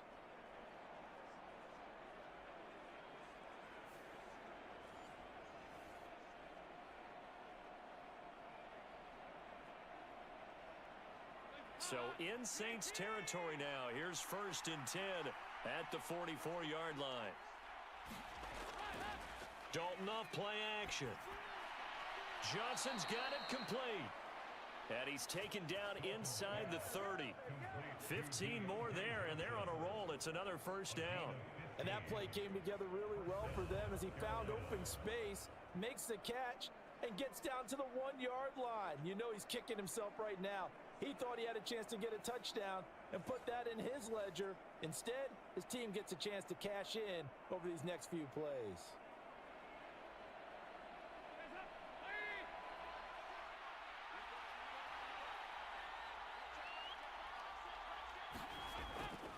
A give up the middle, Hubbard. And he'll get what he can up the middle, 3 yards. That'll bring up 2nd down.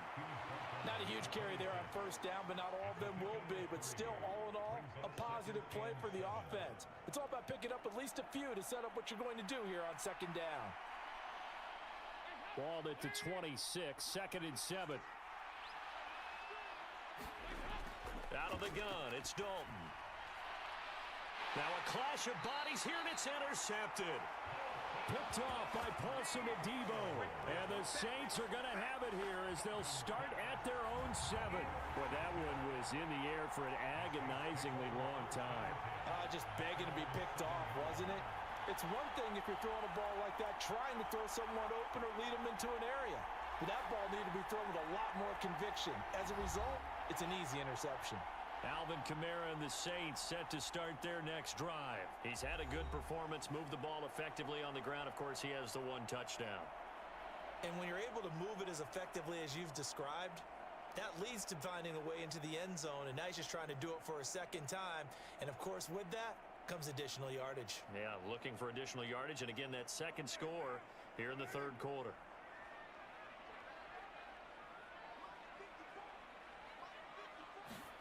Now after the INT, it's Carr. Throwing out right here, caught by Olave. And he's taken down, but not before reaching the 20. Solid way to start the drive. 13 yards, picking up the 1st. I'll tell you what, a lot of those mid-range throws have been available because sometimes teams get too concerned about the deep ball and they leave too much space in front of them. And these guys have been taking advantage so far. A 10th carry for Kamara. And they'll get to him quickly here as he'll get a yard, just a yard to the 22. The big part of a middle linebacker's job is being able to take on blocks and then go make plays. But the best ones, they have those big guys in front of them playing defensive line to hold blockers off of them and allow them to flow sideline to sideline and make the big hits.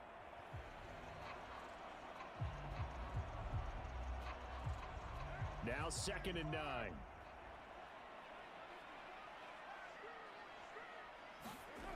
Carr now to throw. And they work this well upfield across the 45. 27 yards there, a 1st down. Love when the playbook comes to life and the execution is there. Man coverage on the outside. And if you like the matchup and you feel like your receiver can get the position he needs, you just throw it up there and let him do his thing. We see this a lot now with back shoulder routes and things like that. And this is a nice job to go up and get it, and they pick up a first down.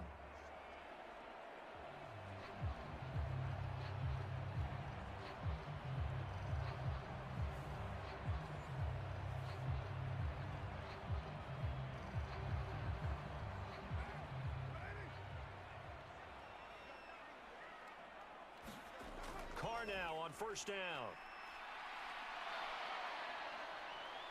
And he can't find anywhere to go with it, and he goes down. Sacked there by Jadeveon Clowney. Another big-time play there by Clowney, who spent his college career at South Carolina.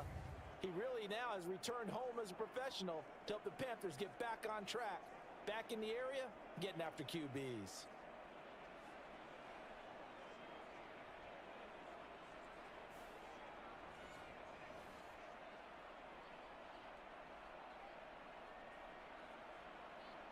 So after the sack, a scenario you certainly don't work on too often. 2nd and 24. Now Carr. That'll be taken in by Shaheed. And he'll be taken down at the 46-yard line.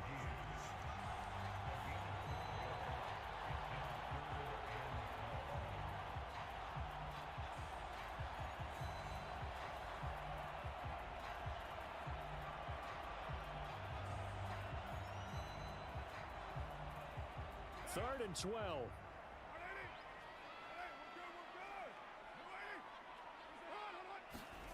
Here's Carr. He's got his target. That's complete. And he'll be out of bounds just shy of the 40. He's up to 70 yards receiving now as that last catch gets him a first down. Whenever we talk about moving the sticks and controlling the football, there's a great example right there. Those are the third downs you need to convert to win football games. We're in the third quarter of this one, and this is a tight one. In order to maintain pace, keep the ball away from the other team, and put points on the board, those are the plays they need to continue to convert. And Carr's throw complete there to Perry.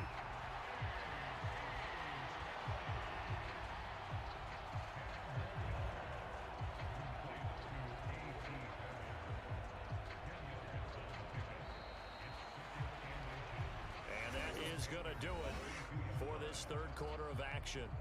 You're watching the NFL on EA Sports. Back now here live in New Orleans. It's the Saints. They'll be looking to expand their lead here. They've got the football as we start the fourth.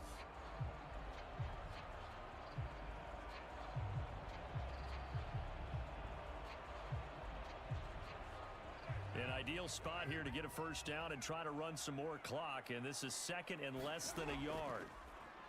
Play action. Now it's Carr. Got his man complete over the middle. It's Johnson. He had the touchdown earlier. This one's going to get him a first down. That was a route run not just with dexterity, but with intelligence. Found the hole in the zone, made sure the quarterback saw him, and was able to make the sure catch and flip the down marker back to 1.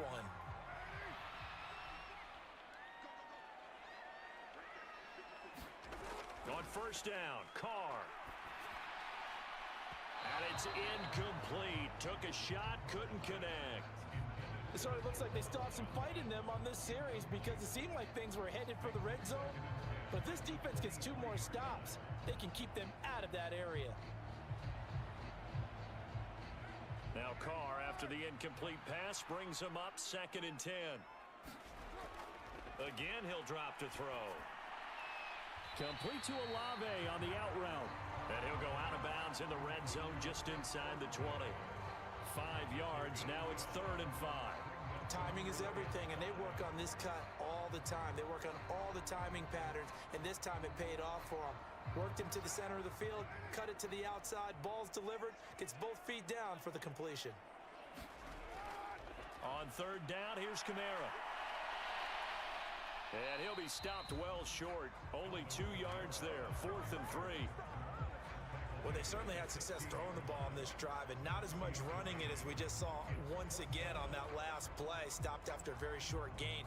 But I wouldn't abandon the run totally because otherwise, pass rushers just tee off on your quarterback. Makes it very, very difficult for him in that situation.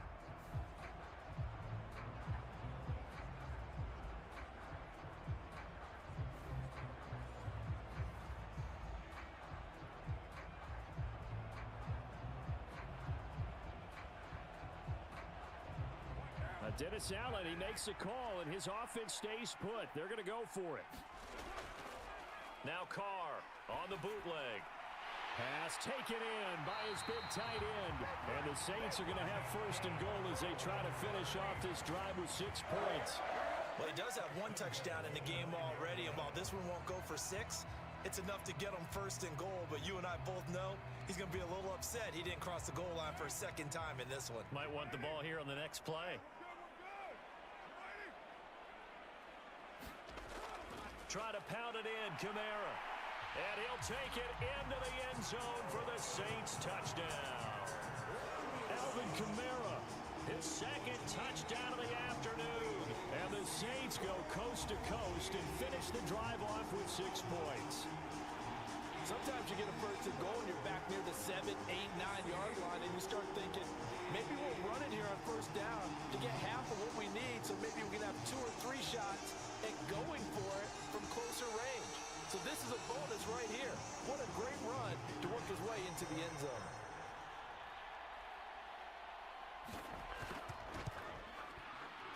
Groupie able to add the PAT, and the lead is up to 15 now.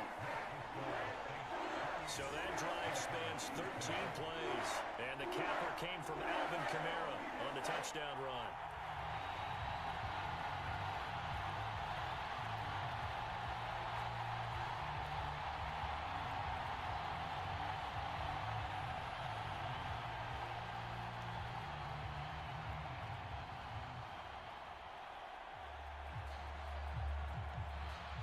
The ball upright on the tee, and the Saints kick team booms it away.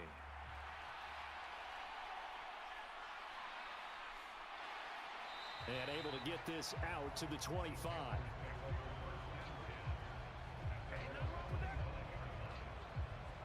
The Panthers about ready to take over. But not an ideal way to end their previous drive. They threw the interception, Charles, after they had built up some momentum. They were moving the football, but something to at least build on for this offense as they run back out here. Yeah, you're right about that. Up until that last play, everything was working pretty well for this offense, gaining chunks of yardage, getting first downs, really making a push for the end zone, and looked like they had a nice rhythm going. Now you got to have a short memory here. Don't focus on the interception. Focus on what came before it and get back to it. Trying to shake off the interception. He'll look to throw. And that's going to be incomplete. Too tough to hold on to that one. It's 2nd down. It's been clear in this matchup which side has been the more physical one. It's been this defense. And here's another example on that last play. So the incompletion, and now it's 2nd and 10, again from the 25-yard line. Dalton now to pass. He gets it left side to Johnson. And they get him down, but not before he takes it across the 40-yard line. That catch puts him over 70 yards receiving now as he's got a first down. All right, this is the time of the game where they're down a couple of scores, and they've really got to get some yards in chunks, and they know the defense doesn't want to give those up, but they've got to find a way to take them anyway. Now the question is, can they string a few of those together?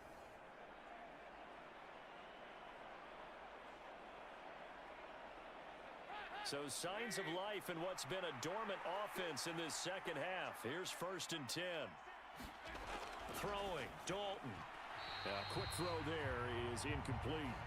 Just a little beyond the reach there of his receiver. That's probably one he wishes he had back.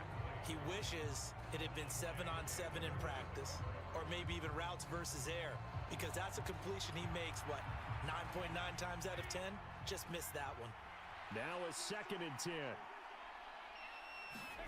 And again, Andy Dalton to throw. And the Saints pressure gets him. Brought down for a sack.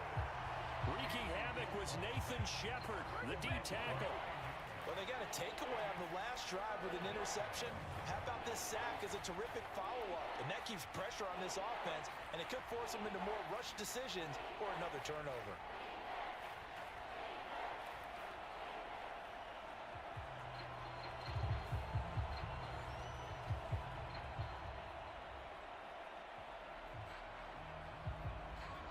The offense on third down, they're at 50%, 4 for 8. This will be 3rd and 19. Dalton.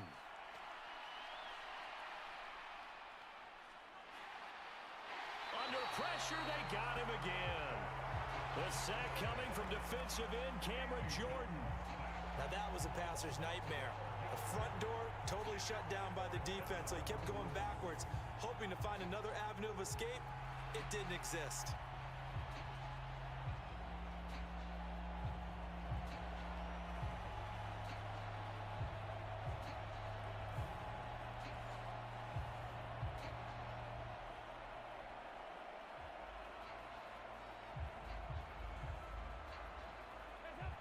They're going to try and keep hope alive here on 4th down. They're going for it. As expected, they're going for it to keep the drive alive. He's going to air one out. Oh, he tries to force it in, and it's intercepted. Picked off by Paulson Adebo. And the Saints are going to take over once again at their own 37-yard line. Well, down 2 scores in the 4th quarter. It maybe wasn't quite desperation time, but it was getting close. And that interception there on the deep ball, that probably slams the door on their chances. And maybe that was the thought process, that it wasn't quite desperation time. So now you take the shot before they're going to lay back any farther on defense. Go ahead and throw it downfield. Unfortunately, it didn't work.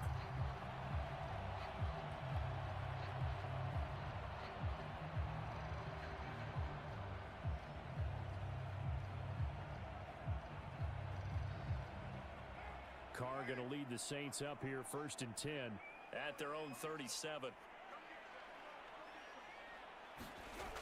They'll come out throwing here to start the drive. He completes it to Olave. And he'll be taken down, but not before he works it past the 50.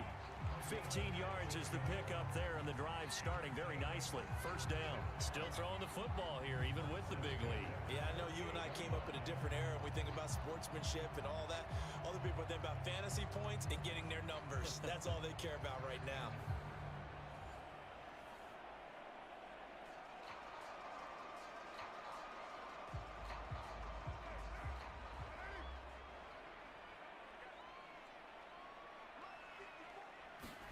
Carr now on 1st down. A quick throw there going to be batted away and incomplete. Quarterbacks work all the time on manipulating a defense with their eyes and their head movement. In this case, he just stared the receiver down. That allowed for excellent coverage, able to knock that one away. Now Carr, after the incomplete pass, brings him up 2nd and 10. They're going to look to throw. The throw here right sideline falls incomplete.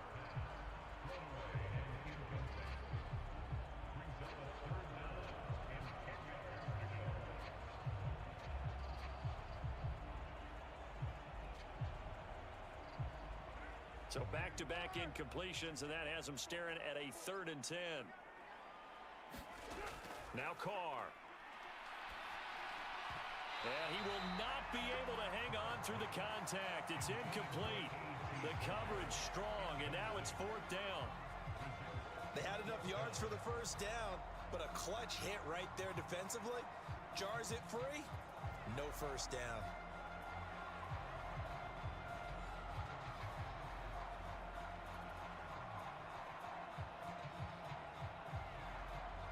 Here comes the Saints punter now, as he'll come on to kick this one away. Oh, it's a wobbler here. And that will bounce out of bounds before they can get a return going. Here are the Panthers now as their offense comes back out onto the field. Their defense was able to force the punt. That's the good news. But this is still a 2-score game, and they need points on this drive and in a relatively quick manner.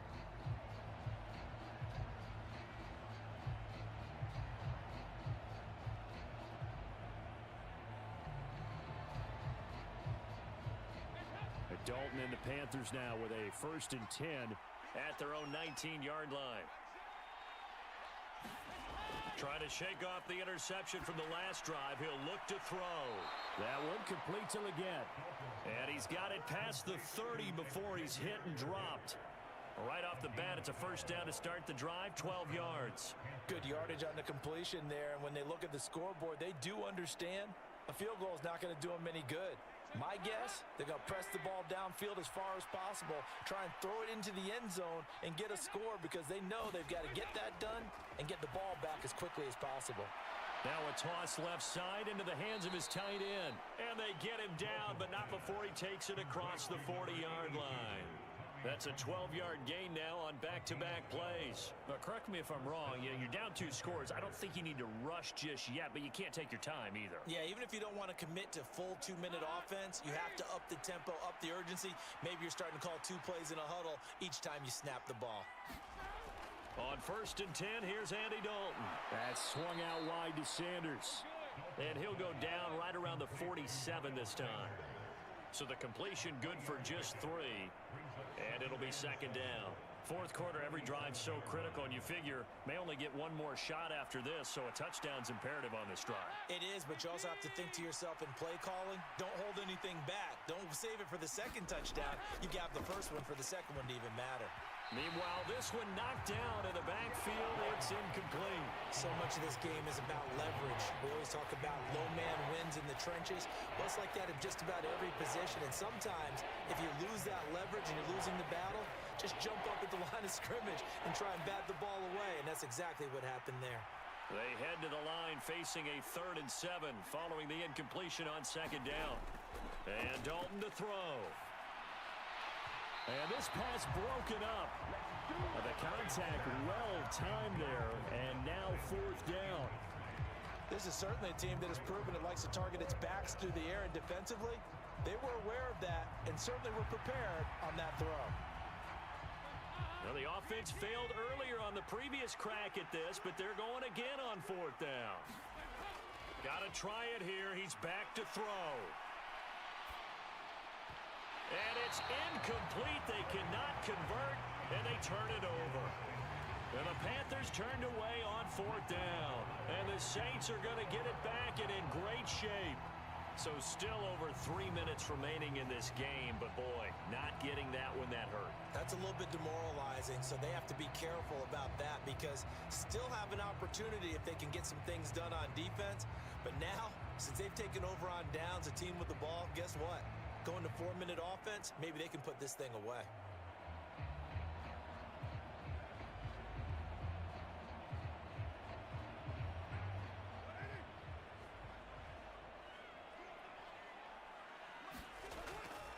They'll run out of the gun with Kamara. And he'll get this down only to about the 46. Just a yard on the 1st down carry, so it's 2nd and 9. And for the defense, this is a spot where you don't want to totally sell out to stop the run, but you do have a pretty good idea of what you're going to see. And that's good work right there to keep them in check on that 1st down carry. Clock continuing to run. They'll probably wind this all the way before snapping it on 2nd down. Here's Kamara off the draw. Call it a gain of 5 that time, and they'll be left with a 3rd and about 4.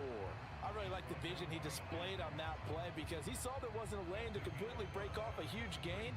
So he found where there was the most space and got what he could. A nice dirty run that's a positive play for the offense. This offense so far on 3rd down, not quite 50%, 4 for 9. This is 3rd and 4.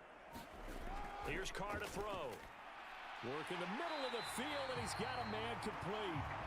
And he is going to have a Saints 1st down. They needed 4. He doubled that. He wound up getting 8. 5th catch of the afternoon, and that gives him a 1st down.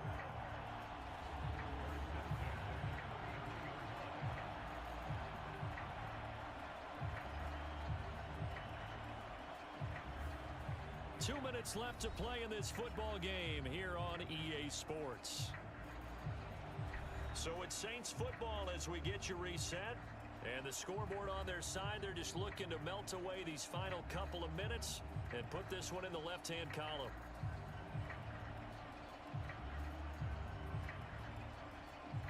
So they'll come up 1st and 10 now from the 33.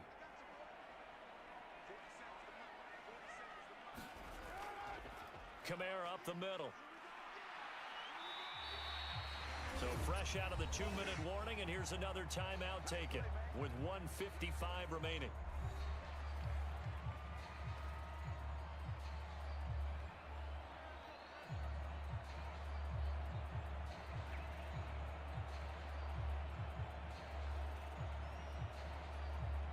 So they come up on 2nd down. If they can get another run like we just saw, would likely put an end to this thing. He's going to get it again. Just looking to get forward and protect the ball. The Panthers going to use the 2nd of their timeouts. That'll leave them with just 1 remaining in this 4th quarter of play.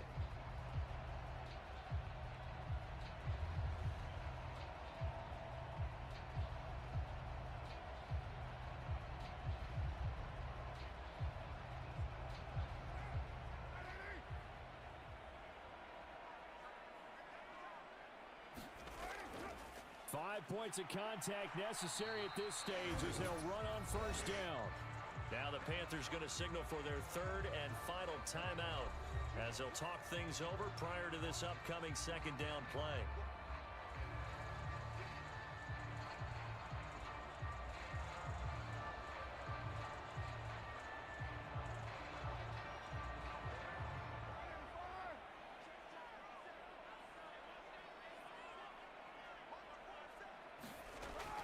A man who's been busy this afternoon, it's Kamara again. And he'll get 7 yards from the 17 to the 10 before he's taken down. They're in a pretty good spot right now with a convincing lead. I think this is where they put on the boxing gloves, start to try and pound them into submission. And the offensive line, they've controlled this game. I don't see why that trend would change now. This will be the 8th play of the drive, and it's 3rd and inches.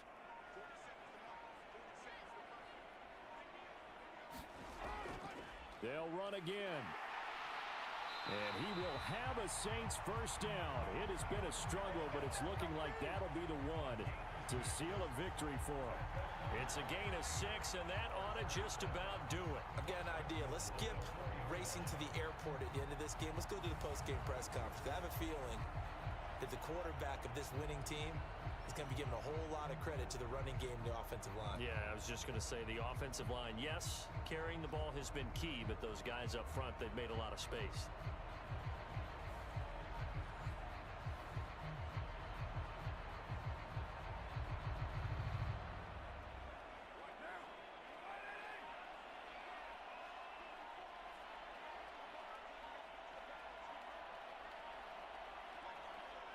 So he'll take a knee here to wrap this one up, and he's going to want to keep that game ball. He was sensational.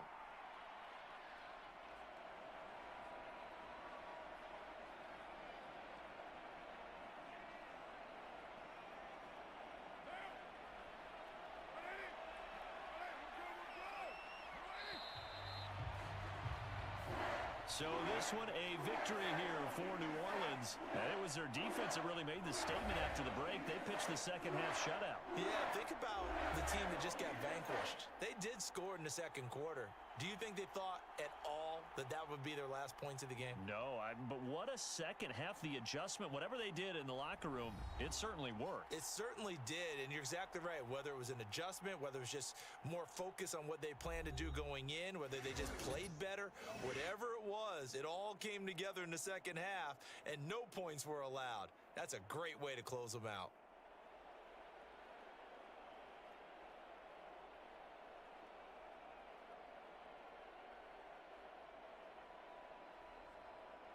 So that'll do it for us. For Charles Davis and all our crew, I'm Brandon Gaudin. You've been watching the NFL on EA Sports.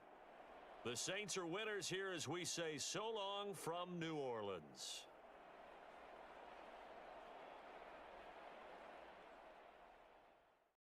Today, from Raymond James Stadium in Tampa, Florida, this is Madden Football on EA Sports.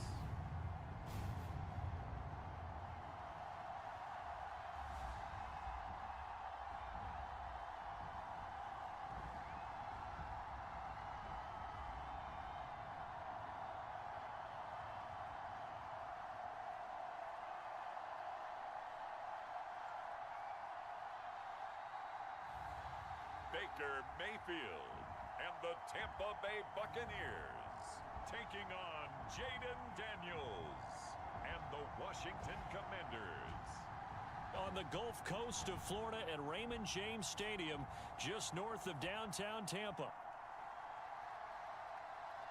Brandon Gaudin and Charles Davis on hand. Kickoff just moments away. Charles, quickly, keys to the game.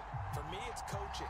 Who prepared his team the best going into this one to give them the confidence to believe that they would win the game? That's who's going to come out of this one on top.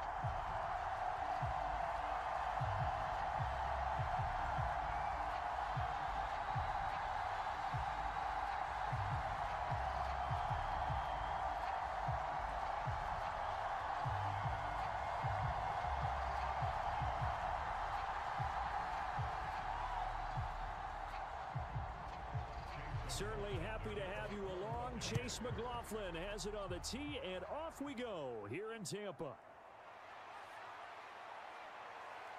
And a good return as he'll be stopped just shy of the 30-yard line.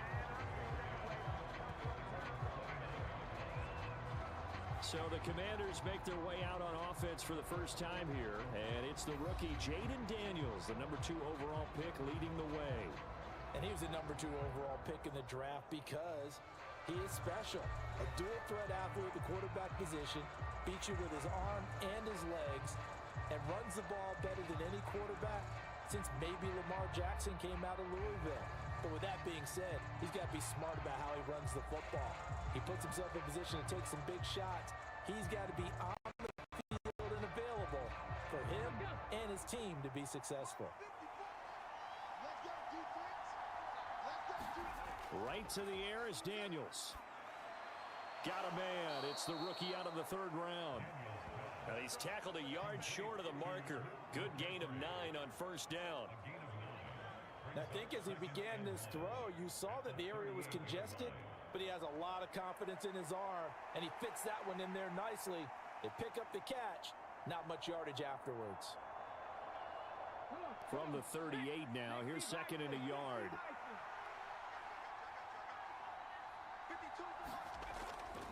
First carry of the game for Brian Robinson. And this is going to be a Commander's first down as the tackle made it about the 43-yard line. 2nd and 1 and people want to run the football. This is where every back in the league is supposed to do exactly what we just saw there. Pick up the first down. Here we go, here we go.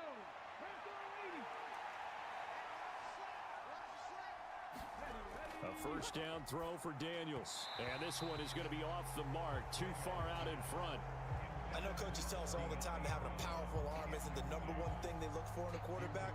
But when you're trying to throw inside routes and you need to put some heat on it, it helps to have the big gun. In this case, just a little bit too much. Here's 2nd and 10.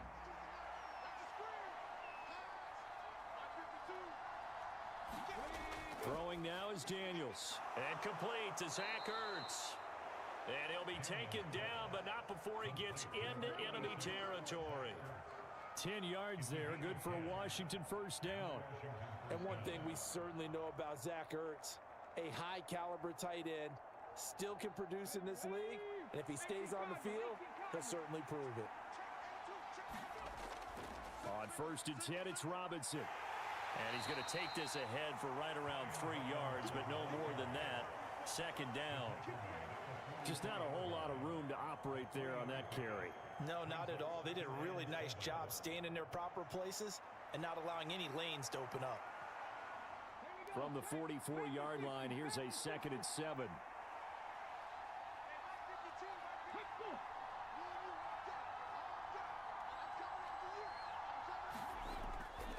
Again, it's Robinson. Just a couple on the pickup there, and now it's 3rd down. Typically, we think it's the strong safeties that are better tacklers, especially closer to the line of scrimmage amidst traffic. But in this case, how about the free safety coming up and making the big-time play? Play number 7 now coming up on the drive. 3rd and 5. To throw is Daniels. Pass taken in by his big tight end. And this is going to lead to another first down as the tackle's made at the Bucs' 32-yard line. Give them 10 yards there as this offense is on a roll. This drive continues to plunge forward. Solid opening drive so far, Charles. They've moved this football into field goal range, but you know that they want to cap this off with 6 and not 3. Absolutely. As one of the better coaches in the league always tells me, on offense, I want to throw body blows all game long and finish it with uppercuts. Well, here are the body blows right now. He's hoping in one uppercut will take care of the end of this drive. Robinson on a give right side. And they are able to stop him, but he does take it all the way to the 2. 41 yards rushing for him here. What a start to the ball game. It's first and goal. You were telling me this yesterday. This is exactly what they want to do on the opening drive, establish the ground game. Yeah, remember our conversation. We were talking about what one of the GMs in the league has told me repeatedly. It's a big man's game, and it's not necessarily size. He's talking about playing some big boy football. Line up, get leverage, knock people back, and establish the run early. A terrific opening drive has them knocking on the door, first and goal. Now Daniels. Looking for McLaurin, and he's got him. Touchdown, Washington. 2 yards on the touchdown there. And the Commanders are on the board first here on the road in Tampa. Those are the drives that prove a lot. You got a rookie quarterback, Charles. You're on the road, takes him down, throws the touchdown pass. And in a game like this, with, as you described, a rookie quarterback, the team usually says, okay, we got to take care of this guy. We got to protect him. But when he goes out and plays like this on the first drive on the road, he doesn't have to say, I'm here to be your leader. They just need to follow him. Extra point by Seibert, up and good. And that makes the score 7-0.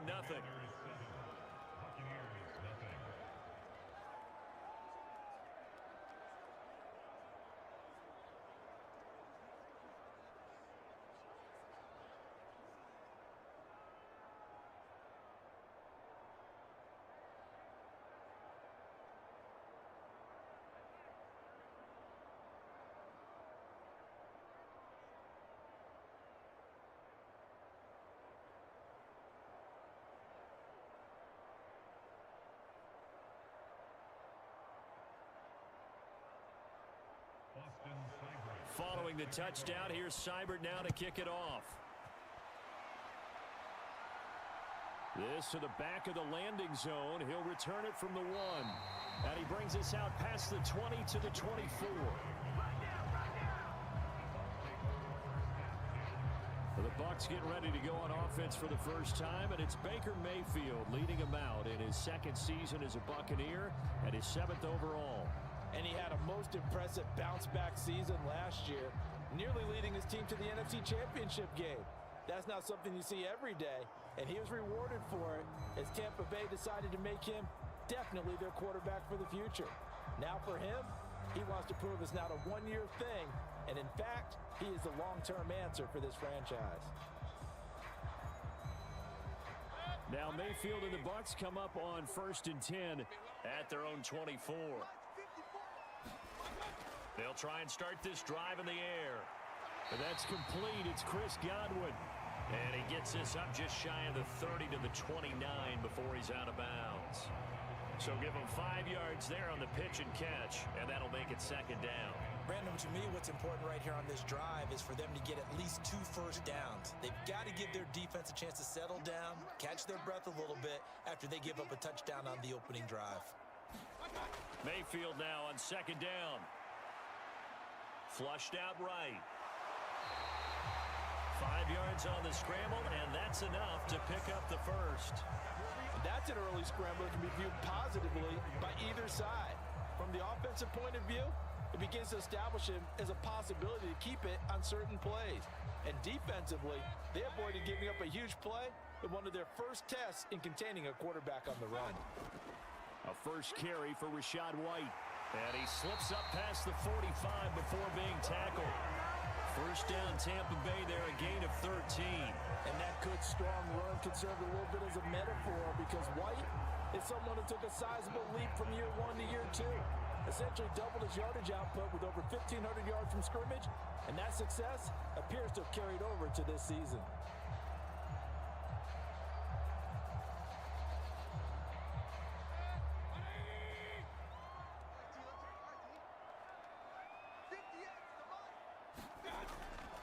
They go right back to White here on first down.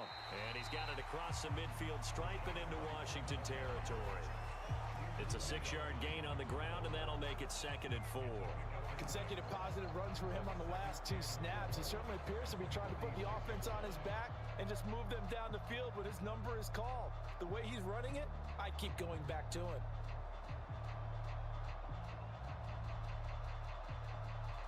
Second down and 4.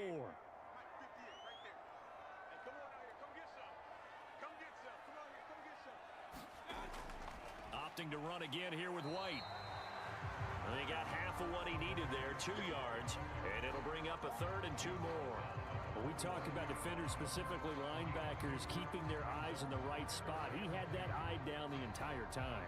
And you know that's not easily done because they throw a lot of misdirection at you. They try and fool you and get your eyes in the wrong place. But you're right about that one. He correctly figured that one out and made a really nice play. Work in the middle of the field, and he's got a man complete. And he is going to have the Buccaneers first down. It's a gain of 6 that time on 3rd and 2. We got to like what you're seeing from this offense here on the first drive. A nice, sustained series to begin the game, and it will continue after picking up another first there. Would you say the word methodical comes to mind? I love the execution. I love what they're doing on this drive. They're controlling the ball, controlling the game, controlling the clock. So here's a 1st and 10 at the 38. Mayfield. Over the middle, complete. It's Evans. This will be stopped about 2 yards shy of the marker. 8-yard gain, 2nd and 2.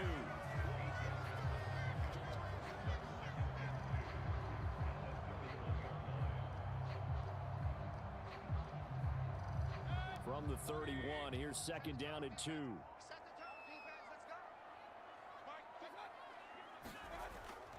Play fake. Mayfield. Into heavy traffic, and it's intercepted. Picked off by Michael Davis. And the Commanders are going to take possession here at their own 6-yard line. But when I looked down, he was kind of shaking his head right after he threw that pass. What did you see? Well, from a defense's perspective, anytime you have your eyes back towards the quarterback, you're in a position to make a play on the ball, whether it's a big-time play by you or an overthrow by the quarterback. You have a much better opportunity.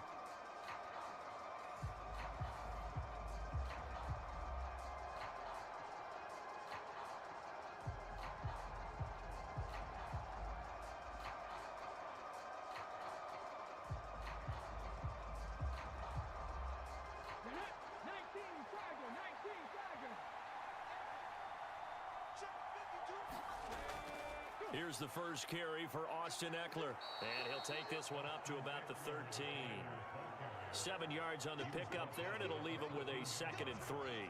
Well, that run right there was an offensive line coach's dream, wasn't it? Guys picked up all of their assignments, created a nice gap for the running back to get through, pick up 7 yards.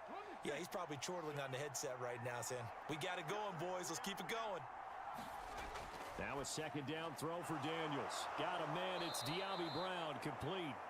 And he's taken down, but not before he gets this across the 25-yard line.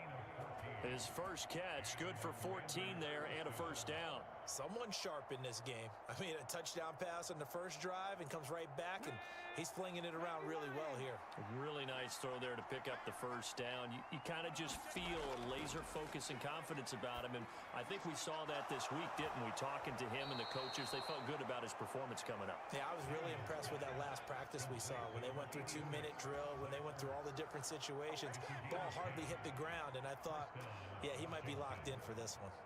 Well, as a coach, you absolutely love seeing your offense find their rhythm early, and that's exactly what we've seen so far. They had a touchdown on their opening drive, and now they connect here for another nice gain for a first down. This offense is moving the ball well, exactly as he drew it up in practice. And a 5-yard gain gets him to the 42. Not a huge play, but I think they're more than happy with how it turned out. Don't be surprised to see them revisit that call because there was a lane there for more than just 5 yards. Put it in your back pocket and break it out when you need it later.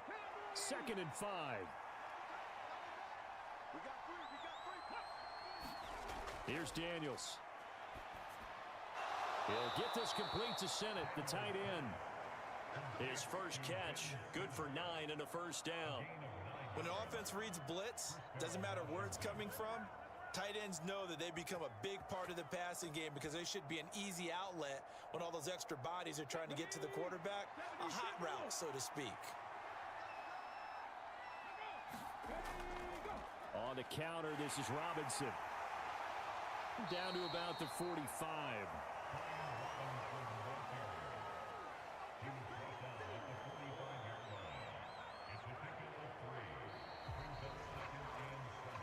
After 7-0 on EA Sports. Washington with the football here to begin quarter number 2. As they've got it 2nd and 7.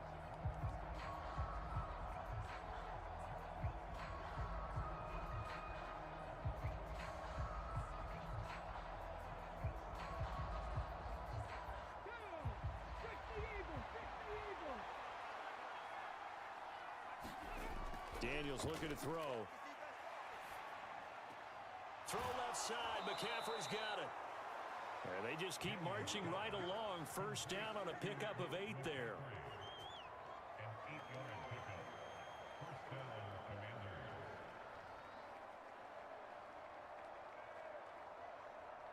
Let's go now.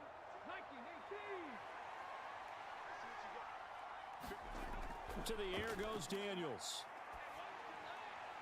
He completes this one to Terry McLaurin.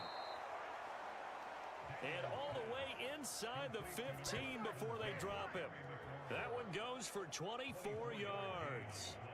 What a drive this has been, just chewing up the yardage. And here's one of their best plays yet as they finally get down into the red zone and look to finish this off with 6.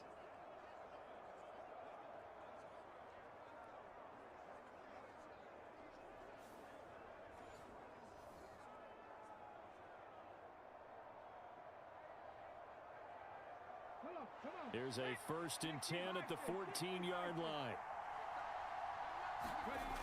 Operating from the gun, Daniels. Toward the back corner of the end zone, but he could not get the feet down. This will wind up incomplete. That pass just a little bit off. It looked like maybe he tried to force it in there. Game speed, always different, no matter what you do in practice. You can't simulate it, right? So your decision-making, everything has to be a little bit quicker. Sometimes it can throw you off until you adjust. 2nd down and a run by Robinson. He's taken down at the 7 after a gain of 7. That was a really nice run there to bring up 3rd and short. After the incompletion on 1st down, it's awfully nice to have a running back that you can hand it to and put you back in a good situation. Coming up here looking for 3 yards to pick up the 1st. Daniels from the gun on 3rd down. Steps away to his left. And he takes it in. Touchdown, Commanders.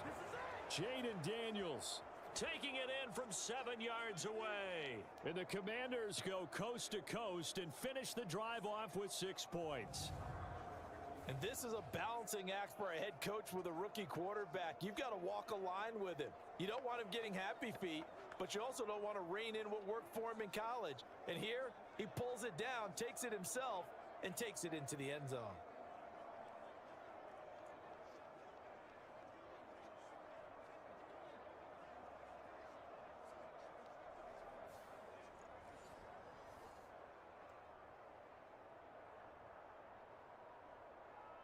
Seibert on for the PAT.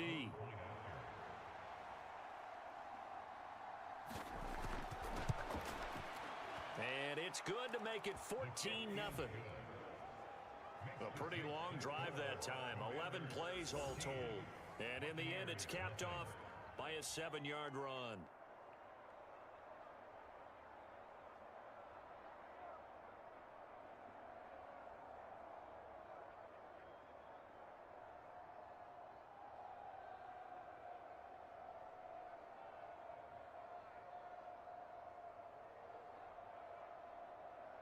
following the touchdown. Here's Seibert now to kick it off.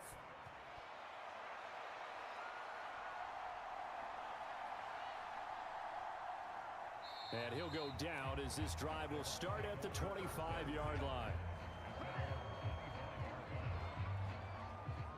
Tampa Bay, they're getting ready to set up shop here for their second drive. And they're in an early hole. The first drive, they threw the interception. That led to a touchdown, so decent-sized deficit early on. It is, but I think you hit the key words, early on. So they have to decide, do we even need to change game plan, or do we just need to execute better and try and get back in this game?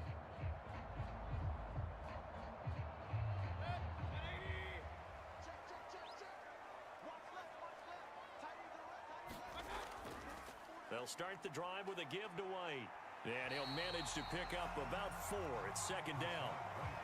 Well, it's time for them to be good teammates right here. And what I mean by that is possess the ball for a little while. Get at least 2 first downs. Give their defense a chance to settle down a little bit after they give up a touchdown. Ball on the 28-yard line. Here's 2nd and 6. They keep it on the ground. White again. And give him 6 yards here as he stopped near the 35 at the 34.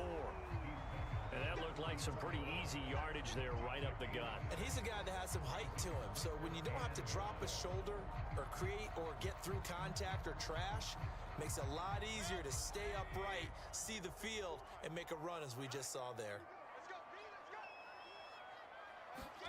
On 3rd and 1, here's Mayfield. Oh, he had him. He was open, but he couldn't get it to him. It's incomplete. Well, they've moved the ball okay here in these first 2 drives, but this one's going to, again, amount to nothing. They've got to start dialing up some plays that allow them to finish drives with points.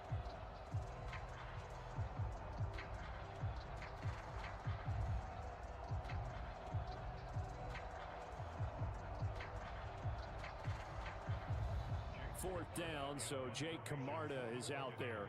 Back deep here, Jamison Crowder.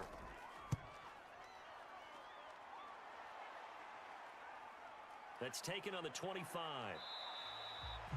We'll call that a punt of 38 yards officially. And the Commanders will take over with a 1st and 10. Set to go again. Here's Brian Robinson, the Commander offense. He's been good. His guys are winning. So far, the recipe working here in the second quarter. And he doesn't like to just tote the rock.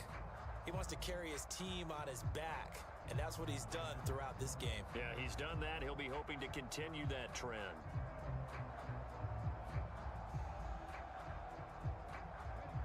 Line of scrimmage, the 31 now on 1st and 10. Throwing to start the drive. Daniels. And that's complete to McCaffrey. And this will leave him a yard short. Nice pickup of 9 yards on 1st down.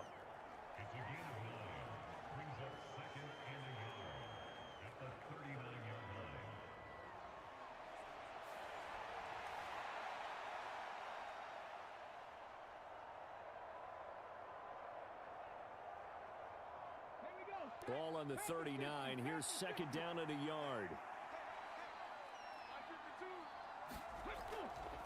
A give left side to Robinson. And he has a big gain inside the 40 before being dropped.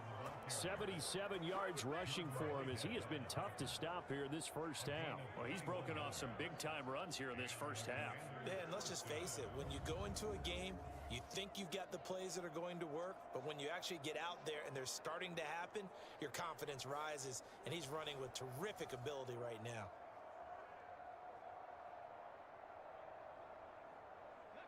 Back-to-back good plays have him on the move on 1st down. Back to throw.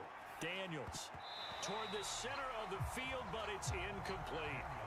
That certainly appeared to be a play call where they were just trying to make 2nd down, 2nd and short. I think they thought the coverage was off a little bit more than it was. Nice job there pressing up on it and forcing the incompletion.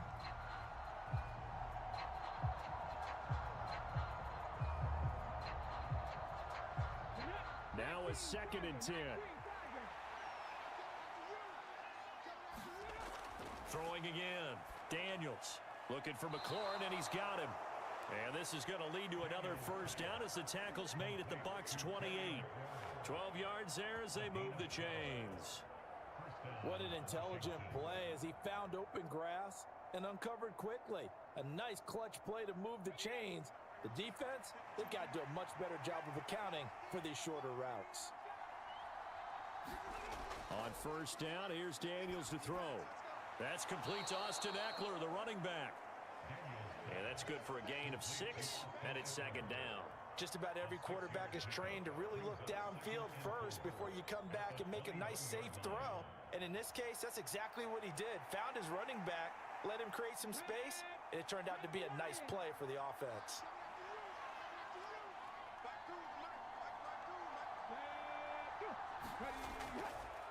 Straight ahead, it's Robinson. And he'll be taken down at the 20 after a gain of just 1.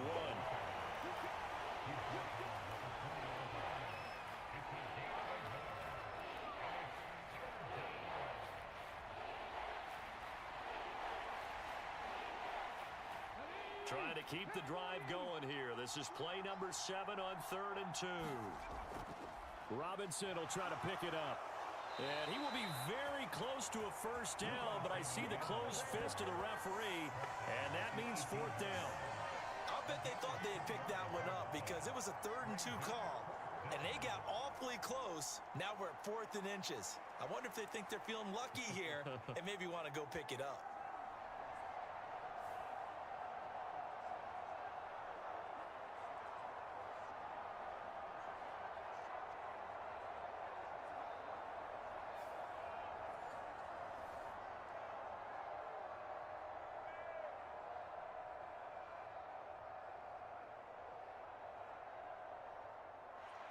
Austin Seibert sets up for the field goal try. This one from 35 yards away. Seibert's kick is good. And that will extend their lead even further.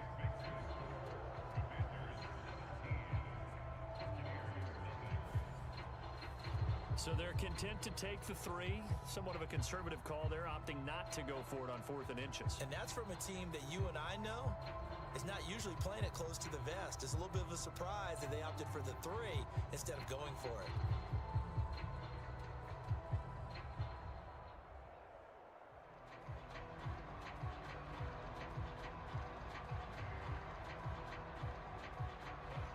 After the made field goal, Seibert back out there to kick it away.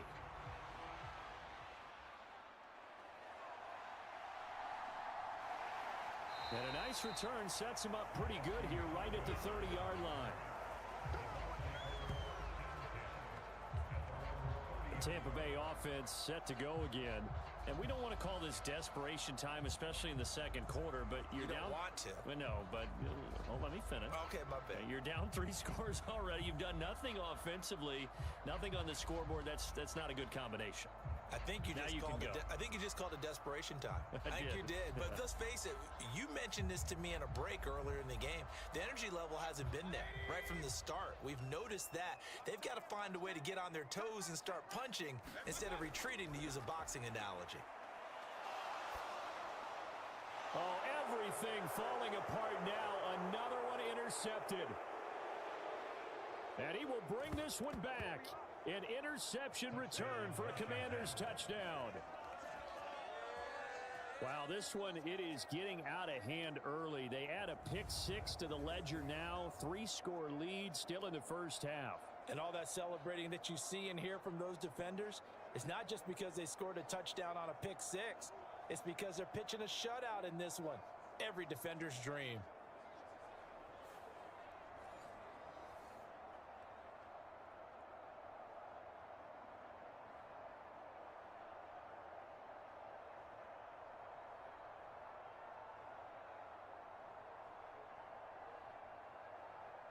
Here's Seibert now to add the extra point.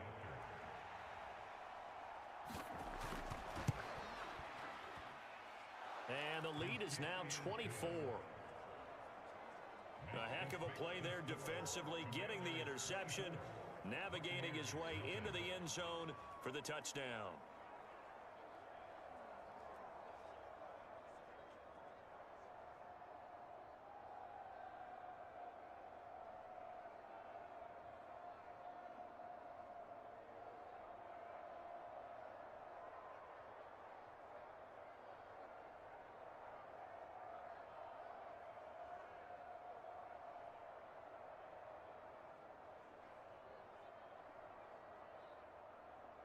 So they'll get another shot on offense following that pick six. And now the kick is away. Taken at the goal line. And up to about the 26-yard line, just across the 25.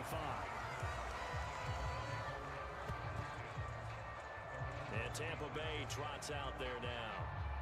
Remember, they were just out here a moment ago through the pick six, so we'll see if they can take better care of the football this go-around.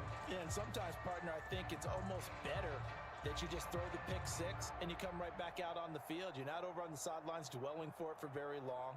You're not hearing everyone say, oh, hey, you'll get them next time. Hey, don't worry about it. All that stuff just goes right out the window.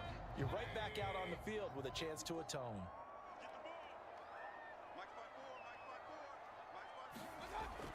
They begin the drive on the ground. It's White. And he's going to be hemmed in and brought down right at the line of scrimmage. Deron Payne, the big D tackle there to make the stop. And the big fella stuffed that one up in a big way. I think doubling him has to be a priority because you can't move up to the next level if you don't take care of him first. Well, they had the run for no gain. Now they'll try again from the 25 on 2nd and 10. Mayfield off the play fake.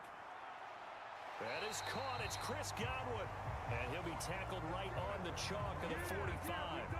Second catch for him today, and it'll wind up a first down. When you're struggling on offense, you're looking for anything possible to get you going. Sometimes you do it like basketball teams that don't normally press. You put a press on, bring people to life, make them move a little bit quicker. Maybe that'll help them as they head towards the half.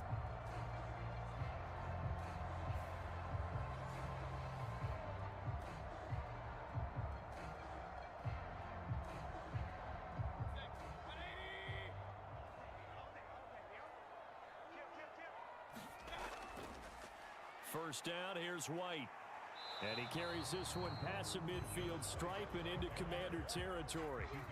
A solid run on first down. Gain of 7 leaves him with a 2nd and 3.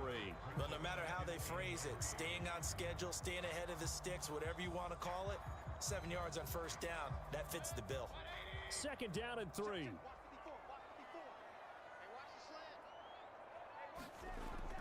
Play action now. Here's Mayfield.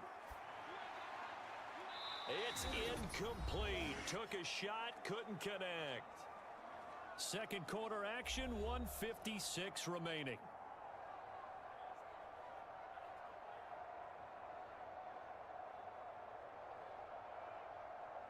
So the incomplete pass on the last play, and that leads us to a 3rd and 3. They'll try to pick this up on the ground with White. And he's got the first before he's brought down at the 39-yard line. It goes as a gain of 9, and it moves the chains. Exactly what they needed right there, because they needed to use the ground game to take some pressure off, because the quarterback's been struggling a little bit.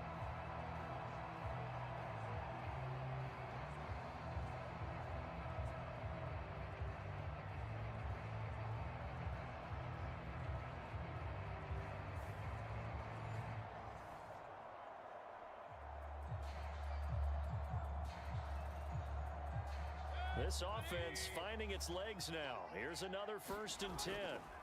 Mayfield looks to throw. He'll get that out to the flat to White. And he's going to get it down to the 33-yard line here. So the completion good for 6 yards, and it'll be 2nd down. Looked like a pretty good, safe play right there. No, he's had trouble with the interceptions in this game there. Hits his guy out in the flat. Yeah, so many times we hear quarterbacks and offensive coordinators talk about in your progressions, you're either throwing the touchdown or you're throwing the check down. But earlier in the game, it was touchdown or interception. Now he got to the check down, a nice safe throw, and a good one. A misconnection there. He's hit on just 50% of his passes thus far. That's not where you want to be. Now you see the evolution of the game. You go back to the quarterbacks of old, 50% would be terrific because they threw the ball downfield almost every time they threw it. Now with the short passing game, you should be above 60% just to be in the average range. Mayfield now. Here's White. They set up the screen. And Washington now going to use the first of their 3 timeouts, as they'll stop it with a tick under a minute to go before half.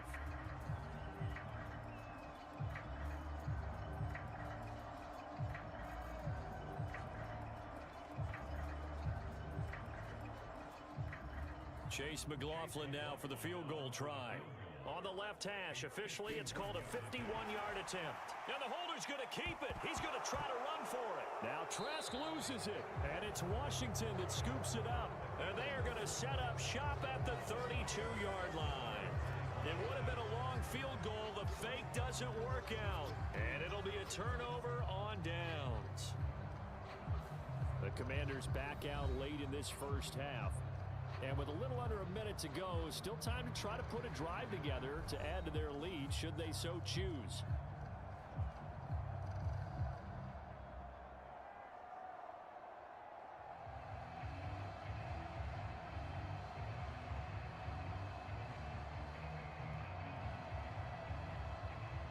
From the 32 now, here's 1st and 10.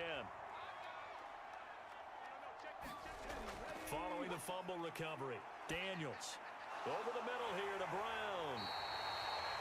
The Commanders going to use the second of their timeouts as they get the stoppage with just under 50 seconds remaining in half number 1.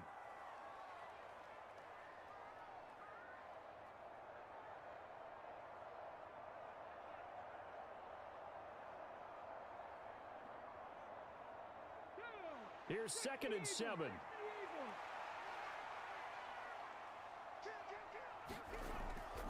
Looking to throw.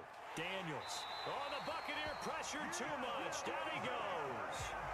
That's Kalijah Cansey in to get him down. I think this defense, Charles, realizing the deficit they're facing, they're going to have to step up and make more plays like we just saw there. Yeah, those are the type of plays that can focus a defense because, as we know, they've had their trouble so far in this one. But they just proved to themselves that they can get to him, and I expect them to continue to bring that type of pressure in order to try and turn around their fortunes.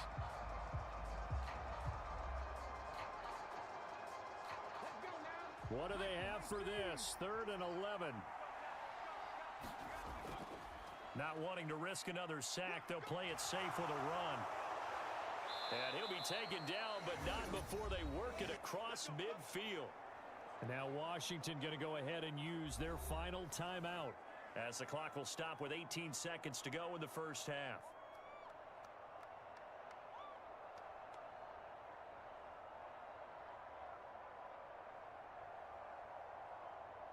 Come on. 60 Vikings, 60 Vikings. Daniels now on 1st and 10.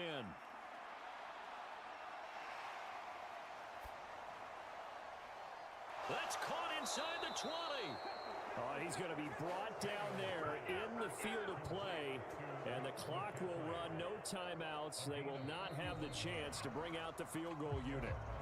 So we've come to halftime after a very one-sided beginning to this one. As we send you a stone's throw away across I-4 to Orlando. There standing by is Jonathan Coachman, ready with our EA Sports Halftime Report. Coach?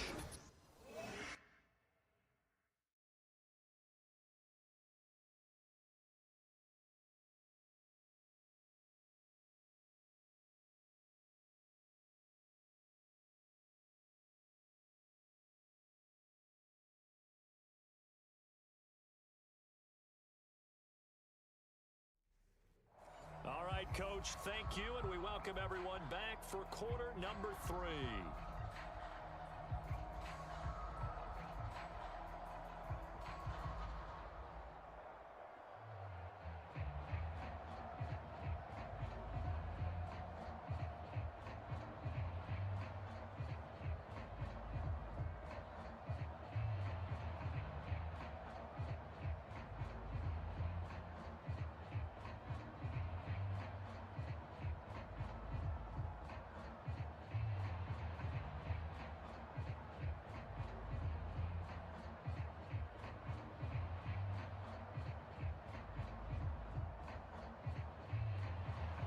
So after a very one-sided first half, what will the second half bring as we are back underway on EA Sports?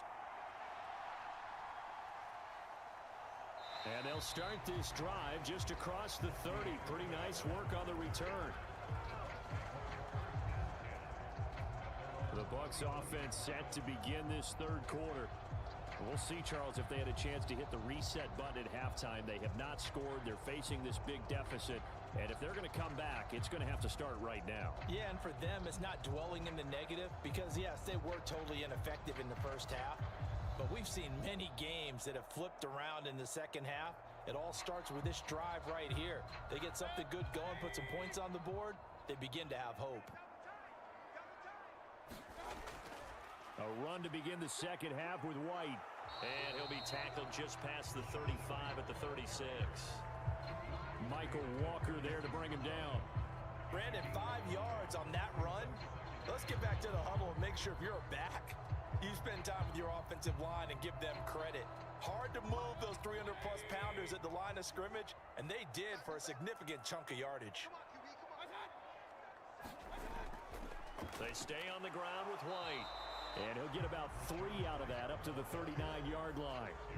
That play reminded me a lot of a former teammate of mine. We used to call him the trash man. His ability to sift through traffic and make plays was uncanny. And that's exactly what you want from your Mike linebacker.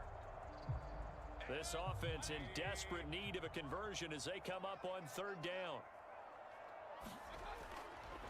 Now a give up the middle. This is White. And he's got the first down yardage before he's brought down at the 42.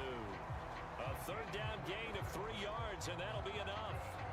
It wasn't a goal line situation, but how about the goal line formation on third and short? They went in and went heavy. No surprise I knew he was going to get the football. How about the power exhibited there? Yeah, that was just put a hat on a hat, drive forward. Nice job to pick it up.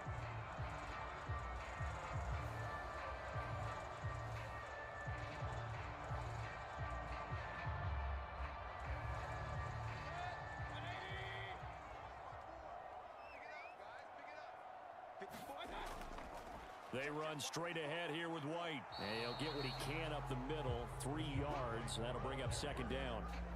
Well, from an offensive perspective, that was a tough run because he only picked up 3 yards. Well, let's flip it over to the defensive side. They now have the advantage. 3 3-yard gains. That means they're punting the ball likely on fourth down. That's what you're looking for when you're playing defense.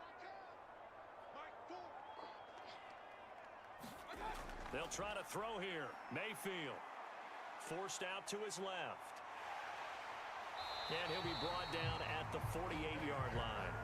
Give him 7 on the tuck and run, and it'll get him a new set of downs. Partner, just a second earlier, and they might have had him because they certainly thought they were going to close in and drop him behind the line of scrimmage, but he had just enough time to dodge the pressure, and he ends up getting yardage before being stopped. They'll go up the middle with White, and he maneuvers up the middle for 3, and it's second down. Not a huge carry there on first down, but not all of them will be. But still, all in all, a positive play for the offense. It's all about picking up at least a few to set up what you're going to do here on second down. They'll come up 2nd and 7. They defer to White out of the shotgun. And he's going to be met at about the 43.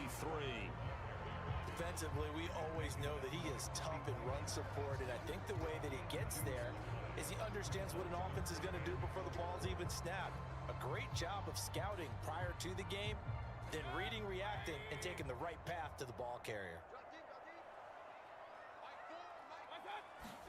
Now Mayfield. He had a man open, but he missed him, and it's incomplete. Sometimes it's just not your day. There's another failure right there on third down.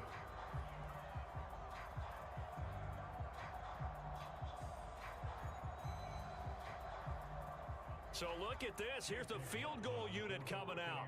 And he is going to need to bomb this one. And this one will not get there. It's off to the left anyway. It's no good. And the deficit will stay at 3 scores.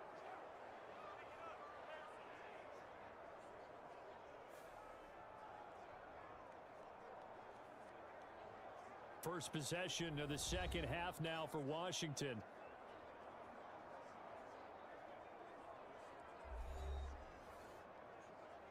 I don't care who you are. 60 yards is a very ambitious attempt. Hard to make even in practice in the best of conditions. And now, worst of all, you give the other guys the ball to start their drive at midfield.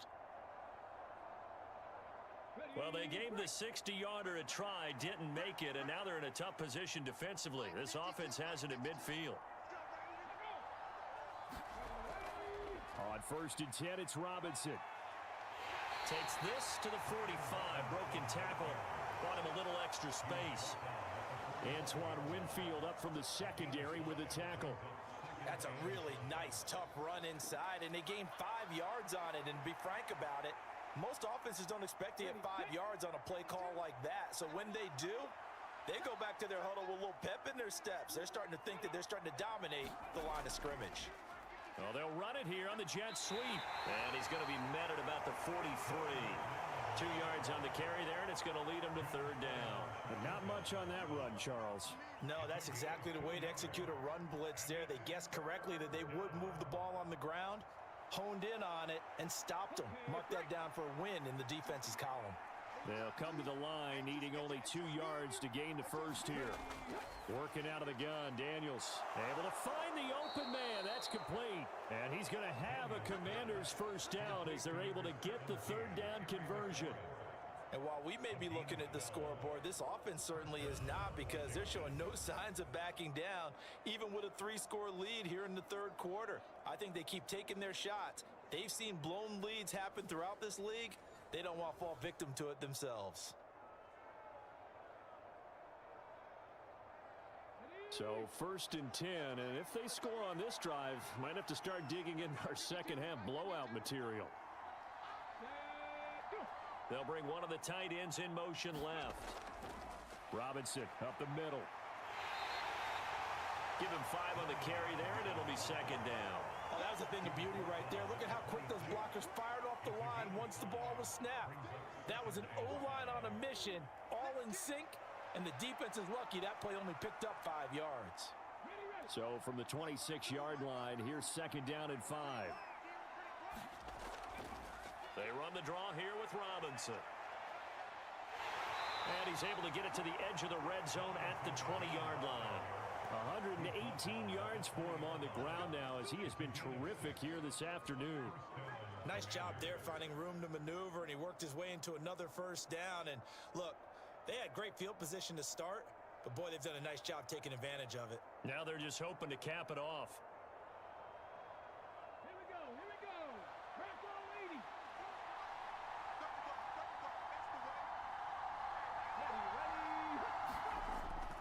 Again, it's Robinson.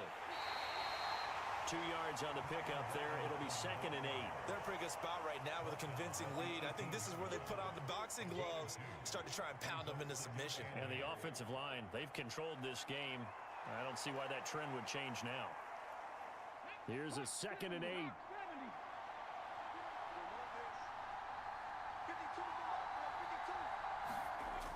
Now they'll switch it up here and look to throw. He dumps it to Eckler underneath. Down he goes at the 10 with a solid pickup of 8.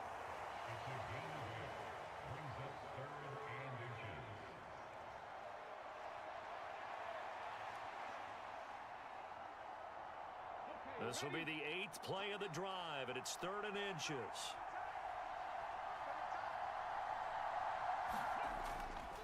Handoff now to Robinson. And he gets the 1st down yardage he needs before he's brought down at the 6. A gain of 4 that time as the drive continues. Well, this has been a long drive. In fact, it's eaten up a good chunk of the 3rd quarter, which is precisely what you want when you're playing with the lead. You control the football, you control the clock, and impose your will on the defense.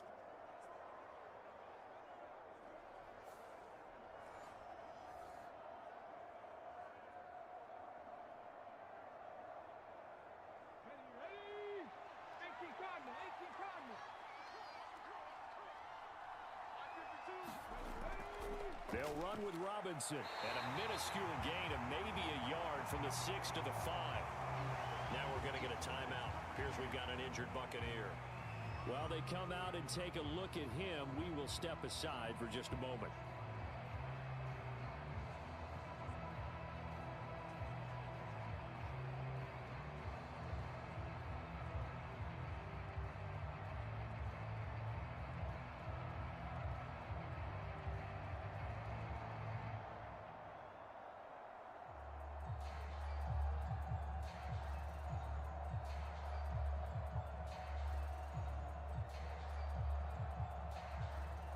And the ball smack dab on the 5-yard line. Here's 2nd and goal.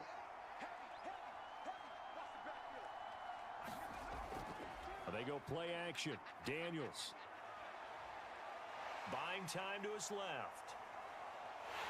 And he'll be brought down right on the edge of the goal line at about the 1-yard line.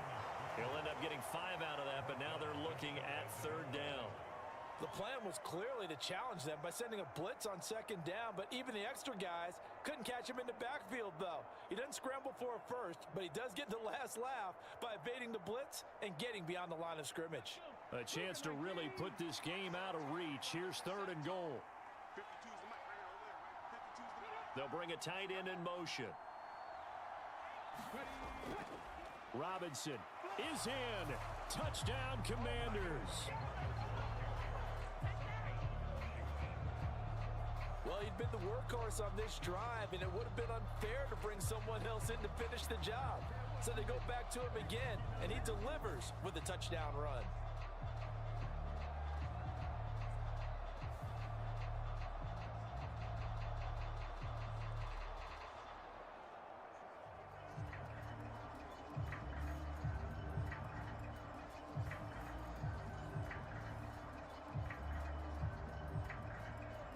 Seibert on for the PAT.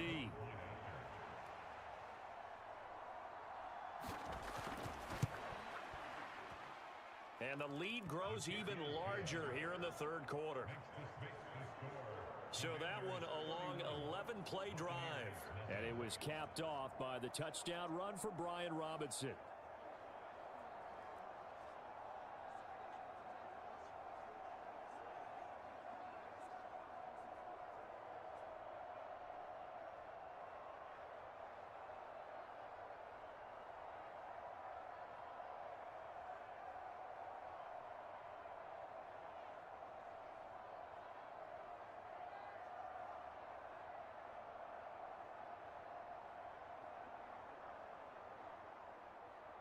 Following the touchdown, here's Seibert now to kick it off. And here comes a return from just beyond the goal line. And he'll be tackled just shy of the 25.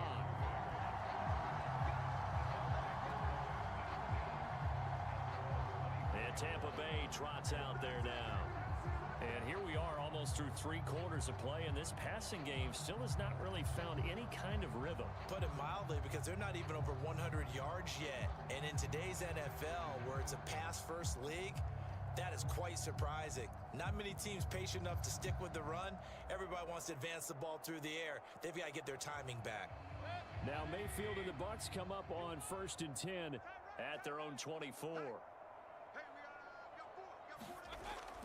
They'll start here with a handoff to White. And not much there. Maybe a yard up to the 24.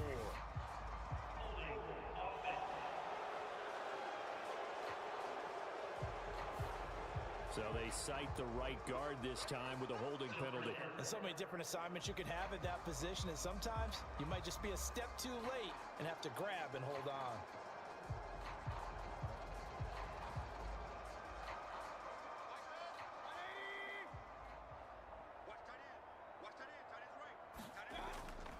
On the handoff, this is White. And this one will go to the 28-yard line. If they didn't have that penalty a moment ago, it'd be a first down. Still a nice 13-yard pickup. Now, that was an excellent run. And when you see that happen, that's when you're seeing guys doing their job and then some people doing a little bit more. Offensive linemen and tight ends, they're expected to block. But the wide receivers, all they want to do is catch passes. So when they block on a big-time running play and create extra space, you've kind of hit the jackpot there. And he is met at the line of scrimmage, and he goes down right there. No gain on the play there, so they're left with a 3rd down and 6. They've called his number a lot this afternoon. You wonder how much tread is left on those tires. We certainly do, but I always think back to one of my favorite coaches in the NFL, and he used to have a meeting with his running backs every year in the offseason and say, look, as many times as you're going to carry the ball, you should be able to carry it one more time, so make sure you get in shape. It'll go as a gain of 4, and it'll be 4th down.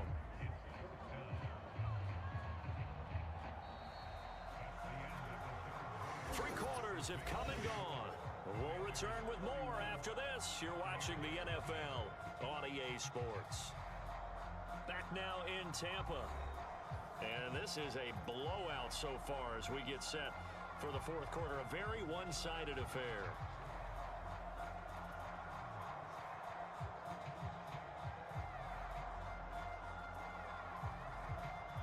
And they're indeed going to go for it here on fourth down. So trailing here in the last quarter. Let's see how this plays out. They'll run for it. This is White. And he's going to have the first down at about the 38. No reason not to try it there, and they do indeed convert on fourth. Oh, that's one to warm the hearts of all those old school football players, isn't it? Tough, hard, gritty run, got behind his pads, bowled over a few people. Look at that one, right up the gut. So up through three quarters, no reason to lighten up now. The fourth down run successful. Now they look to pay it off on first down. 54, mark. Check, watch 54, watch 54. Throwing, Mayfield. Quick throw there is incomplete. And that's another play that's painted the picture of this game overall. It's been a blowout. It's been continually fueled by big turnovers and stops for one side and an inability to advance the ball from the other. 2nd and 10. From the shotgun, it's Mayfield. And Mayfield again with the interception, his third. And this one will be brought back to the 22. Well, they've got the huge lead. Now they have another interception on the defensive side. Seems like everything they touch in this one, Charles, turns to gold. And they have to be awfully happy right there to get what appears to be one more for the road. It helps seal away one of their best efforts of the season. The Washington offense set to take over again. And after the interception, they are sitting in an even better spot with the ball and a comfortable fourth quarter lead.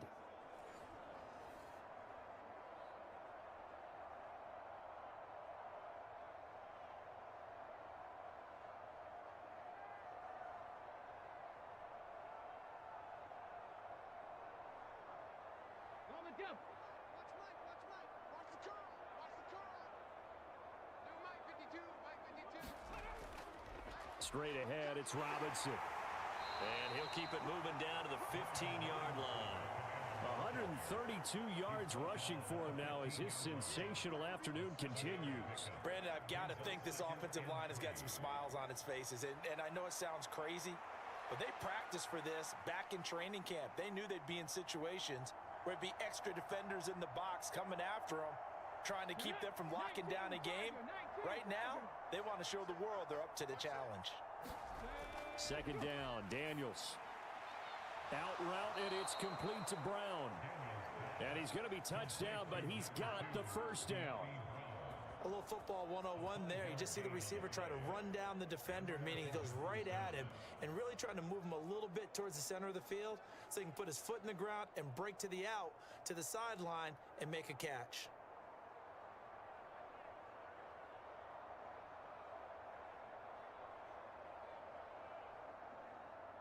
So not quite a 1st and goal. It's 1st and 10 from the 10. From the shotgun, he'll look to throw. And that went too far in front. He couldn't reel it in. It's incomplete. A CD, they're up big, but they're still passing it. I mean, this is an offense that's had a lot of success in this game, and seems like they're just having fun out there. And it does feel like there's been a shift out there, doesn't it, partner? Listen, if you're up, you can continue to do what you want to do. It's up to the other team to make you change how you do things. They'll continue to throw it around until stopped. This will be caught at about the 6. And down inside the 10 here before he's out of bounds, right around the 7. He'll get only 3 there, so it leaves him with a 3rd and 7 ahead. That was a nice throw out there to the flat, but they defended that pretty well. The hope is to go ahead and put it on him so he can turn and get upfield and gain additional yardage. There just wasn't anywhere to go on that play. The offense on 3rd down, they've been excellent, 6 for 7. This is 3rd and 7. Again, he'll drop to throw. Oh, he had him. He was open, but he couldn't get it to him. It's incomplete. Well, they're up comfortably here, Charles, but that lead certainly not dissuading them from pressing the envelope late. I mean, if anything, with these passes, it's like they're getting more aggressive to try to drive the ball downfield. And that will certainly lend itself to some post-game questions for that coach, and maybe you and I should attend that press conference to see what he has to say, because someone's going to ask him why he continued to push it. My guess, he didn't like how some of the snaps were run earlier, and he wanted to use that as a chance to clean things up, but he certainly will have some explaining to do. Well, ultimately, not really sure that they're going to need those 3 points, but they'll take the 3 and they pad that lead. Yeah, this one's already wrapped up, but you and I both know if you're an offensive coordinator, you never let up on the gas unless the head coach tells you to do so. And maybe you've actually clicked him off in your headset so you can keep calling plays and trying to add to this lead.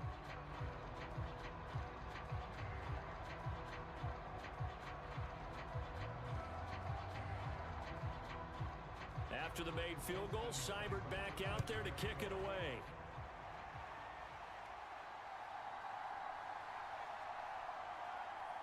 And able to get this across the 20, but not much further as he's dropped at the 23-yard line.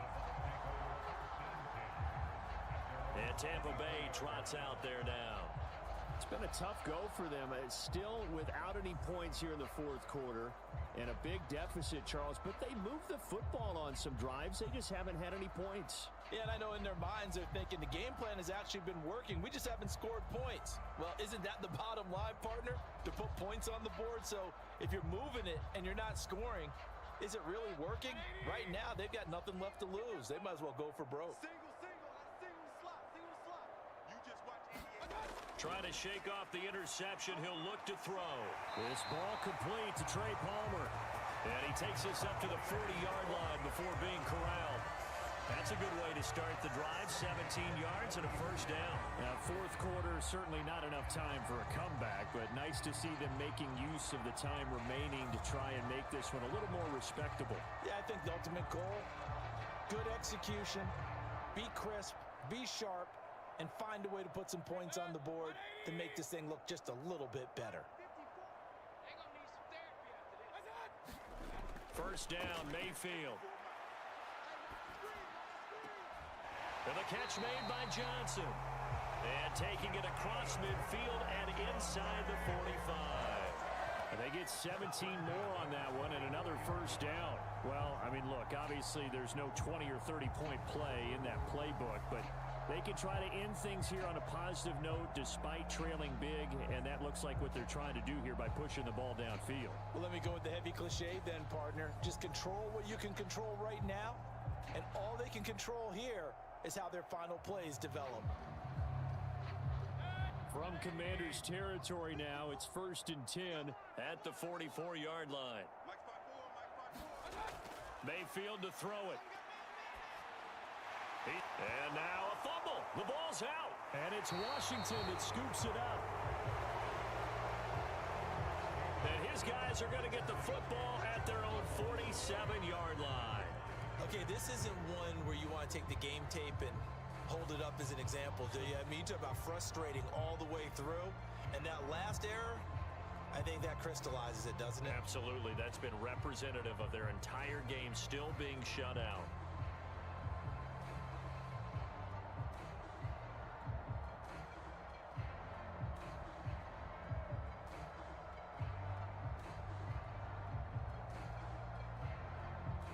Good starting field position for them here as they come up 1st and 10 on their side of midfield at the 47.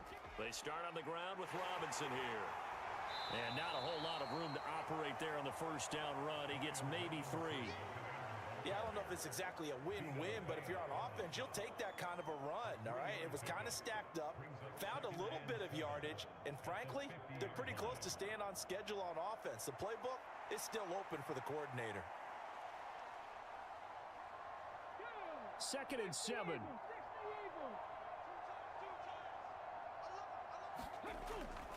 They'll run again here with Robinson. And a pretty athletic run right there as he's going to get this down inside the 40.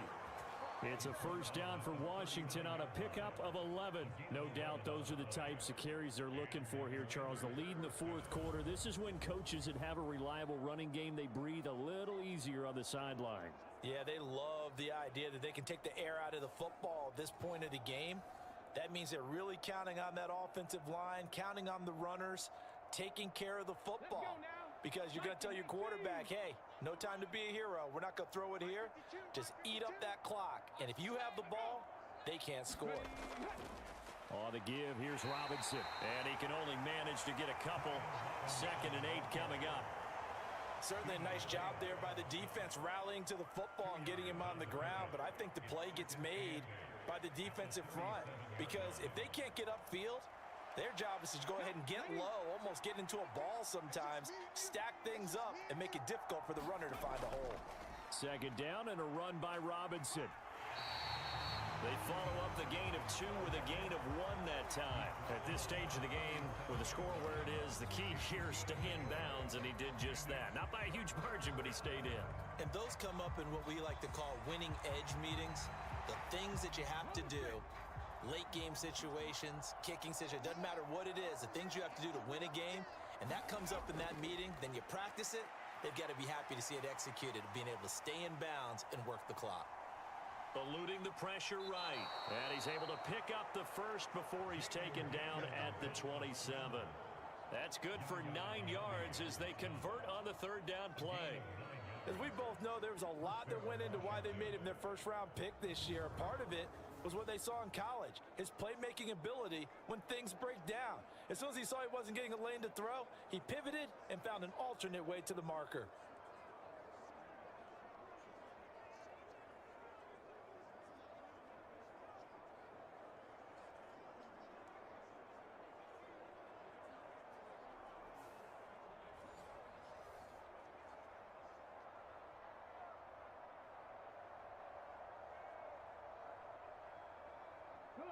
All runs on this drive so far. It's 1st and 10.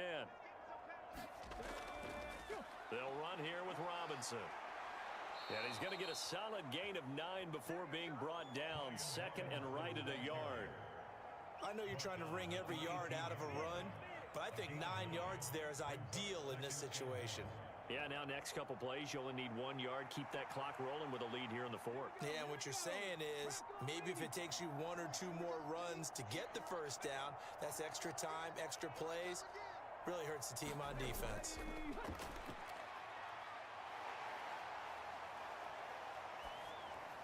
He'll get this out wide to Eckler.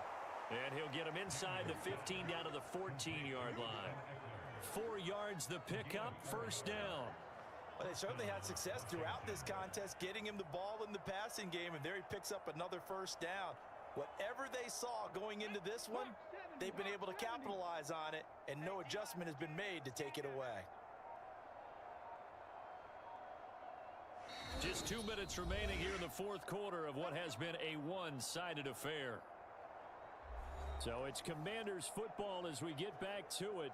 And they have just about put this one on ice as they've got it here, 1st and 10. Here's a 1st and 10 at the 14-yard line.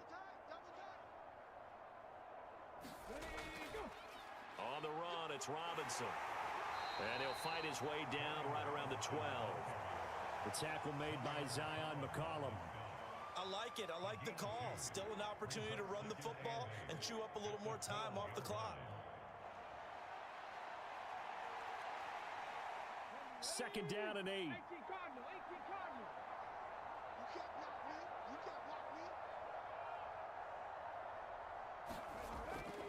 Robinson with another carry. And here he'll get it down to the 7. It'll be a gain of 5, but still about 3 yards shy of the 1st down marker, and now it's 3rd down. Not a ton of room available on that one, but he made use of what space was available and gained decent yardage. And the Bucs with an extra defender in the secondary now on 3rd down.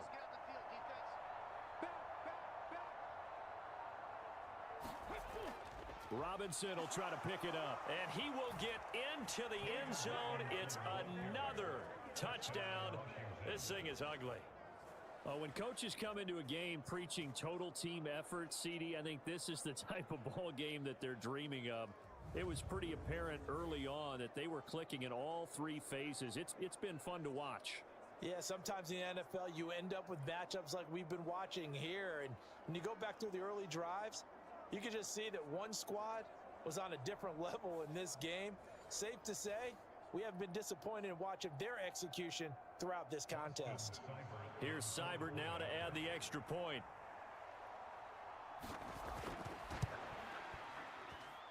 And he's been a busy man, 5 for 5 now as he knocks another one through to extend the lead. A 10-play drive that time. And it was capped off by the touchdown run for Brian Robinson.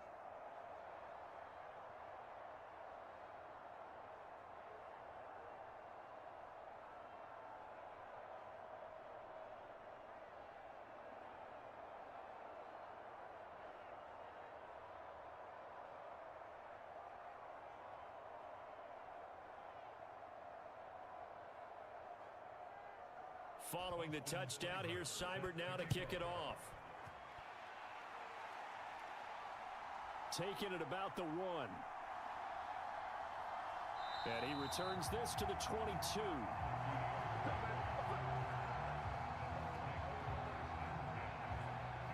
And the Buccaneers getting ready to go as they take the field.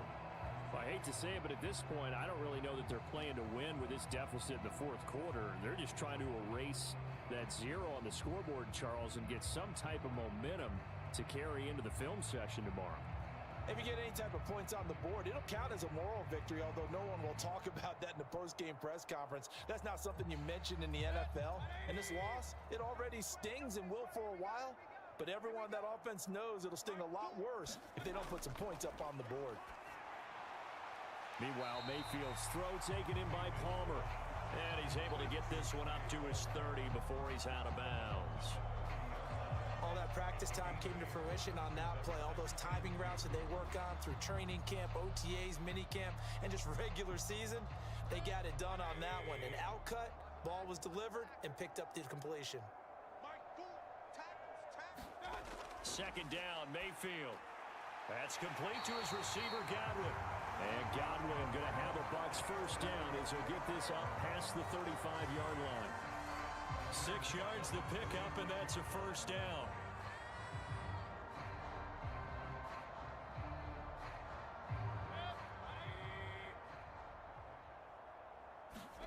One last shot for Mayfield here.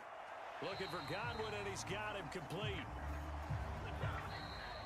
So a victory here for the Commanders. And I tell you what, Charles, this might be about as good as it gets. They were incredible. Yeah, offense was in fine form. The defense threw the shutout at them. I think they worked in concert together. What I like about the offense was they held the ball pretty well. You know, time of possession, exactly what they were looking for in this one, and that helped out their defense. Didn't have to be out there the entire time. So when you do that and you're out there fresh playing, off a little extra spring in your step, and it showed up in this one. They had a ton of spring in their step. Impressive victory.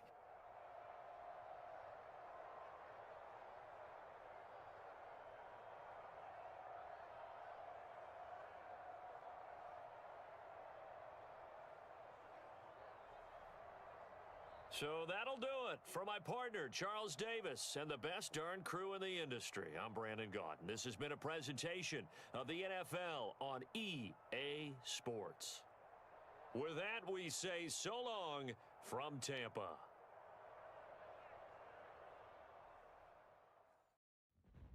Today, from Ford Field in Detroit, this is the NFL on EA Sports.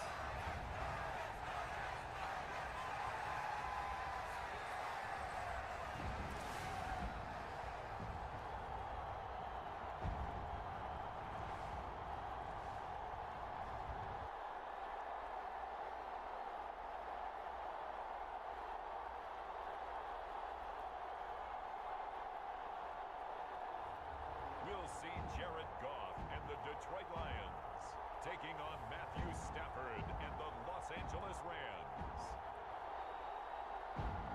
Coming to you from the venue that hosted the Super Bowl back in February of '06. Welcome to Ford Field in downtown Detroit.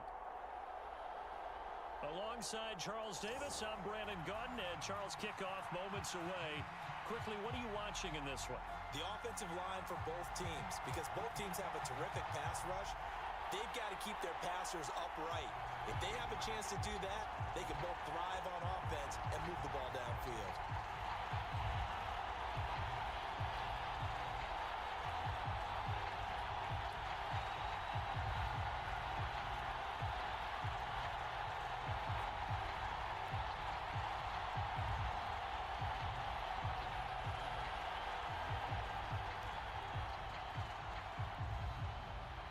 The punter, Jack Fox, has us ready to go, and we are underway here at Ford Field.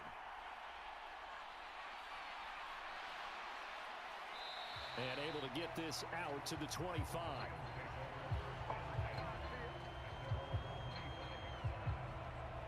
The LA offense going to go to work for the first time, and it is the veteran Matthew Stafford at the helm in his 16th NFL season and 4th with the Rams. Stafford is one of those quarterbacks who didn't get the credit he deserved for the majority of his career due to the fact he's playing on teams that often didn't make the playoffs. But that narrative emphatically changed when he changed his surroundings and won a Super Bowl with the Rams. He's had a few injuries in the intervening years, but now that he's fully healthy, he plans on getting his team back into the championship conversation.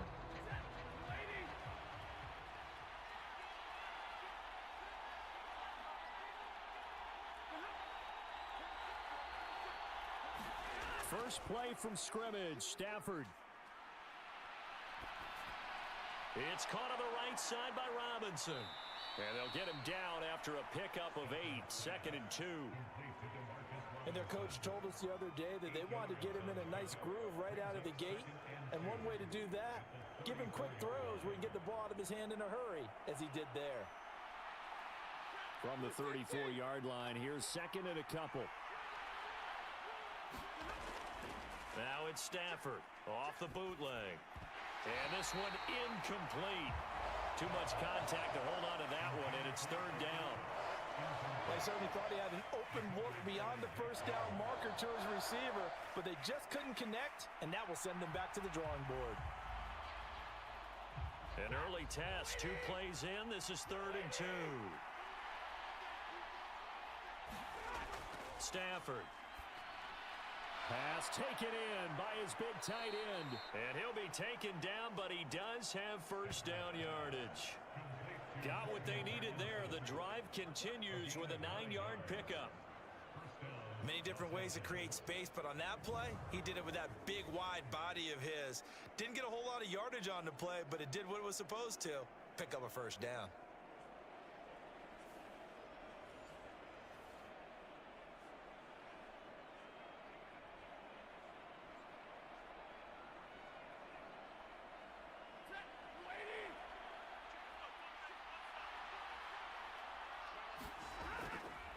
They'll run for the first time here with Kyron Williams.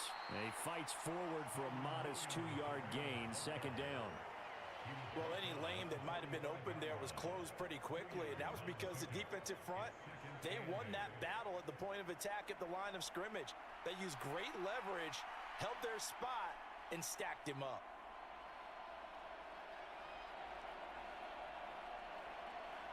Ball spotted at the 45. Here's a 2nd and 8. Back to throw, Stafford. And under the Lions' pressure, he's brought down. Alex Anzalone leading the surge there as he drops him for a loss of 6. Pressure can come from all over when you're plotting a defensive strategy. On that particular play, it just came from the outside.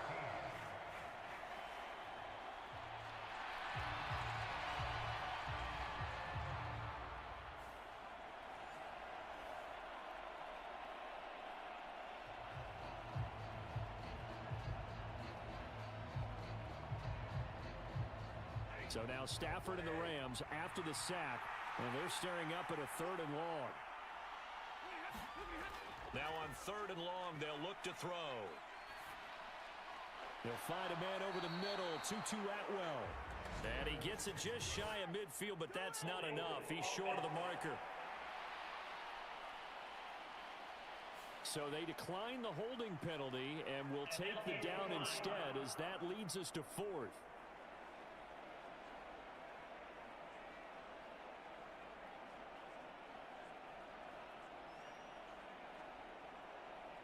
So on 4th down, on is Ethan Evans to punt for the Rams.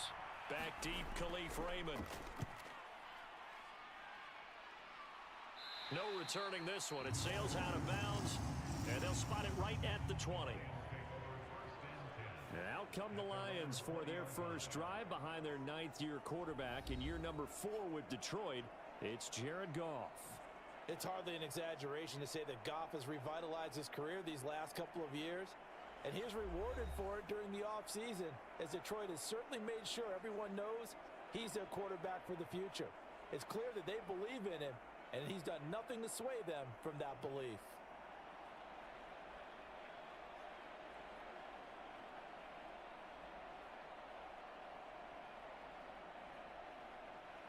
Goff and this Lions offense set for a 1st and 10.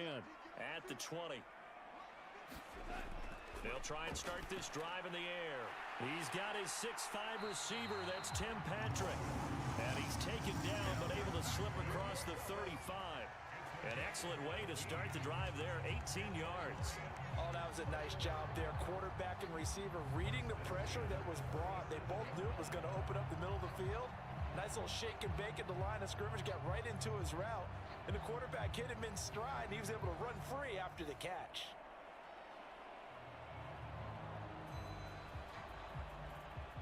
One play has him to the 37 here for 1st and 10.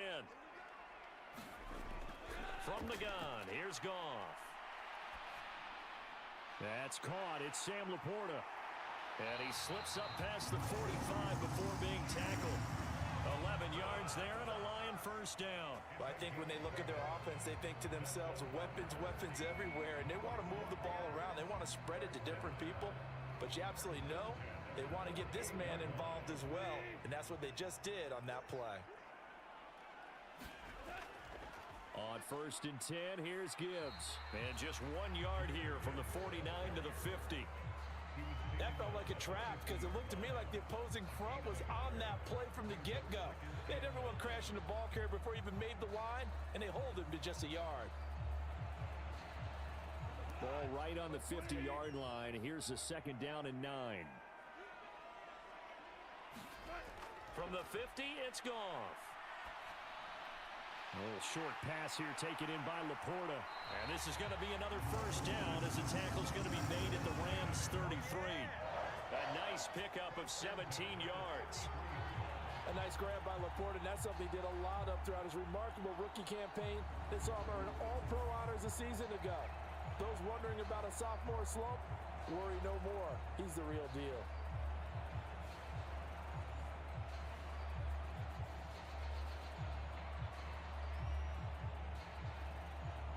So they'll come up 1st and 10 now from the 33.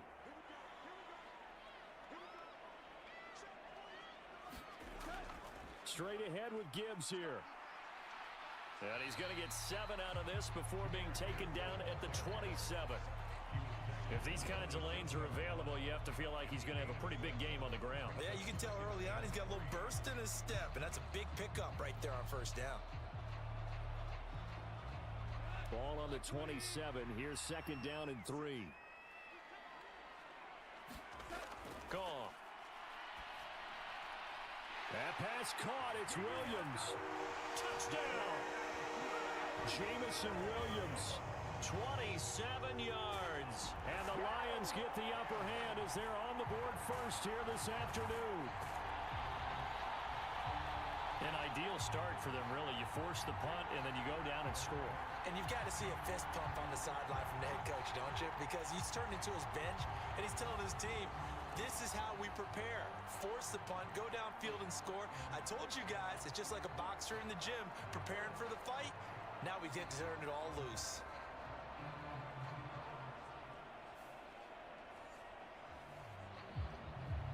Now the extra point.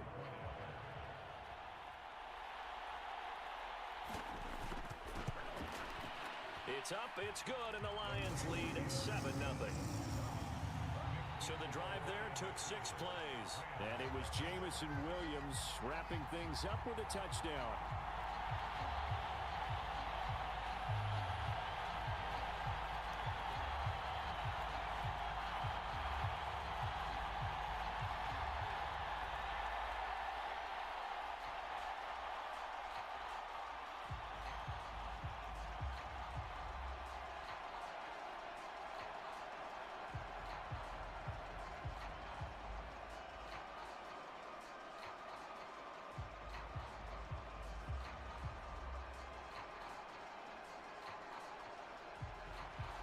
Is the kickoff unit as they run up and send this one away.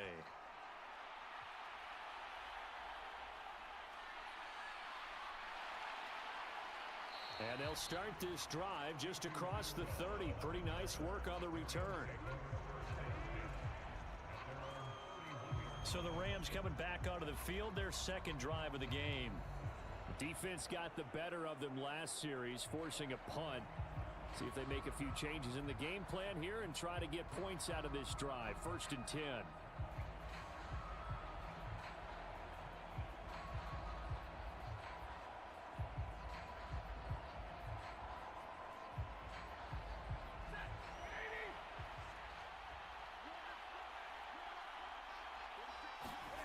Stafford on 1st down. He'll get this complete to Cooper Kupp. And they're going to have this across midfield and inside the 45. The extra effort after the catch makes it good for a gain of 26 and also a 1st down. I tell you what, when you're down on the scoreboard, you've got to look to your stars, and that's what they do here to start the drive. I wouldn't be surprised if they looked his way a few more times in short order. That one, well designed, and it's a quick 1st down.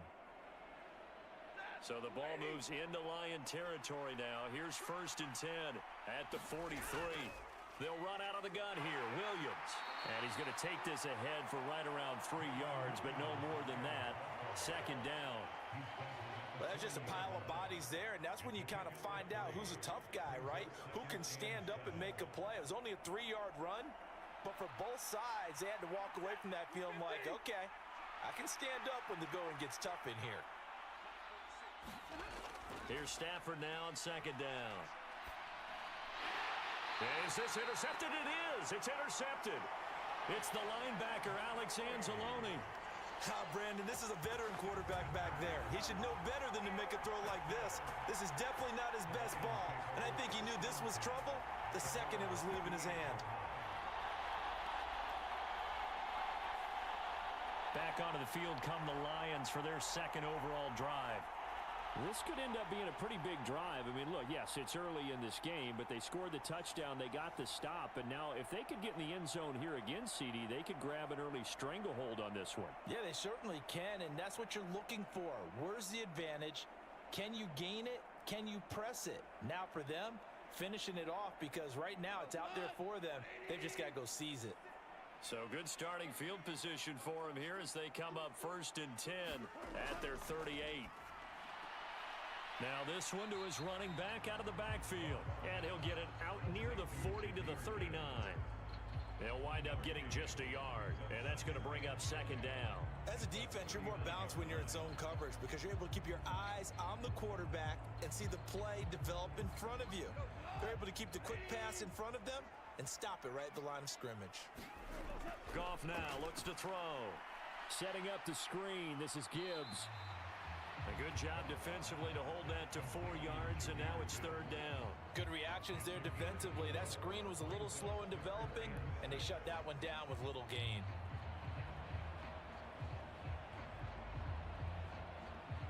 They are in need of 6 yards here if they hope to move the chains. Throwing on 3rd, Goff. He had a man open, but he missed him, and it's incomplete. Partner, we've got ourselves a ball game, and those guys on defense, they came to play. Slipped up on their first series, but they're definitely settling in now and letting it be known that points won't come so easy again. On 4th down, Jack Fox on to punt for Detroit.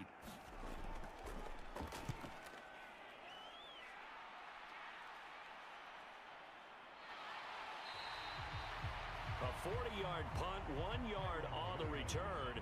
And the Rams will go on offense here with a 1st and 10. L.A. set to take over again on offense. So now, Charles, this drive maybe a touch more important, trying to erase the memory of that interception they had the last time out. Yeah, and everyone goes through this because even the best in the game, you're going to have games where it just doesn't go right for you and interceptions result. So, frankly, to me, it's all about how you respond, not just the types of plays that you call, but how you carry yourself, how you show your team that you're still with it, and how you continue to lead. They begin the drive with Williams. And he works it across the 25 before being tackled. A gain of 11 to kick off the drive, and it's a quick 1st down. And this has become a familiar sight, a really good run by Williams, who took a massive leap in his 2nd season last year, finishing 3rd in rushing while averaging a league-leading 95 yards per game on the ground. A really nice young player.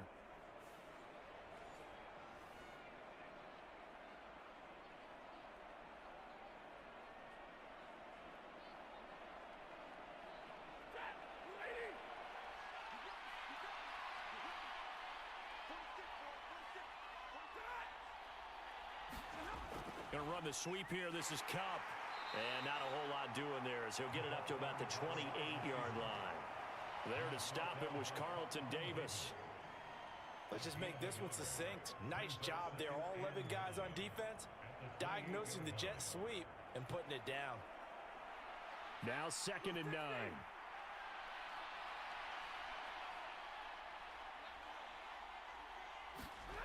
Throwing is Stafford. It's caught on the right side, Williams. And he's going to be down at the 35, gain of 7. And just in general, Charles, on a play like that, how tough is it for the defense to account for a running back essentially being a receiver downfield? It's very difficult, especially if the running back has skills like a receiver, and you're aware of that before the game even begins. So throughout your practice sessions, you're going to want to be aware of him. Where is he lining up? What can he do? What kind of damage can he do to us downfield? And who can match up with him without weakening our overall defense? You're exactly right. It's a tough task to match up to him. I haven't met a football team yet that runs the ball successfully that doesn't talk about having an attitude to be a running football team, right? You got to be able to put your nose in there, smell where the 1st down sticks are, and get there.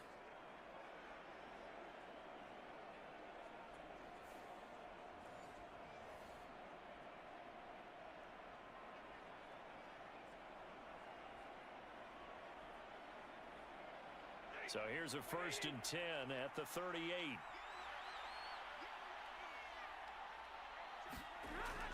Out of the gun, Stafford. That's into the hands of Parkinson, the tight end. And he gets this one to midfield before he's brought down. A gain there of 12 yards and a 1st down L.A. And it's a real luxury when you have a guy who can turn a short throw into a solid gain at any moment. Once he caught that ball, he ID'd where the open grass was and got there in a hurry to pick up a new set of downs for his offense. After 7-0 on EA Sports. The Rams with the football here to begin the 2nd quarter as they've got it with a 1st and 10.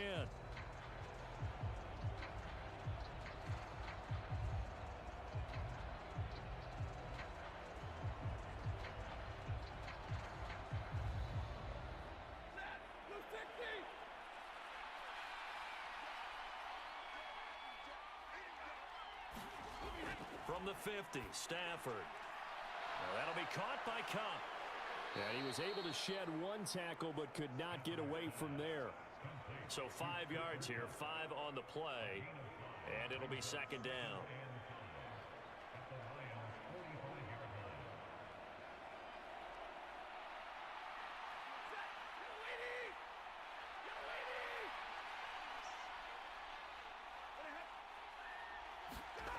To throw is Stafford. He gets this into the hands of Cup once again. And it's going to be another 1st down as they'll get him to the ground at the Lions' 36. They picked up 5 yards last time. Now they double it and get 10 here. That's now 4 completions in a row. A good bounce back following the interception last drive. Certainly not letting it affect him, that's for sure. And we all know interceptions are going to happen. So the big trick, don't let it affect you going forward. Most of the good quarterbacks, they just tell the ball boy, get that one out of the rotation, give me a fresh ball, and let's go. He's got his offense moving again. That stop made by Jack Campbell. Well, he hasn't made much of an impact in the running game thus far, and after that last run, not much is going to change in that area. He hasn't been able to get anything going, and really the offensive line not helping him much.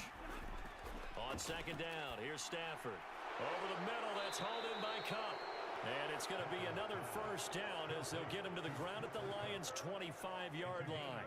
Give him 10 yards there as this offense is on a roll. This drive continues to plunge forward. And that's a more than acceptable read right there because it's zone coverage, so timing is everything. This time he waits for his man to come open, puts it right on him, and they pick up a first down. This offense finding its legs now. Here's another 1st and 10. Now Williams running left. Credit him with a 1-yard gain there to make it 2nd and 9. No doubt about it. A really nice job there by the defense, not allowing him to get to the perimeter. But that means your defensive ends, your outside linebackers, the guys that you pay big money to sack the quarterback, they also have to have interest in the running game as well. And they did a nice job there of holding the point of attack and not giving ground.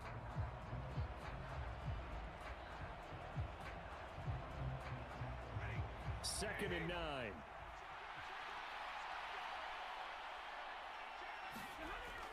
They'll stay on the ground with Williams.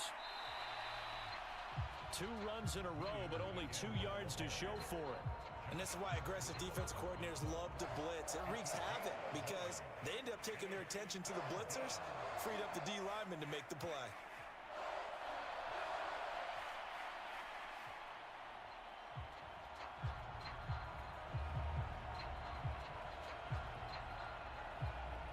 And this offense on 3rd down today, they've been okay. 2 for 3 thus far. This is 3rd and 9. Here's Stafford. Able to find the open man. That's complete. And he'll be out of bounds about a half to a full yard shy of the 5. They're able to convert on 3rd down, and that sets up a 1st and goal. A very important 3rd down conversion right there because when you're trailing and find yourself this deep in enemy territory, the kicker's not even part of your thought process. You got to make it pay off with 6. Nice connection right there to set up 1st and goal.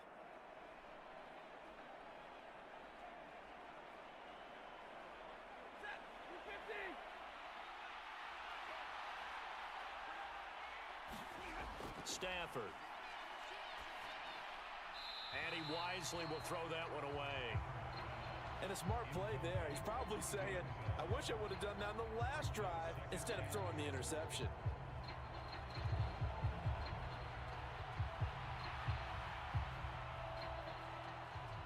They come up here with another shot from the 6-yard line, and it's 2nd and goal now. Now it's Stafford. And this is caught. He's got it. Touchdown, L.A. Demarcus Robinson from 6 yards away. And the Rams are an extra point away now from tying this ball game. And all about timing there on that short slant, Charles. Exactly right. That was timed up so well. The route, the throw, touchdown.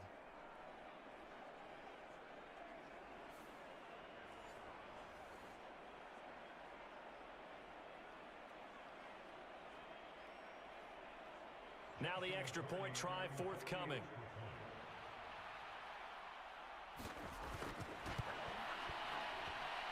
It's up and good, and we're tied at 7 here in quarter number 2. That one was an extended drive, 14 plays all told. And it winds up with a touchdown for Los Angeles.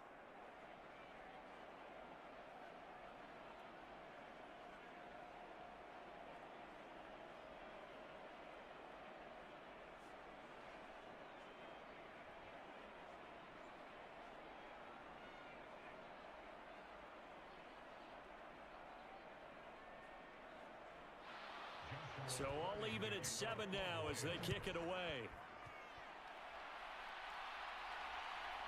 From a couple yards deep, he'll bring it out of the end zone. And he's able to get this across the 20, but not by much, as he's marked down officially at the 21. Detroit's offense ready to take over. And Charles, a very uninspired effort the last time we saw them out there was a quick 3-and-out, then they punted the football. Yeah, and you never want to get stopped so soundly during a series, but what would be even worse now is letting it happen again right here. They've got to get going.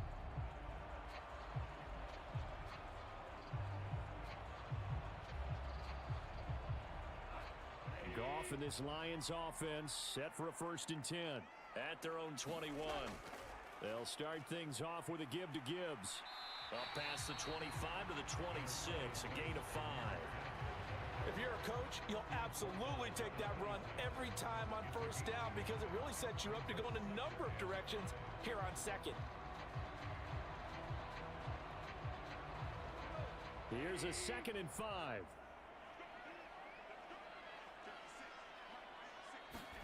To throw is Goff. That's to Amon-Ra St. Brown. And he'll be out of bounds across the 30-yard line. Goff to St. Brown for the Detroit 1st down. People worry about throwing the out route because often it can get jumped, and that can turn into either an incompletion or an interception. But not on that one. Everything came together, and he catches it and goes over the sideline.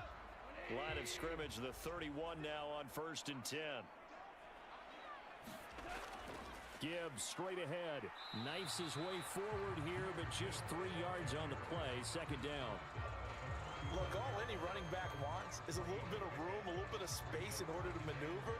But he also understands how difficult it is for his offensive line up front. So if they give him any space, he realizes his job to make more out of it than what they give him. Picks up 3 on that carry.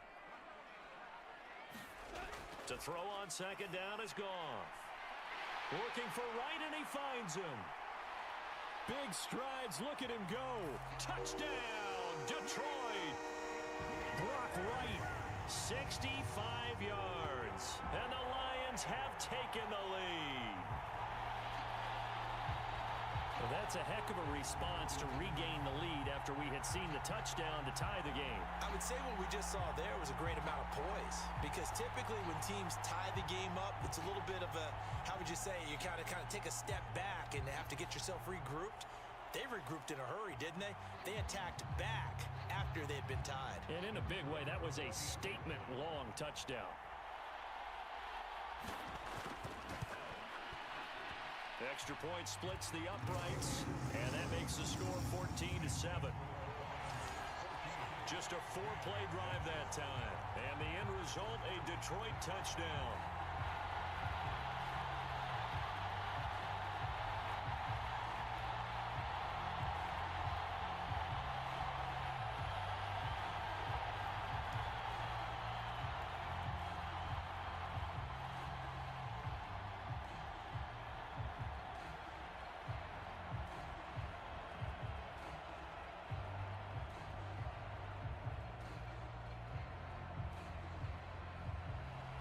Set now to kick this one away, and off it goes.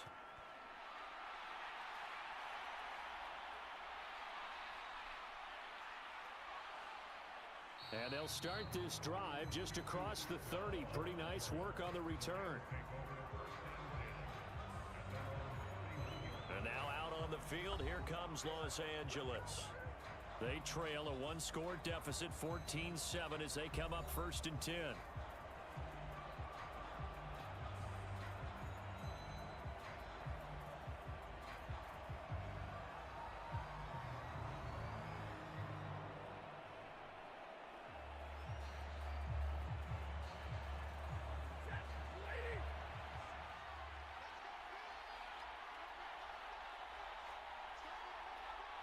Motion left, Cup.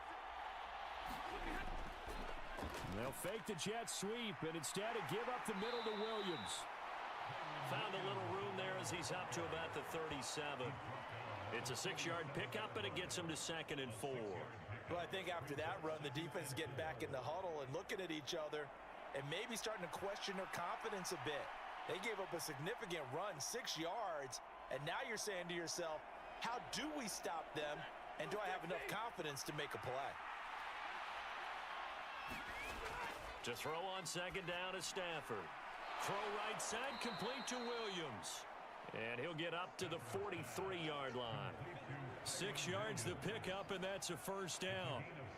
That was a pretty favorable situation there. What would you call that? Second and manageable?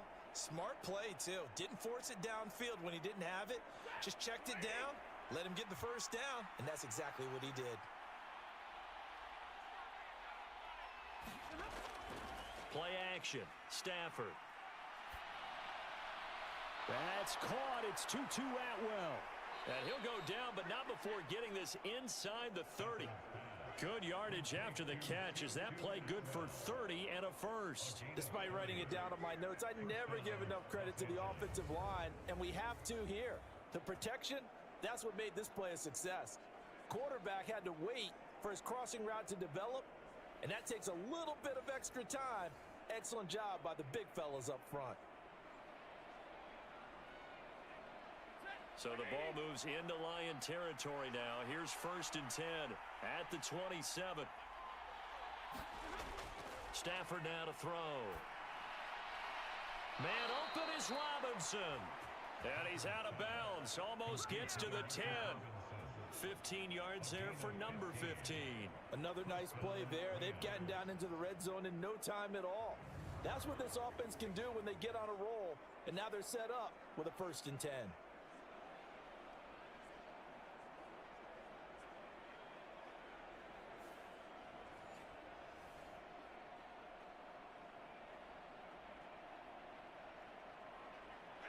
From down at the 12, it's 1st and 10. Now Stafford. This will be caught just inside the 10. They'll give him 4 yards there, and that will bring up 2nd down. They gave up the completion there, but this is what zone defenses count on. Catching the ball and not much run after the catch. Facing a 2nd and 6 from the 8. Now a give up the middle to Williams. And he'll be stopped just outside the 5 at the 6. 2 yards the gain there, and now they're left with a 3rd and about 4 for a first. The completion on 1st didn't get much, and now the run on 2nd doesn't get a whole lot either.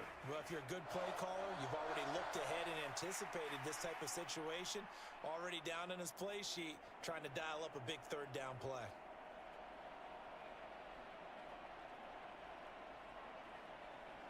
Here's the 7th play of this drive. This is 3rd and 4. Now Stafford. To the goal line, but it's incomplete. Well, it hasn't been a banner first half for the defense trying to cover him today, but they'll take that one right there, helping force that incompletion.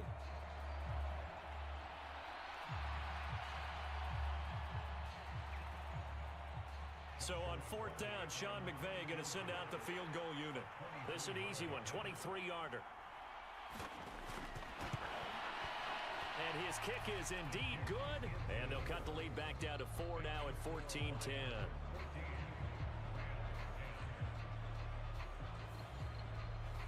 So they're able to end that drive with 3 points in this one-possession ball game. And ideally, you want to end every drive with points. Most quarterbacks would tell you, let's end it with a kick, right? A PAT, that's number 1. Field goal you'll take. Punts, you really don't want to do that. In this case, they'll take the field goal and get prepared for the rest of the game. The kickoff team on the field now as they will send this one away.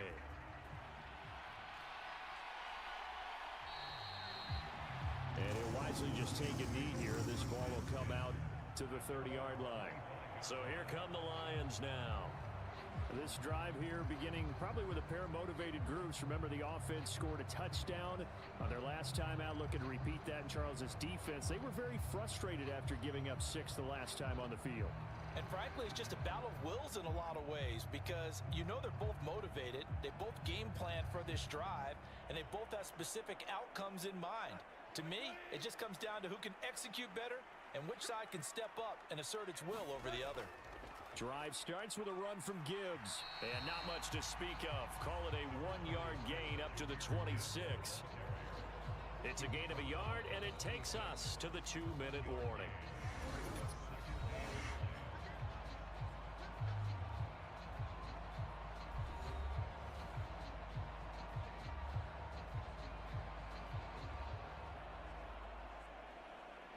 This play got just a yard. Here's 2nd and 9 from the 26.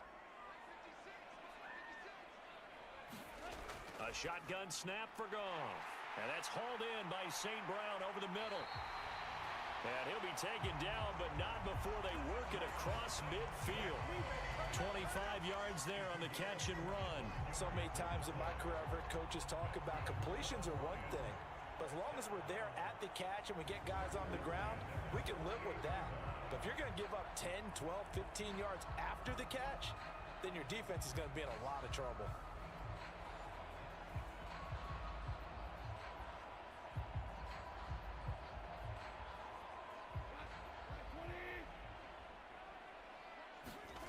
On 1st and 10, Goff. And that is incomplete. He couldn't hold on through the contact. Brings up 2nd down. Well, that one was all about the defender making life difficult for the receiver. Very tough for a guy to hold on to the football through all that contact. He ends up forcing the incompletion. Here's 2nd and 10.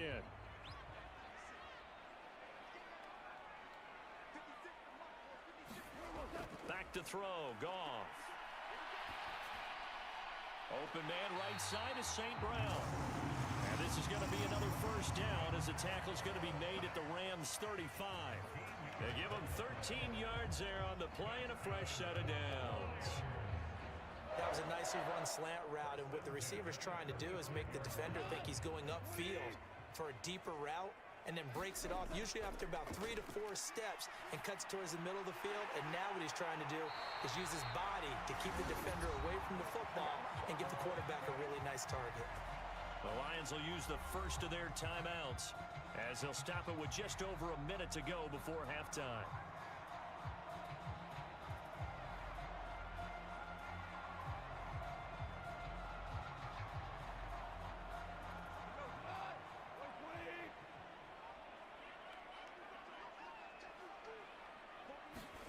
From the red zone now, Goff. Finding Williams once more, complete. And he is out of bounds, but first he gets it inside the 10 to the 7. 13 yards as they've got the connection working. His 2nd catch in a row, 1st down. Just picking up yardage in bunches here these last few plays. They have moved right down the field, and just like that, they're going to be set up with a 1st and goal.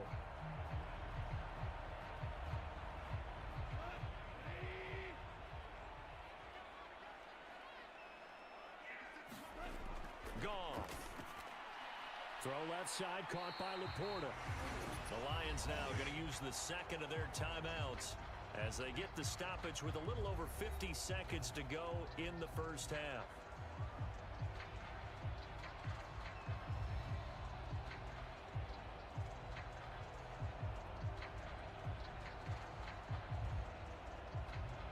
From the 2 now, 2nd and goal.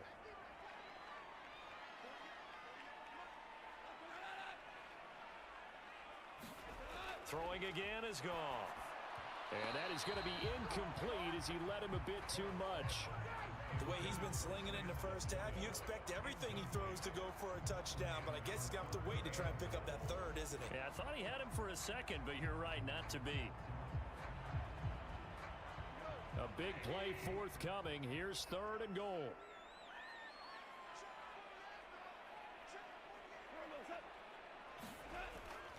Montgomery will take this one in. It's a Lions touchdown. Partner, to me, that touchdown had something that was kind of rooted in that group seeing the future. What I mean by that is they had a plan. Let's find a way to score right here before the half, and that'll give us momentum going into the 2nd half. Give us that cushion that we're looking for. They got that accomplished, scoring right before the half ended.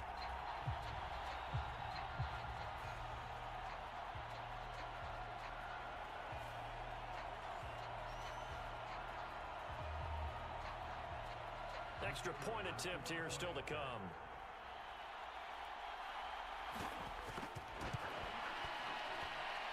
It's good, and it's 21-10. A good drive that time as they go 9 plays in all. And it was David Montgomery's touchdown run that polished it all off.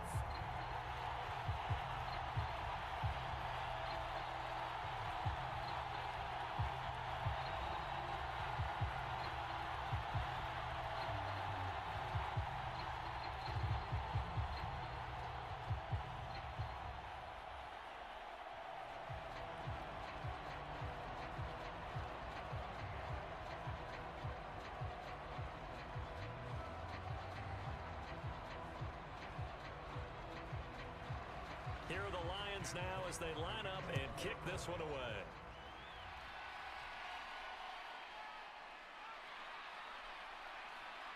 And they'll get him down inside the 30 at the 27.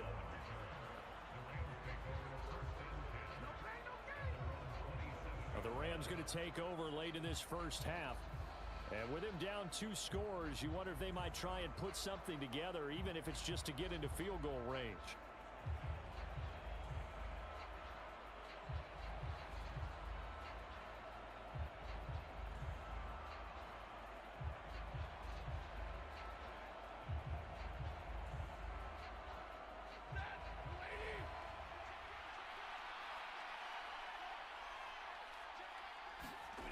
On first down, Stafford here. Connecting with Kupp here on the out route. And he's out of bounds, able to take this one up to the 35. So 8 yards on the completion there, and they'll be left with second and a couple. They like going to him in the slot. He catches another one. I think this comes under the heading of, until they stop him, why not go back to it? He has something going really well. Great working relationship with the guy throwing the ball, and they keep making the connection.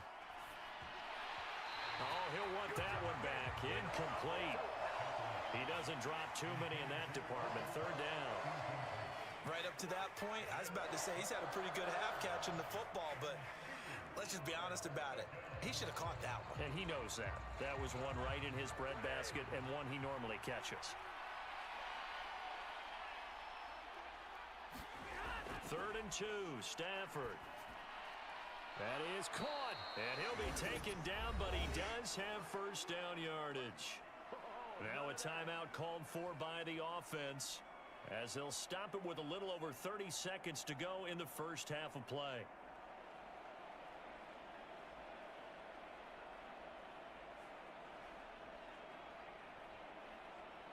A 1st and 10 here, and you know, if they could just get 3 out of this, something about whittling it to a 1-score game at half that might provide a psychological boost. Meanwhile, Stafford's throw pulled in by Robinson here. Now the Rams will signal for a timeout, their second, as they'll stop the clock with 26 seconds to go until halftime.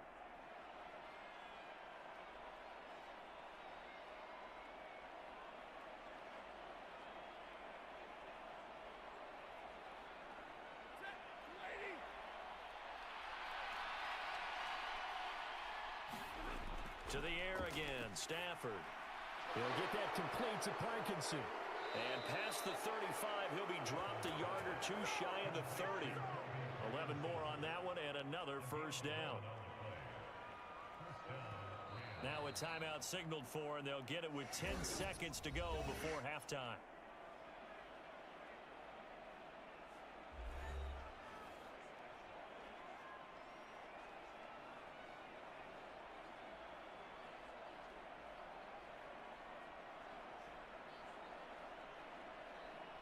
So even though it's first down, here's the field goal unit on now to try to get 3 before halftime. He hit his first. Now this one from 48 yards away. And this is right down the middle as he puts it through, and that'll make this an 8-point game. So a big play before the end of the half to get him into this spot, and they cash in with 3. How about the 1-2 to the solar plexus on that one? The big play, the field goal, not much time left on the clock. That's the way to go into the half.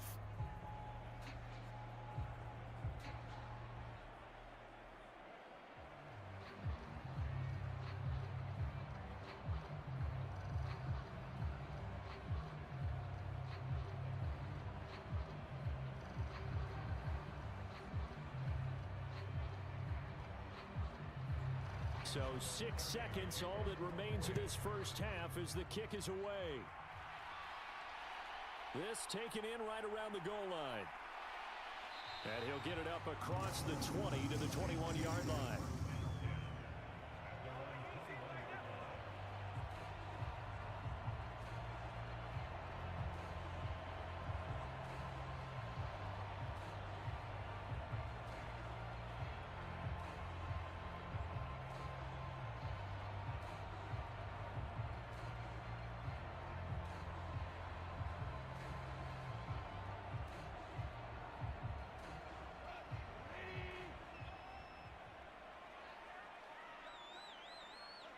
that remains is to snap this once, and that'll do it for the first half of play. So we have reached halftime here in what's an 8-point game. As we'll send you down to Orlando, we check in with Jonathan Coachman for our EA Sports Halftime Report. Coach. Okay, Brandon, thanks very much, and welcome in everyone to our downtown Orlando studios in this EA Sports Halftime Report. In the first half, it was the veteran quarterback Jared Goff who had command of the offense. He fired his guys into the lead with 2 first-half touchdown passes as they were looking like a well-oiled machine in the first half of play. Okay, Coach, appreciate it. A 1-touchdown game here as we get set to resume play in the second half.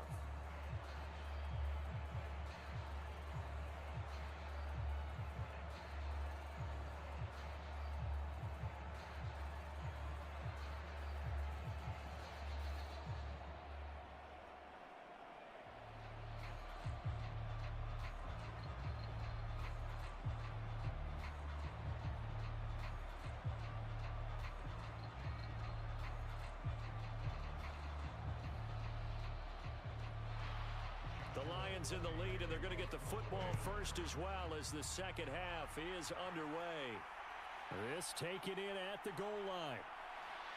And he won't quite make it to the 25.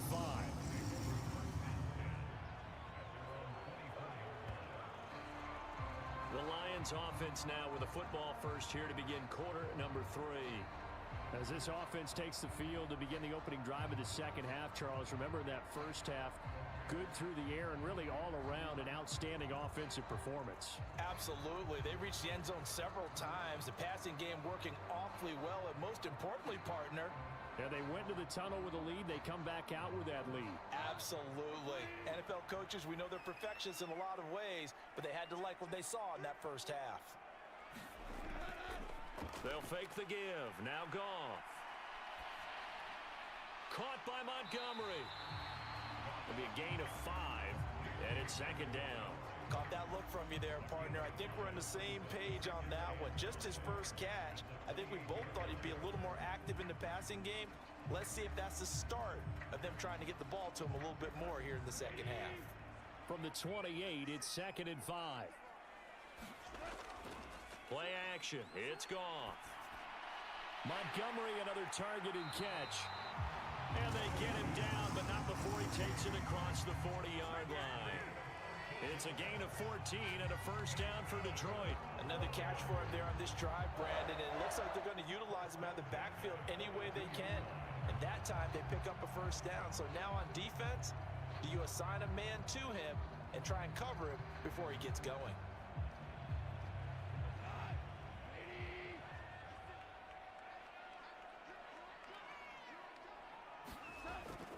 Trying the left side with Gibbs.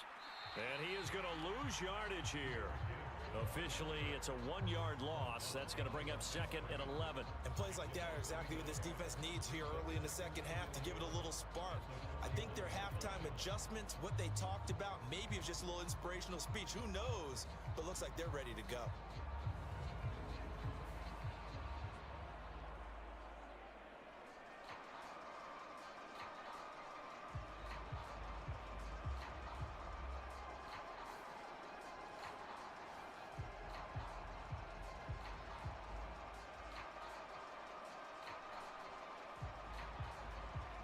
Looking at a 2nd and 11 now after the loss. Now Goff. And that is incomplete. A lot of force bearing down on him there. He could not hang on. It's 3rd down. They went with a dime look on defense. 2 extra defensive backs on the field and covered up essentially every blade of grass. That allowed them to disrupt the play. An incomplete pass on that last play, and that means they'll need to come up with something here on 3rd down. Goff now looks to throw. He's got his target. That's complete. Oh, that's sweet. What an effort. And this is going to be another first down as the tackle's going to be made at the Rams' 31-yard line. A big gain of 28 as the drive continues. Whenever we talk about moving the sticks and controlling the football, there's a great example right there. Those are the 3rd downs you need to convert to win football games. We're in the 3rd quarter of this one, and this is a tight one. In order to maintain pace, keep the ball away from the other team, and put points on the board, those are the plays they need to continue to convert. So from Rams territory now, it's 1st and 10, down at the 31. Now a play fake, and it's Goff. That'll be caught. It's St. Brown. And down he goes, taking it inside the 10, just shy of the 5 at the 6. Back-to-back receptions for him, and it's another 1st down. And these two hooked up on a nice game to play before, and I always admire play callers that see a play that works and go right back to it, so they went right back to him. The reward, they're set up with 1st and goal. 2 big plays in succession. Not sure this D knows what hit him, but now they got to get ready. It's 1st and goal. Again, Goff. Quick hitter here. It's complete. He'll get only 2 there, and it's 2nd and goal. Got to give credit where it's due. Really nice defense on that play. The pitch and catch was successful, but not any run after it. 2nd and goal from inside the 5.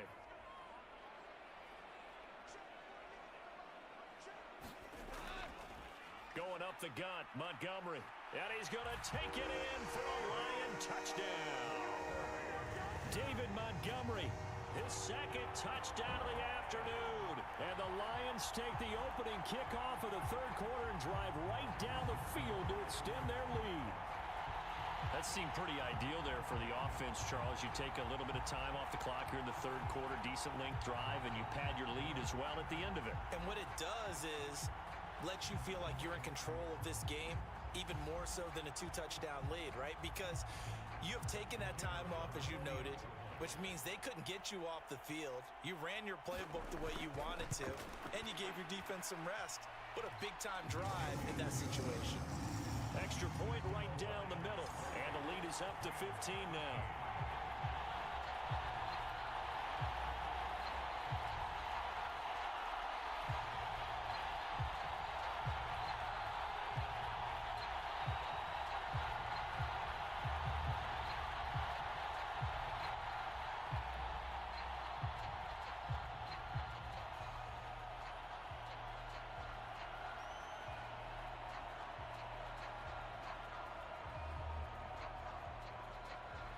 Here are the Lions now as they line up and kick this one away.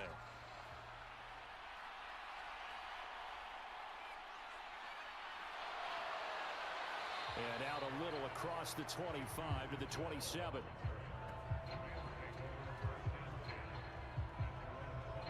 Now the attention turns back to the Rams offense as they get ready for their first possession of the 2nd half.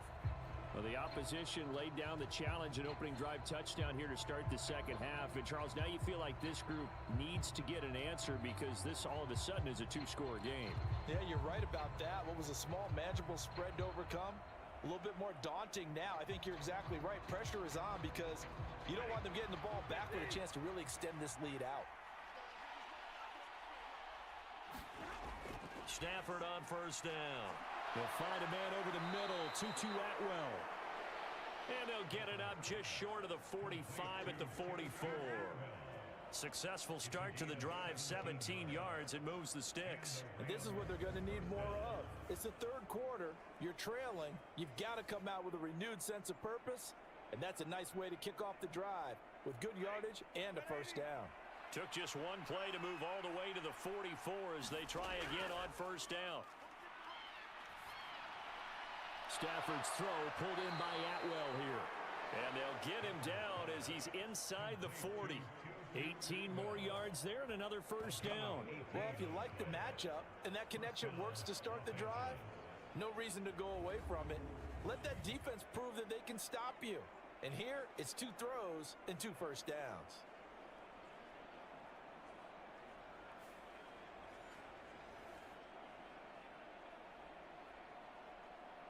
So the ball moves into Lion territory now. Here's 1st and 10 at the 38. Now a play fake, and it's Stafford. This one swung out to Williams. And the result here, a pickup of 8. Leaves him with 2 to go on 2nd down. And at his size, he's a smaller back. You can get him to football. He can kind of get lost, make someone miss. It's good for him. Yeah, it's great for him. I like what you said there. Sometimes he gets lost in the traffic a little bit, but get him out in the open field into some space. That plays to his strengths the best and keeps him out of it where all the big boys are, you know, make him make someone miss in the open field. That'll be caught. It's Cup. And he'll be out of bounds about a half to a full yard shy of the 5. Call that a very strong gain of 24. Boy, how about the speed with which this offense can get down the field? It's taken them no time at all to get down here, and now they're set up with a 1st and goal.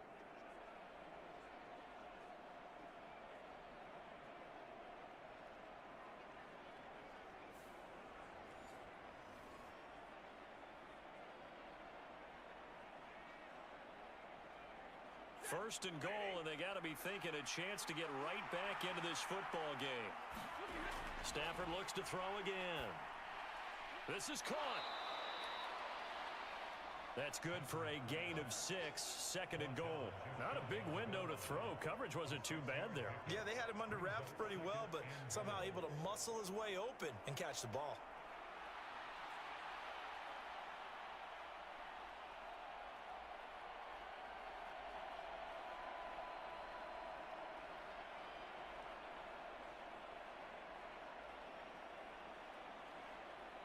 Second and goal from the 1.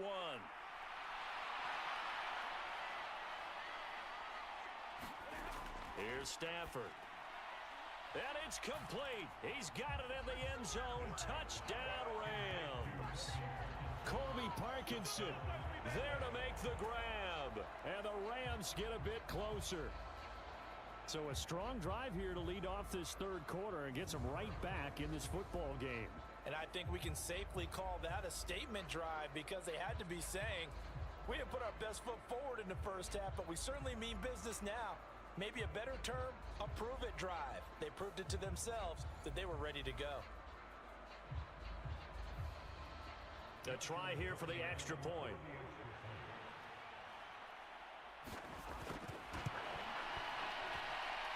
And this one's back to an 8-point game. A drive that time of 6 plays. And the result for the Rams, a touchdown.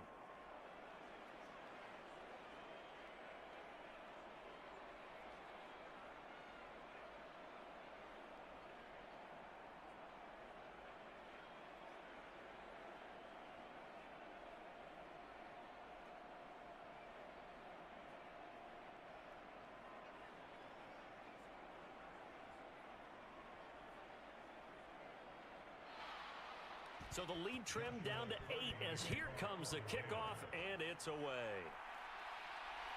That's going to be taken at the goal line, and he'll return it. And he brings us out past the 20 to the 24.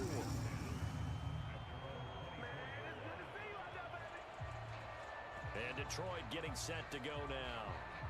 They were able to extend their lead with an opening drive touchdown here in the 3rd quarter, but that just got matched a moment ago. So we know that what they discussed at the half worked.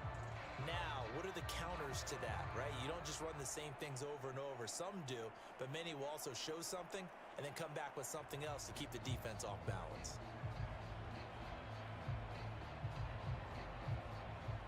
Goff and this Lions offense set for a 1st and 10 at their own 24. They'll come out throwing here to start the drive. They'll be brought down on the 30-yard line after a gain of 6.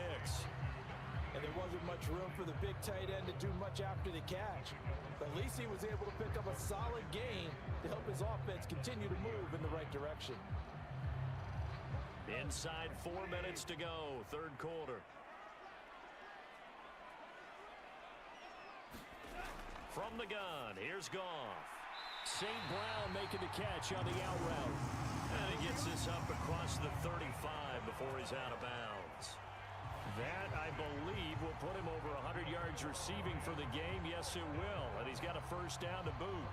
Timing is everything, and they work on this cut all the time. They work on all the timing patterns, and this time it paid off for him. Worked him to the center of the field, cut it to the outside, ball's delivered, gets both feet down for the completion.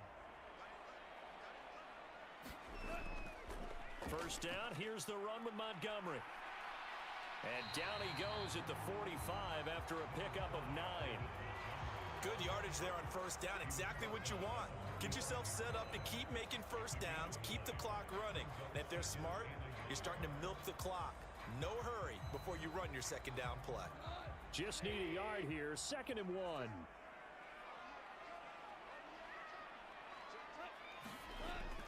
From the gun, Gibbs will get it. And he'll get it into enemy territory just across midfield at the 49. 6 yards the pickup, and that's a first down. Running lanes were at a premium in the first half, but he's able to find some room there, and he's hoping that that's a precursor of a big second half.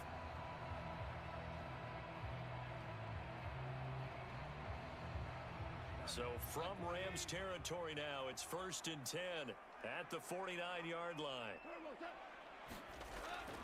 They'll try the middle with Montgomery. And he'll get it inside the 40 to the 39. On any explosive run, you can almost feel the ground shaking, and that's from the offensive linemen creating space for their runners. I had an old coach tell me before, they always told his runners, run around the offensive line in pregame. Get used to the ground shaking so you don't trip and fall when it happens in a game.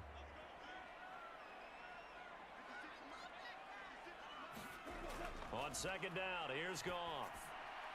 A little short pass here taken in by Laporta. And he gets it down a yard or two shy of the 30 before he's out of bounds. And they just keep marching right along. First down on a pickup of 8 there. And the tight end is certainly a position built to move the chains because they can control space underneath.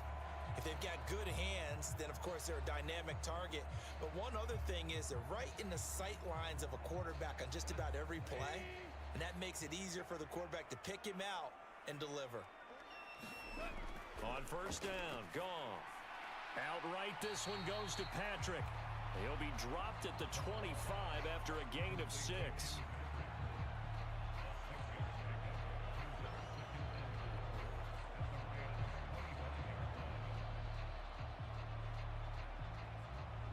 This 2nd and 4.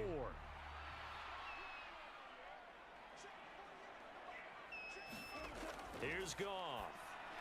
And he's unable to hold on to that defensively. A potential game changer, but it falls incomplete. He's lucky to be getting that one back. After what they've done with him all day long with all the targets trying to go after him, he's obviously gotten smart and his pride has kicked in. Made a terrific play. This will be play number 9 of the drive here as they need 4 yards on 3rd down. Goff throwing again. And this is going to be incomplete. Not his best throw there, but where we sit right now in the 3rd quarter, he's had a pretty good game throwing the football. He certainly has, and it's not exactly at the point where we're doing 4-minute offense yet, but they've got to think about, I'm not going to say milking the clock, but understanding clock management here on out.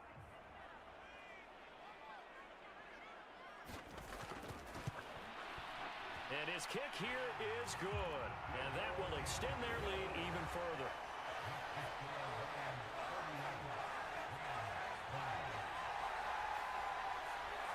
So after 4 touchdowns in the game for this offense, this time they're forced into taking the 3.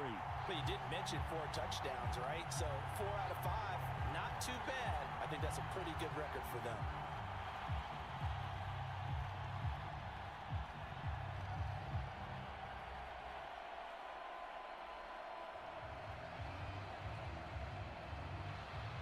The kickoff unit is out on the field, and they will send this one away. Out of the end zone, it's Tutu Atwell. And the tackle going to be made right there at the 25-yard line.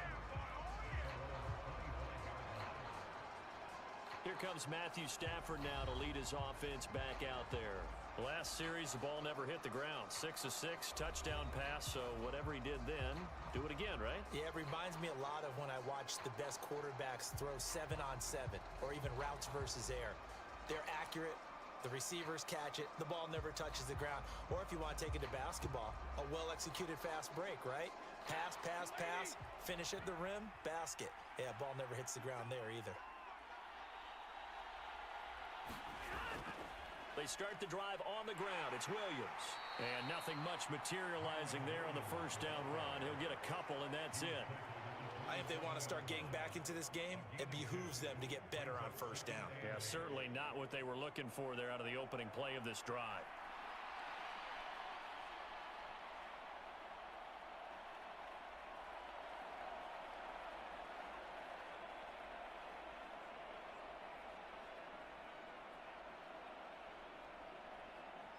They'll break the huddle, come up on 2nd and 8 at the 27-yard line.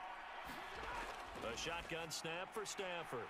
That's into the hands of Parkinson, the tight end. Give him a gain of 5 on the completion. And now we've got a 3rd down and 3. Let's not quibble about the gain there on 2nd down. That was a positive play because that was a take-what-you-can-get situation. Got out to the tight end. Now gives him a much better opportunity to convert on 3rd down.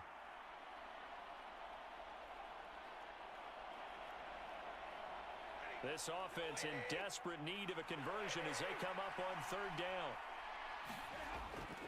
Play action. Stafford. And that will be incomplete. Looks like another empty possession offensively. And you're at that point in the game where you can't afford too many more of these. So this is going to require some heavy thinking on the sideline to figure out what they can do to crack this defense.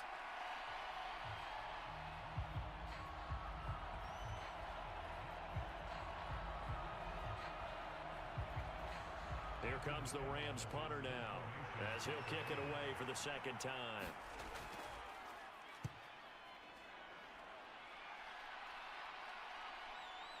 This is taken at the 23. And that is going to do it for this 3rd quarter of action. You are watching the NFL on EA Sports. Back now at Ford Field. It's the Lions holding onto the football, and they also have the lead as we start quarter number 4.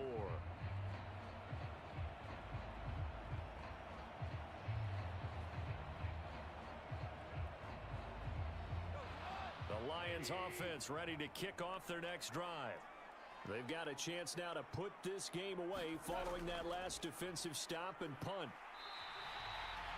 Gets a pickup of 4, and it'll bring up 2nd down. I'm guessing you'd say this is kind of the key here. Grind out some yardage, work on that clock, see if you can continue to tick it down. Definitely, you want to bleed things out at this point, right? Continue to possess the football, gain some yardage, and put the onus on the defense. Do they have to use timeouts? What are they going to do to stop you? You're taking charge. Here's Goff now on 2nd down. That's to the tight end, Laporta. And getting this just shy of midfield, they'll spot it at the 49. 7 catches for him now, and this last one, a 1st down. Well, normally you might say start running the football. You've got the lead here in the 4th quarter, but the way that they've passed it with such success, I don't know, maybe keep throwing it. Yeah, I think you brought up something that goes against conventional wisdom, right? In this stage of the game, you would think you would switch to a running attack, but you're exactly right. They've thrown it so well throughout the game, and trusting this quarterback, I think he continued to do so.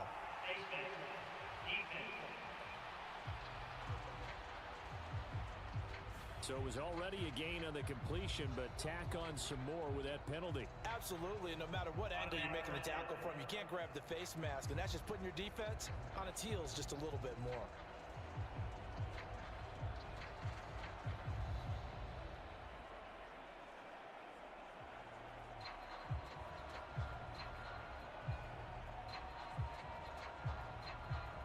So a big penalty there on the face mask leads to 1st and 10. Here's Goff. And this will be incomplete. Physical play on the football there, and it's 2nd down. It's another zone defense. It looks like it's open for possibilities, but they did a nice job patrolling the middle of the field and forcing an incompletion.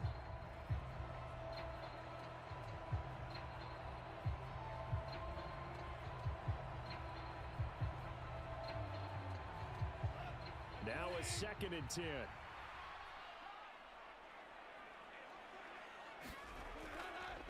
Out of the gun, they'll give to Gibbs. Ooh, with a juke. And he's able to break out of 1 tackle, but then quickly brought down. 4 yards the gain, and it'll bring up a 3rd down.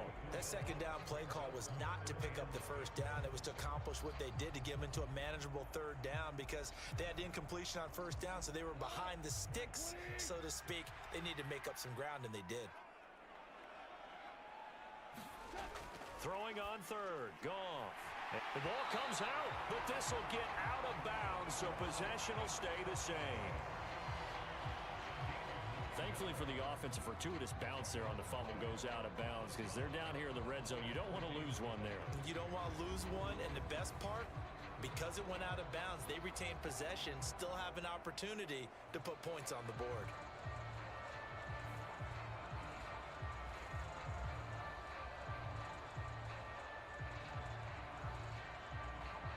So from the 17 now, here's a 1st and 10. And they'll send the slot in motion left. Now a fake on the jet sweep, and they'll instead run up the middle. And he is met in his tracks behind the line of scrimmage. 2 yards the loss, 2nd and 12. I have zero rooting interest in either team in this game. I only want a good game.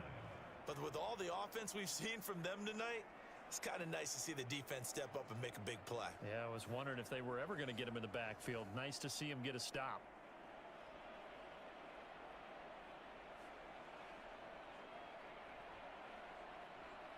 Now they contend with a 2nd and 12 after the loss. Now Goff. Throwing quickly there, but it's incomplete. I like the call. It looked like the right time to dial up a running back screen. But this one got disrupted right from the start and ends up falling incomplete.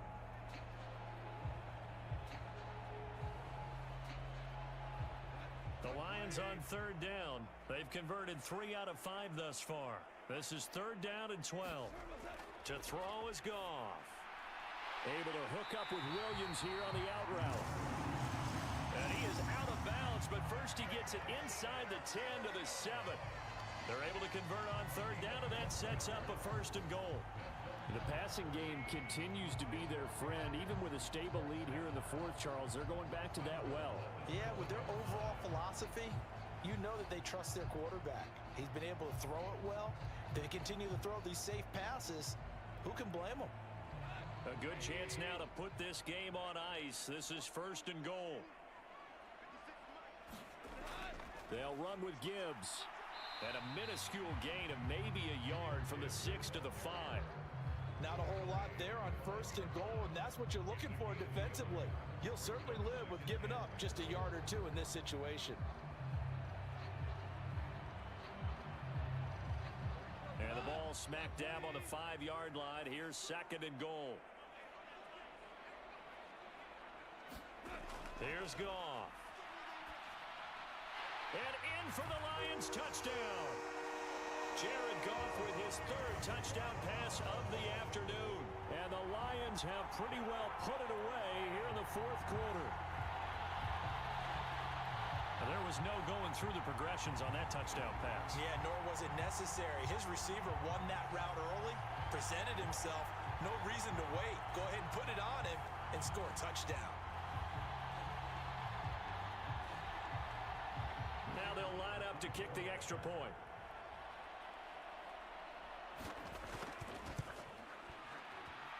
And he's been a busy man, 5 for 5 now as he knocks another one through to extend the lead. So that one a pretty time-consuming 10-play drive. And it's capped off by a touchdown for the Lions.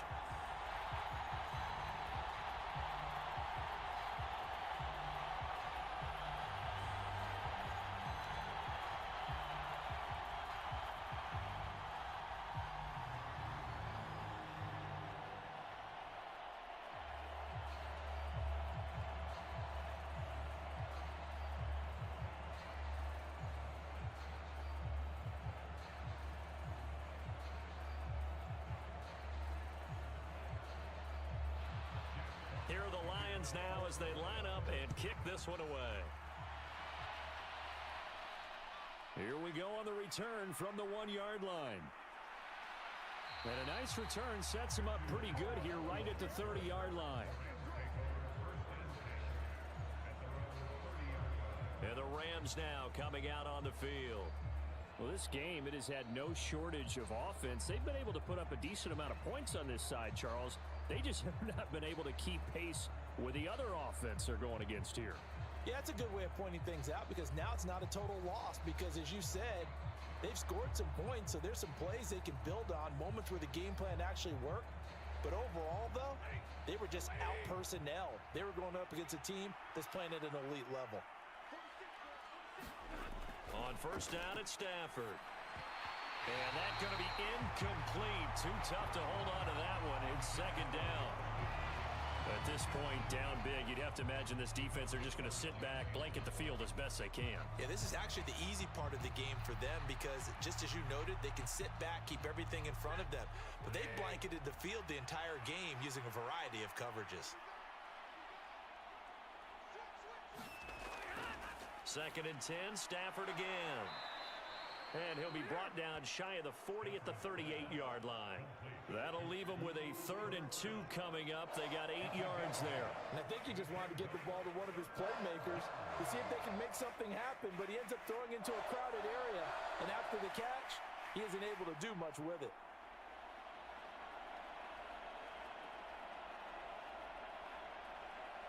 Two yards still to go. 3rd down now. Off of play action. Here's Stafford. Man open. It's Kupp. He's got it.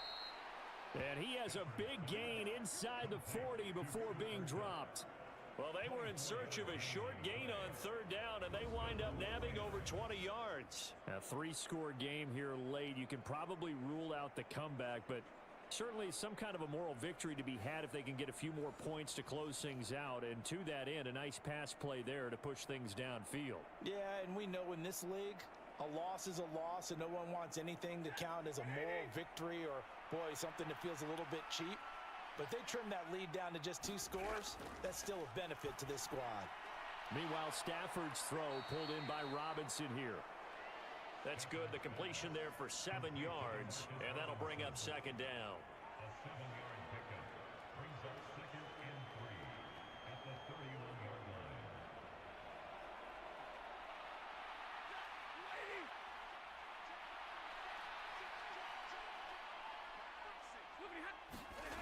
Back to throw. Stafford.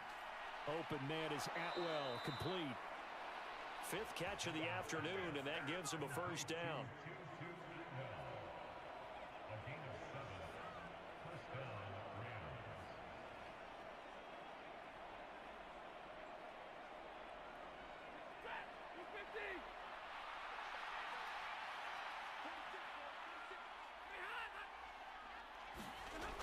Now it's Stafford.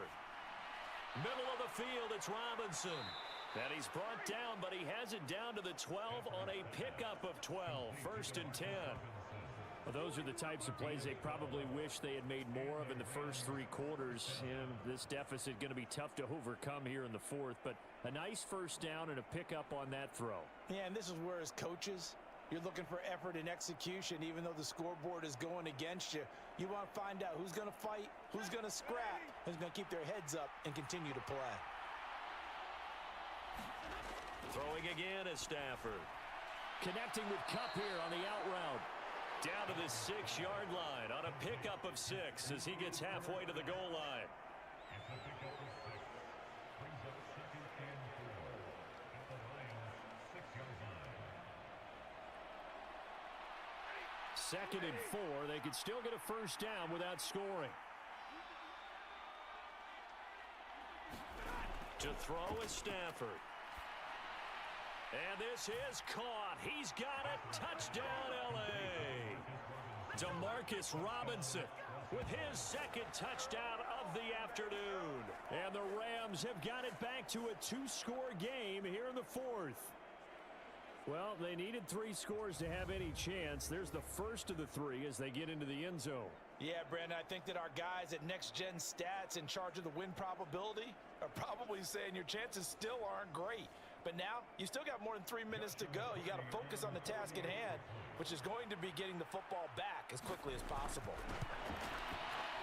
Point after, right down the middle. And that'll make this now an 11-point deficit. So that drive in total 8 plays. And it winds up with a touchdown for Los Angeles.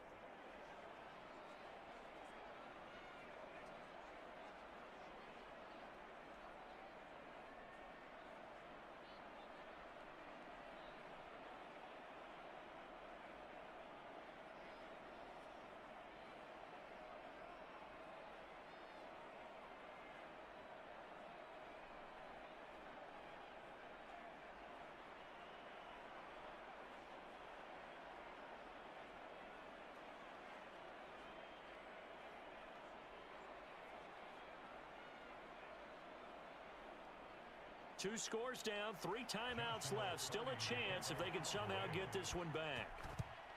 And the Lions are able to cover this one up. The risk-reward of the onside kick, when you don't get it, the risk comes out to play, and here they gave up great field position. And that's the key to everything, because you're trying your best to press advantages when you have them, and field position leads you to that type of play calling, and whether you want to blitz or whether you want to throw the ball deep, those types of things, now that they've given up that type of field position, the advantage is switched to their opponent.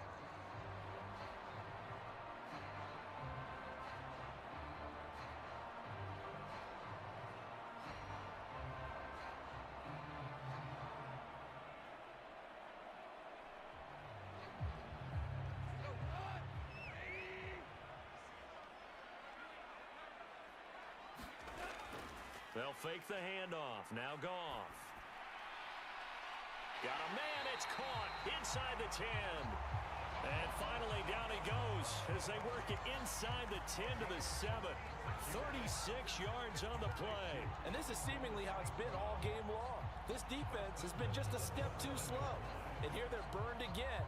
Another big play.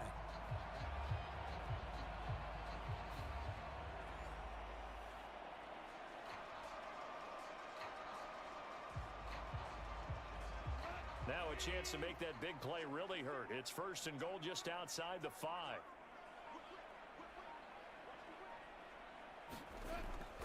They'll run with Montgomery.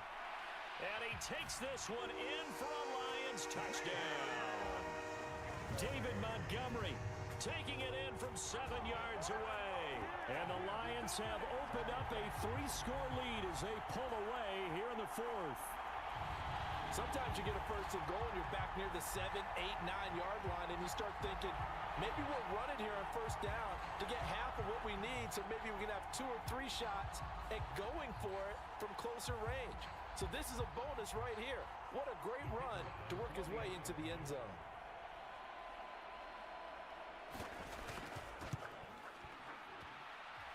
Extra point splits the uprights, and the lead is up to 18 now. Hardly any time taken off the clock there. 2 plays, and they find the end zone for 6 points.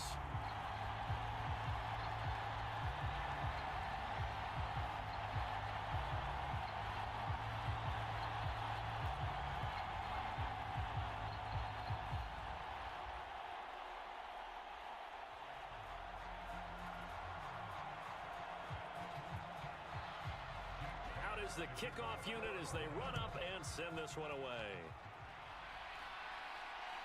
This fielded right at the goal line. And he'll be stopped up at the 25.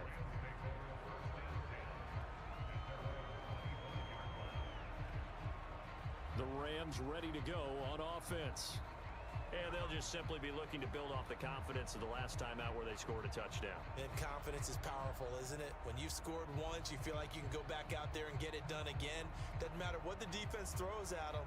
They feel like they're in a groove right now, and they want to get out there and show it. Yeah, hoping to stay in that groove here this go-around.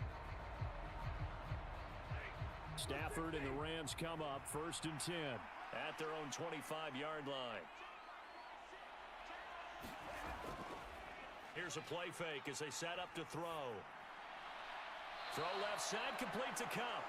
And he'll be taken down right away up near midfield at the 47. A good pickup there, a 22. Well, I can put my defensive cap on right now, and I know they're saying don't give up any big plays now. They've controlled this game throughout, and all they want to do is see it through to the end. I think they let their guard down a little bit with that last completion.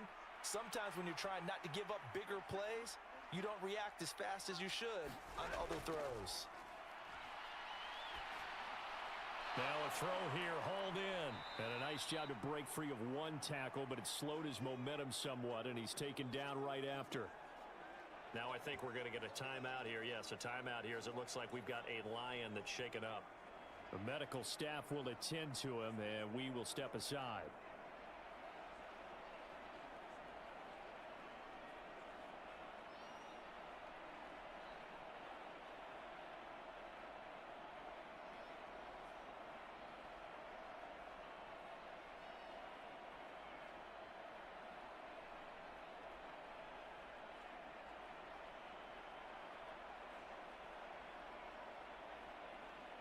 Now 2nd and 5. Stafford. That'll be caught by Cup. And he is tackled inside the 40, not quite to the 35. So it's Rams football here as we get you reset. They've got a 1st and 10 as they search for a late score. So from the 36 now, 1st and 10. To the air again, Stafford. He'll get this one complete to Atwell. And he's got this down almost to the 20 before he's dropped. 15 more there, and they're on a roll. It's another 1st down. Charles, he's now over 400 yards passing in this one. It feels like he has a zillion completions. Just a very memorable effort from a guy that we thought could be in line for a big game, and he has exceeded our expectations. That he has, and I'm not really surprised at all because when you look at this offensive unit, they are loaded across the board. And, of course, the guy throwing them, he's a big-time player himself. They brought it from start to finish and really helped get the better of the opposing secondary. This is certainly a team that has proven it likes to target its backs through the air, and defensively, they were aware of that and certainly were prepared on that throw. After the incomplete pass, here now is 2nd and 10. Throwing is Stafford. Now a quick throw there, but it's going to be incomplete.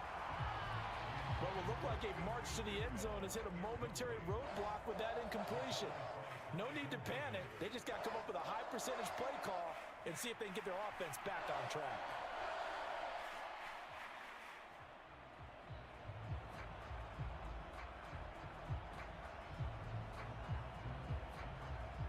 This offense was on the move. Now 2 straight incompletions have them looking at 3rd and 10.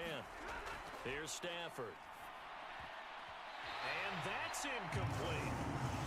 I think it's safe to say that he's made some questionable decisions out there so far.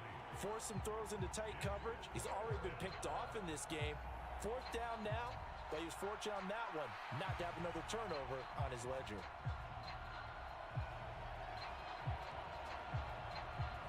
All right, they're going to try and keep hope alive here on 4th down. They're going for it. They snap it to Stafford. Oh, it's intercepted. A drive killer there. And the Lions are going to get the ball back on the turnover as they hold on 4th down. Well, it wasn't always pretty, but the interception there, that means that they should get out of here with a victory. Yeah, this is not a game that they're going to preserve for posterity on defense, but they did finish it off, didn't they? They did make the winning play to close things out. They'll take that one and head to the locker room.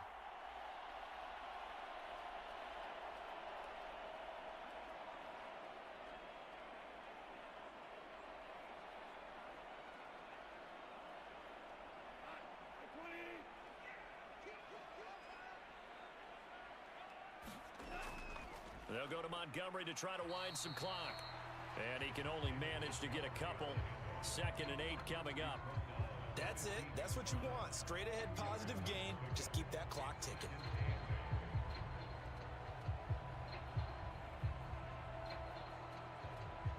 This is 2nd and 8.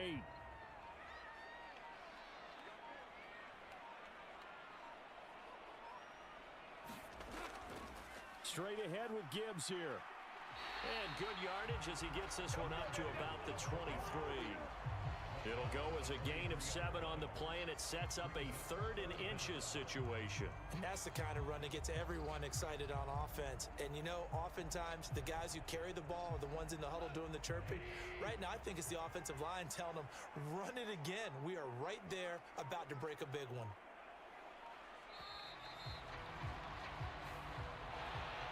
Charles, a lot of happy faces heading into the tunnel as this one ends, and understandably so. Not only did they get the win, but boy, their offense was on fire in this ball game. And partner, I have no idea what the top speed is on one of those high-end sports cars. What's the top gear you can get into? This offense, they certainly were there in this one, huh? Everything clicking for them in this contest, the kind of performance that they're going to cherish.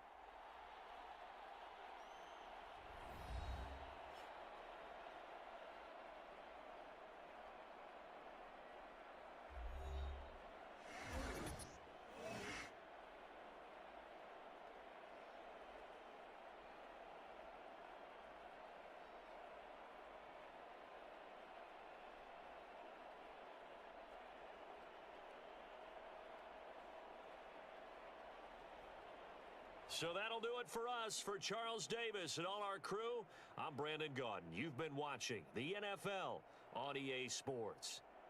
It's a win for the Lions as we say so long from Ford Field.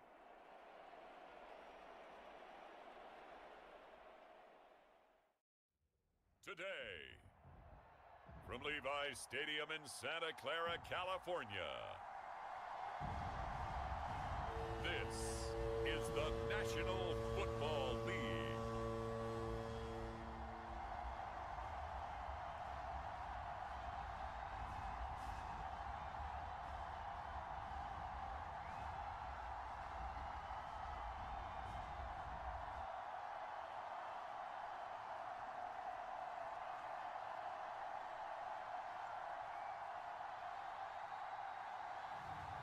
As we'll see Brock Purdy and the San Francisco 49ers versus Aaron Rodgers and the New York Jets.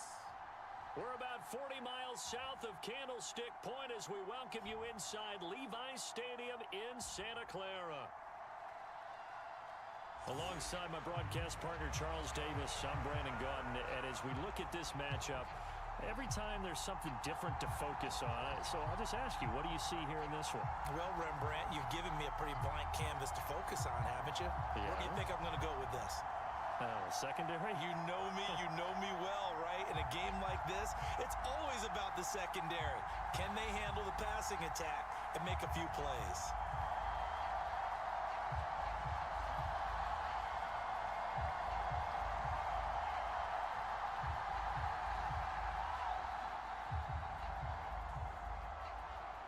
Here's a punter, Thomas Morstead, to get this one started. And we are underway from Santa Clara. And the opening kickoff will not be returned as that will be a touchback.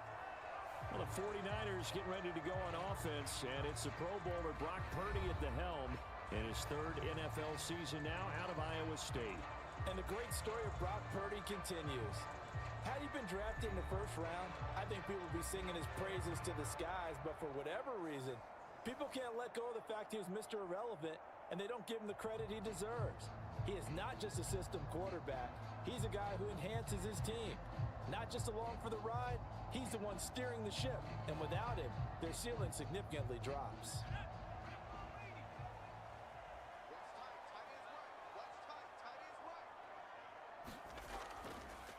The drive begins with Mason. And that's not the start that he was looking for, as he's going to be met and dropped behind the line. Call it officially a loss of 2 on the first play from scrimmage. Second down. Sometimes you just sit back and marvel at what he can do defensively. Speed, strength, quickness, he's the whole package. And that package just wrapped up the runner for a loss.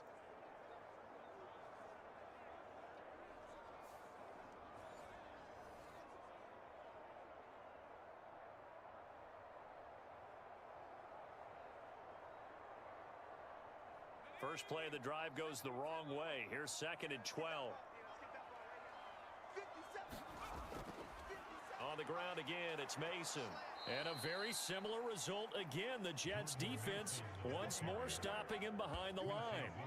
Third down, now even tougher. 3rd and 13 after that loss of a yard. You can bet they're not going to go away from the running game anytime soon, but this is obviously not a good start. 2 carries, 2 runs, both stopped for a loss.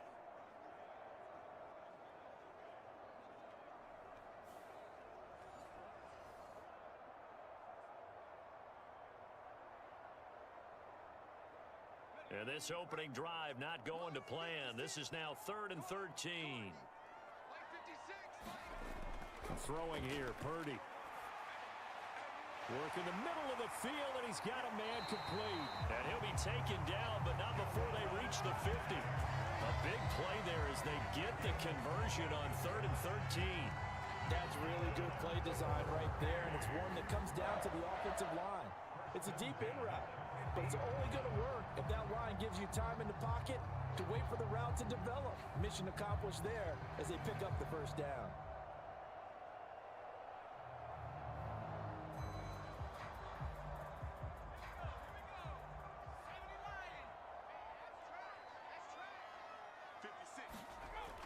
from the shotgun now. Here's an inside give. And he is going to lose yardage here. He'll lose a yard there, and it's 2nd and 11. I like the idea to mix it up from time to time because, let's face it, you can't be predictable. But the execution was a little lacking on this one, right? They might want to go back to the drawing board with that call.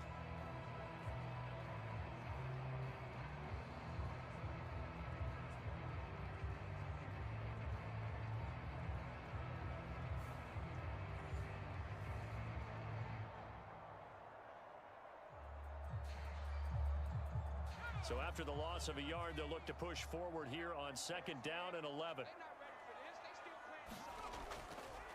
Mason. And he'll take it across midfield down into Jet territory. 5 yards on the carry there, and it leaves him with 3rd and about 6 yards to go. On a 2nd and long, it's really nice to see an offense that has enough confidence to run the football in that situation. I think that goes back to their practice and game planning. They've seen things that they've seen on tape and in previous games that led them to believe that even in a long-distance situation, they can still run the football and gain enough yardage to put themselves in a good spot on 3rd down. And that's going to be another 1st down as the tackle made at the Jets' 35. The 3rd down conversion successful, a gain of 11. I don't care how many times we see it, I still get a kick out of watching quarterbacks and receivers do the pass tree in pregame warm-up. But I always remember that when we go to practices, we see that after practices as well. They really tune it up, don't they? They tune it up. They know why they do it for these situations. 1st down. And they build that trust, and that's why they're able to find him in this type of a situation. 56 to Mike. 56. Now Mason. And he'll be taken down at the 34. The linebacker, C.J. Mosley, in on the stop. Absolutely love the effort there. The ability to flow from his inside spot and stop that one at the line of scrimmage. Nice linebacker play. They work now on 2nd and 9. 56 to Mike, boy. 56. And they'll run it here. And that play went nowhere. Losing yardage. It'll be back at the 36. They wind up losing a couple there, so they go behind the original line of scrimmage, and now 3rd and 11 coming up.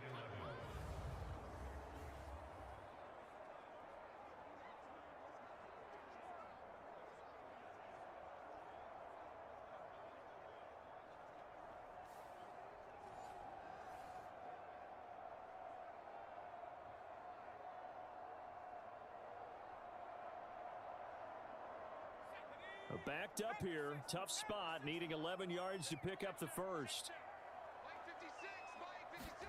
Here's Purdy now on 3rd and goal. Connects with Kittle underneath. And he'll be stopped short of the 1st down as they rally to tackle him at about the 28. That'll give him 8 that time. And that's going to bring up a 4th down. I thought they might take a shot down the field, but instead they ran a little drag route there. I think they were hoping he could catch it and run away from the defender. But a really good job keeping the play in front of them, and they force a 4th down.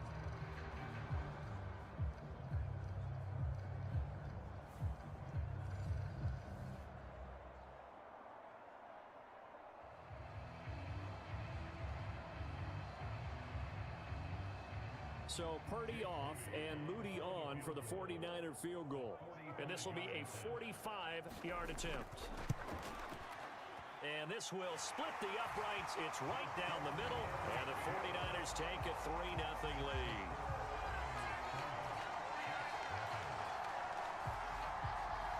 I think we can safely say they came out to be aggressive on the opening series, Charles. They didn't run the ball once. All that passing, it does get them the 3-0 lead. I think what we saw there, partner, was a true definition of football balance, which means doing what you want to when you want to on offense. And in this case, it was throwing the football. They may mix in running the football a little bit more as this game goes on. But this opening drive, while it stalled out, it still gave them 3 points. So here's Moody back out there now to send this one away.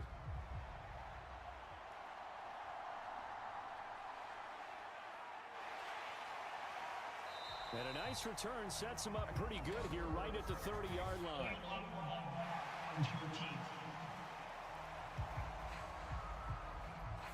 It didn't take long to see our first penalty of the game, did it? We always talk about everyone wanting to get into the game in a hurry.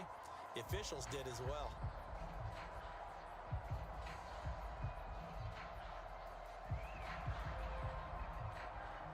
So the special teams penalty cost some yardage there as they come out on 1st and 10. On play action, it's Rodgers. Oh, he's going to take a shot right away. And this intercepted on the first play of the game. It's Jair Brown who's got it. And he'll take it across midfield and down to the 48-yard line. Partner, I think this one went awry very simply because he overestimated his arm strength and his ability to fit it anywhere he wants to. A lot of quarterbacks do that and often pay the price. Back out there comes the 49ers offense ready for their second drive. Well, what do you think? You get the ball off the turnover near the middle of the field. You take a shot here in the first play? You know I'm big on that. I love when I have great field position. After a turnover, I feel like I might have a little bit off balance. I prefer to take a shot, but a lot of coaches will tell you, you only do it if you trust the guy who's got the football in his hands. Meaning, if it's not there, he won't force it downfield and maybe turn into an interception. He'll go to the check down, go to a second option, and go ahead and take the play that's in front of him. 56, Mike, 56, right there. And they'll begin by running the option. And that play goes nowhere. Taken down, losing yardage at the 50, right at midfield. 2 yards the loss, 2nd and 12. And not a lot of success to be found there. Oh, you got that right, partner, because if you're trying to make guys miss about 10 yards or so downfield, that's a pretty good play. But if you've got to do it in your own backfield, I consider that a problem. That doesn't work too well.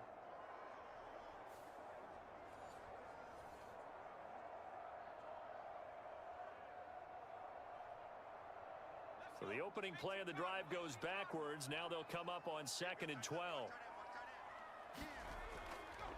Now they run. It's Mason. And he is tackled inside the 40, not quite to the 35.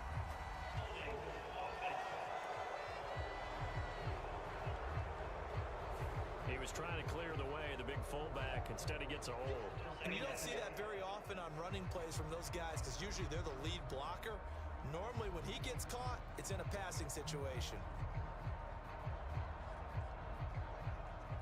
They'll come up now on a 2nd and long after the hold. They'll send a receiver in motion to the left.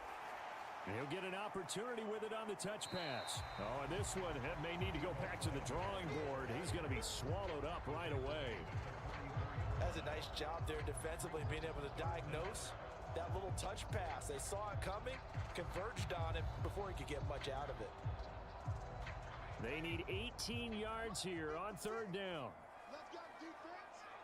Let's go, defense. Back to throw, Purdy. A dump off for Mason. Yeah, he'll work free from one tackle, but that's about all as he's taken down. 3 yards, all they could muster there, and it'll bring up 4th down. So much about this game is just understanding situations and then having to execute, isn't it? Guard the first down sticks. Don't let them get there. And they rallied and made the tackle.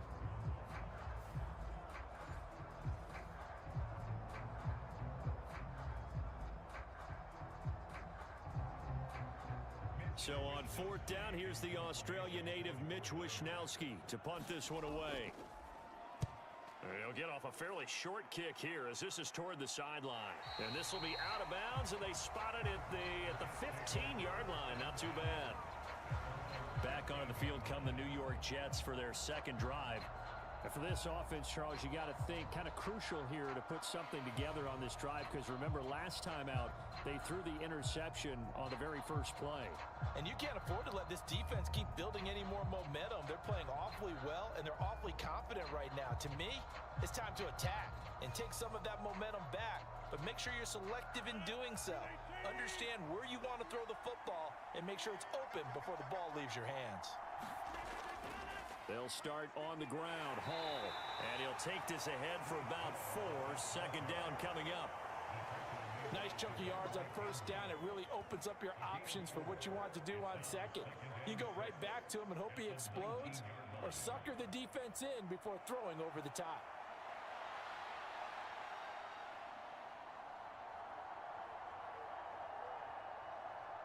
Now a 2nd and 6.